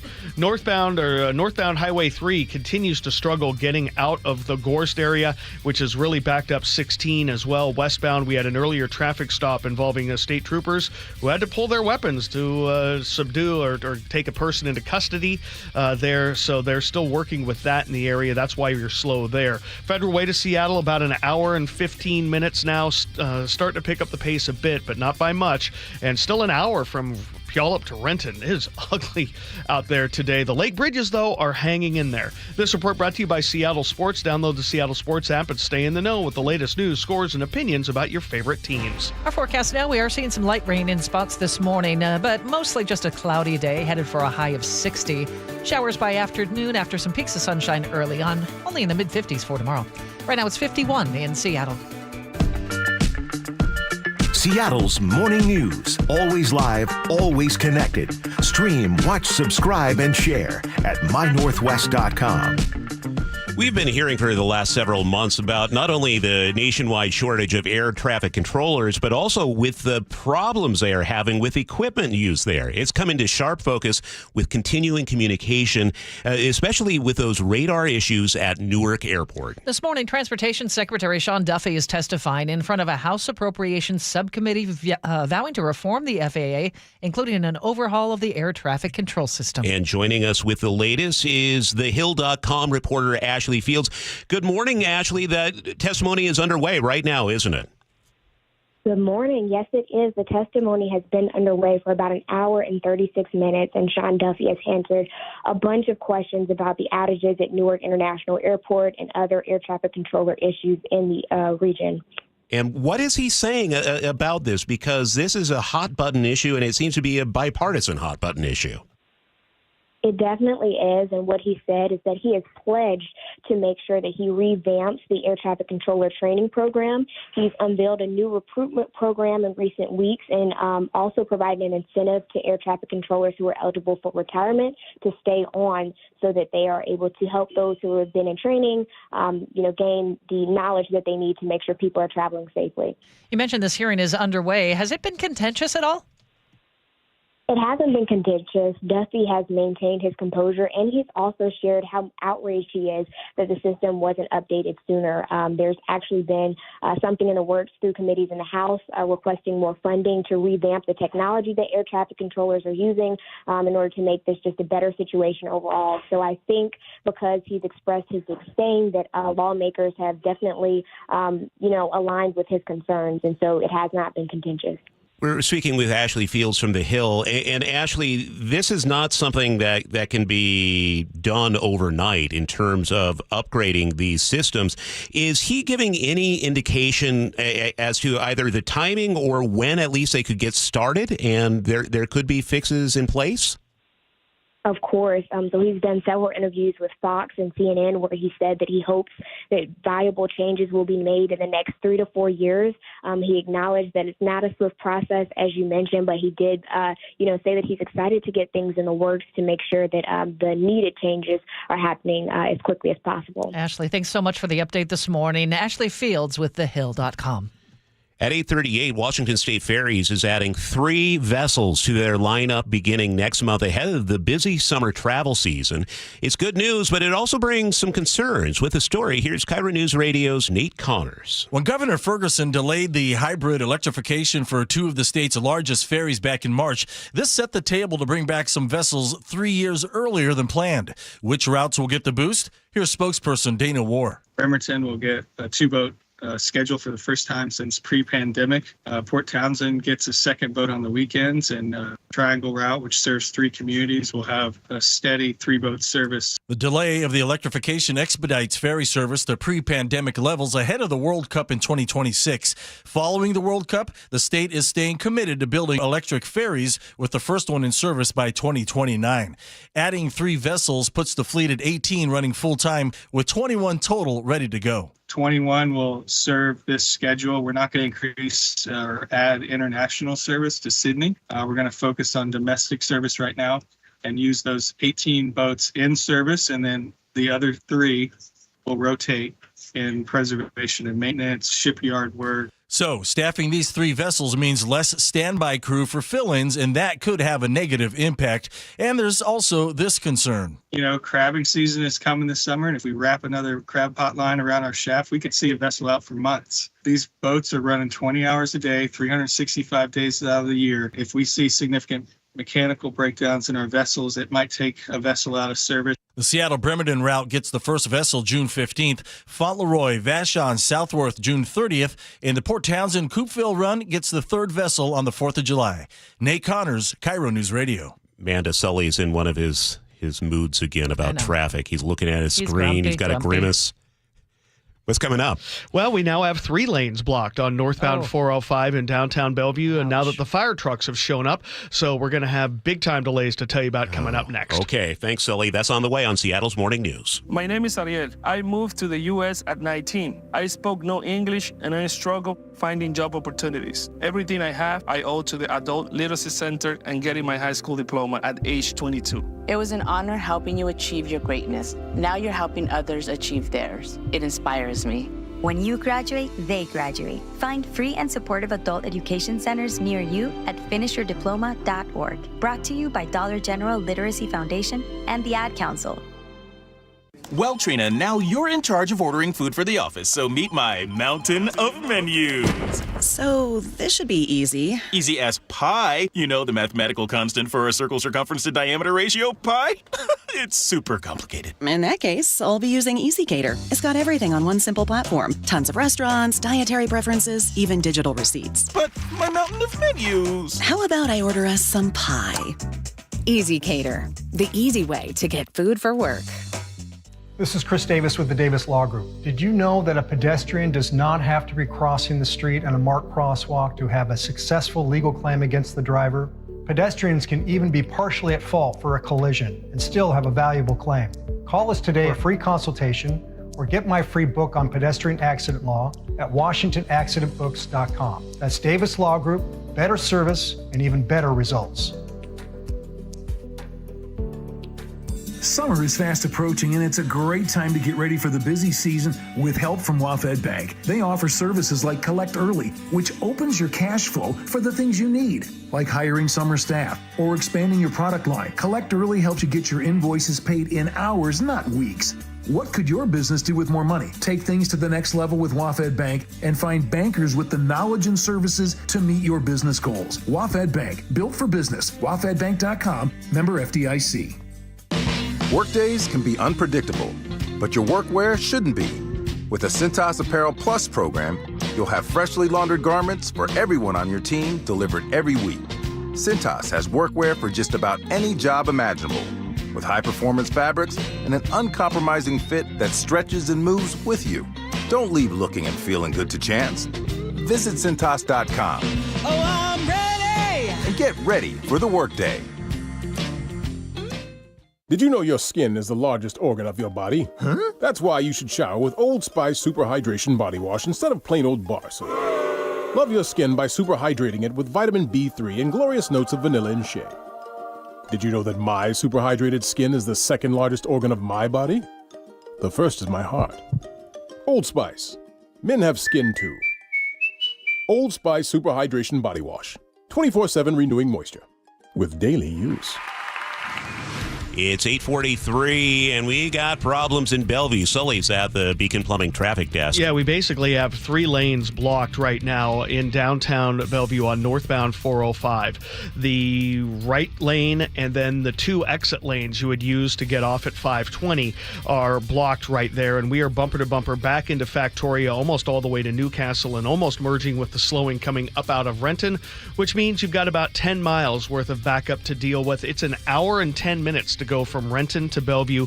That is a 30-minute delay. That's our second 30-minute delay that we've had of the morning. The second one was on southbound I-5 as you make your way from Everett into Seattle. That is down to a 20-minute delay, but it's still an hour and a half to go from Everett to Seattle or Everett to Bellevue. Just nasty driving.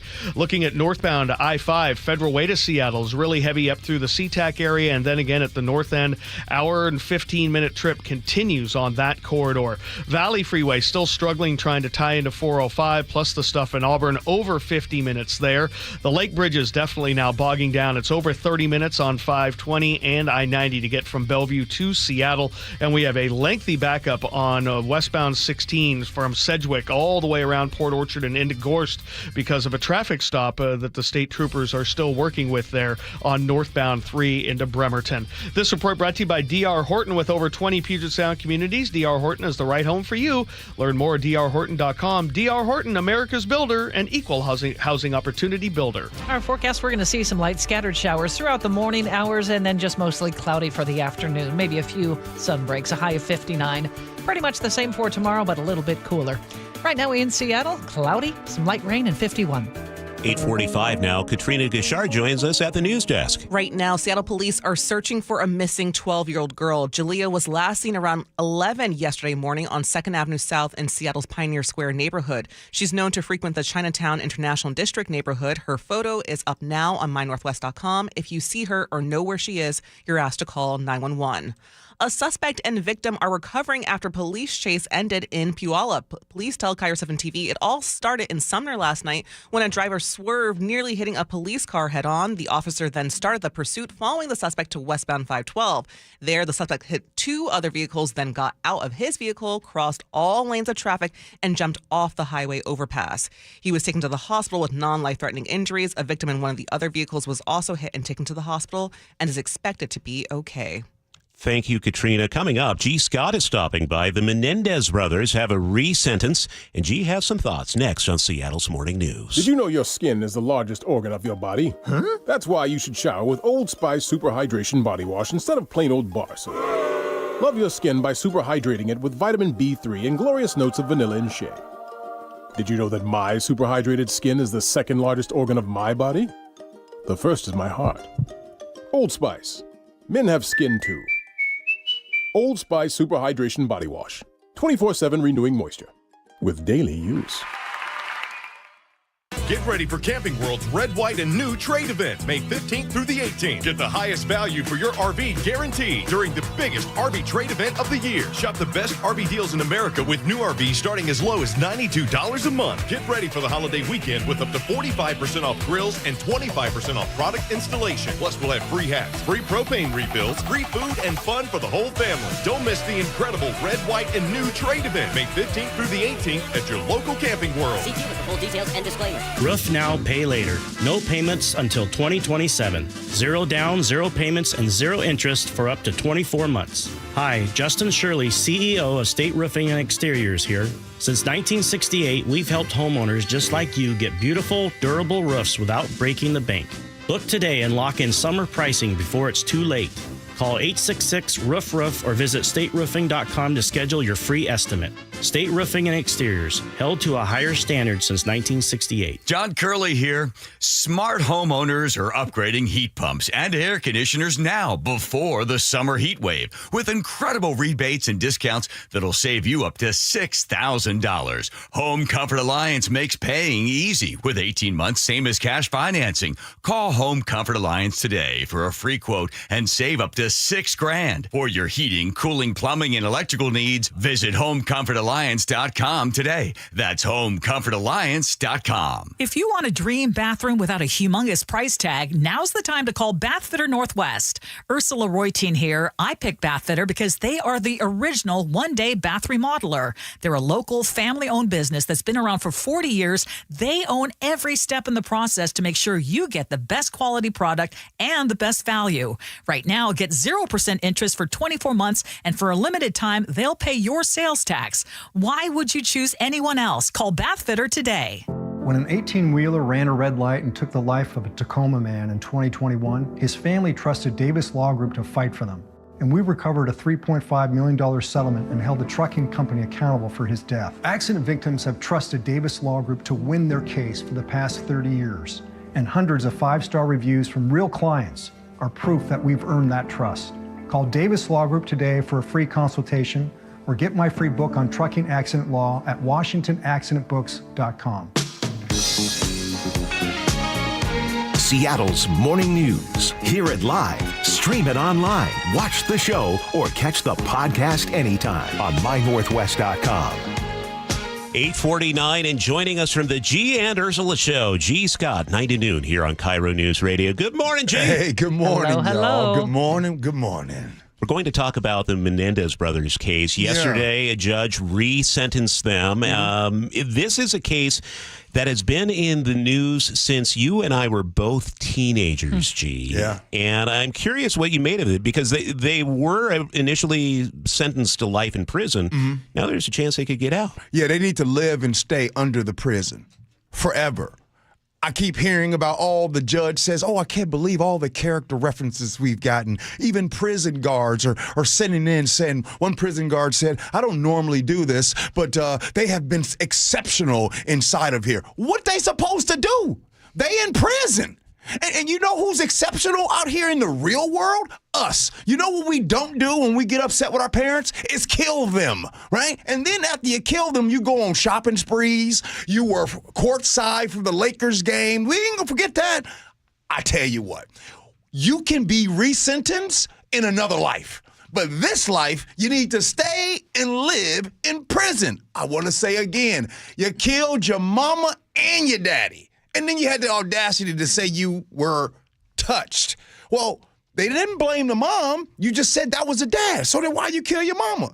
I don't feel sorry for them. Stay in jail for life. And you, by the way, some of y'all Gen Z gonna be upset with this, but y'all the reason why this is even up for discussion. It was during the pandemic, all over TikTok, right? All over the TikTok. It was, Menendez, they need to be out. They're so great. And they're so handsome. They're so cute. You know the last time they said somebody was handsome and cute? That was Ted Bundy. Stay in prison. Well, Charlie was saying, I don't know how he's going to feel about this. We'll see when he gets in here. Yeah. Now I know. He has strong feelings. Gee, the fact remains, here in Washington State, if you commit even first-degree murder and you have no prior record like the Menendez brothers did, you are serving about 23 years behind bars. Yeah, and there's no more death penalty either because of Gary Ridgway and what the deal that happened there. Look, I've had this argument, as you all know, my daughter is a federal defense lawyer. This is one topic that we disagree on all the time. We actually have heated arguments. It upsets her that her dad is for the death penalty. And to which I say, good, I'm your daddy. That's the thing. I think that if you do wrong, you take other people's lives, then you should have to pay the consequences for it. And especially the Menendez brother. I don't want these dudes to get out. I don't care what they're doing inside. What are they doing? Sweeping up real good? Reading? Being nice to people? Hello? A lot of us listening right now, that's what you do every single day. Imagine getting a reward for being a decent person. Well, stay in prison, and I'll tell you what, in the next life, wherever you think you're going afterwards, then you'll have an opportunity. Hopefully you remember what you did, and you have an opportunity to be better at life.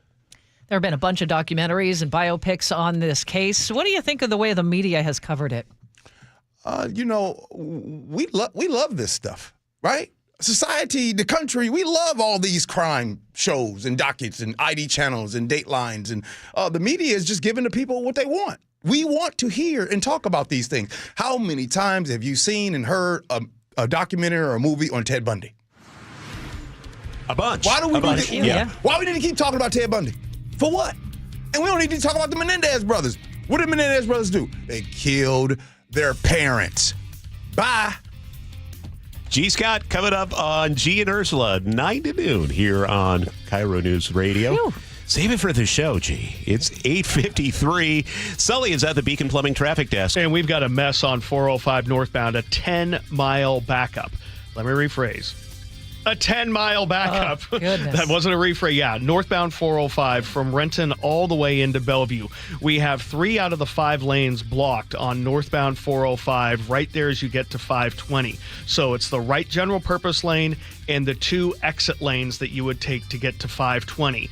And a bunch of fire trucks are there providing a little safety zone for the first responders. And I mean, we're backed up, as I said, all the way. It's an hour and 10-minute trip from Renton to Bellevue, a 30-minute delay. Northbound 167 had been cleaning out a little bit, but it's still incredibly slow tying into 405 because you're driving right into that backup. Still a 30-minute trip out of Auburn and 50 from Puyallup. Still struggling northbound I-5 getting through the South Center area. Well over an hour and 20 minutes still from Everett Federal Way into Seattle. Out of the north end, hour and a half drives from Everett to Seattle or Bellevue. The brake lights begin at 128 and really don't get any better on I-5 until you're into Shoreline. For I-405, it's not until you're around Totem Lake. The lake bridges still about 25 to 30 minutes to get across, and it's an incredibly slow day on westbound 16 trying to get from Sedgwick all the way up and around Port Orchard into Gorst after the State Patrol were busy taking someone into custody. This report brought to you by Kia of Everett. Kia of Everett's simple, easy, fun way to buy or lease your new Kia.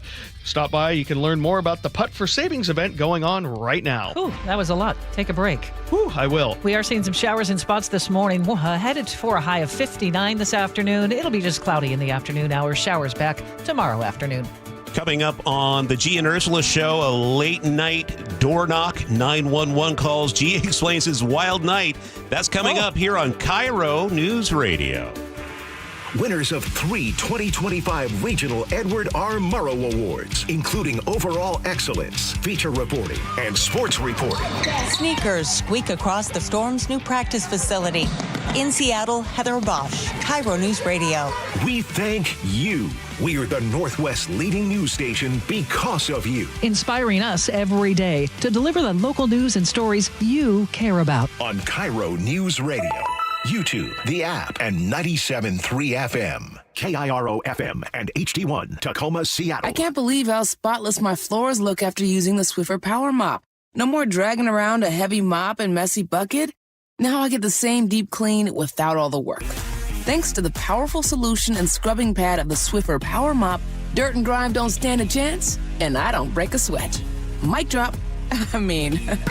Mop drop. Swiffer Power Mop. Swiffer Power Mop. A smarter way to mop. Try it or your money back. I'm Sia, and I support Humane World for Animals. Together, we have created a new version of Peter Gabriel's beautiful song, Salisbury Hill, to celebrate Humane World for Animals and everything they do. Enjoy the song and join us in helping Humane World for Animals end animal cruelty.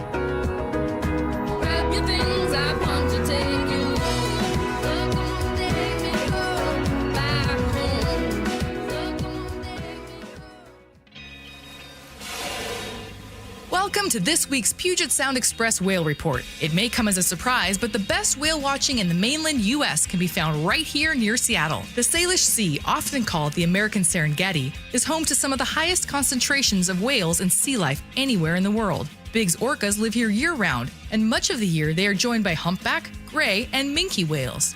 Puget Sound Express naturalists report sightings of all 4 species on recent tours. Family-run Puget Sound Express offers daily guaranteed whale watching tours departing from Edmonds.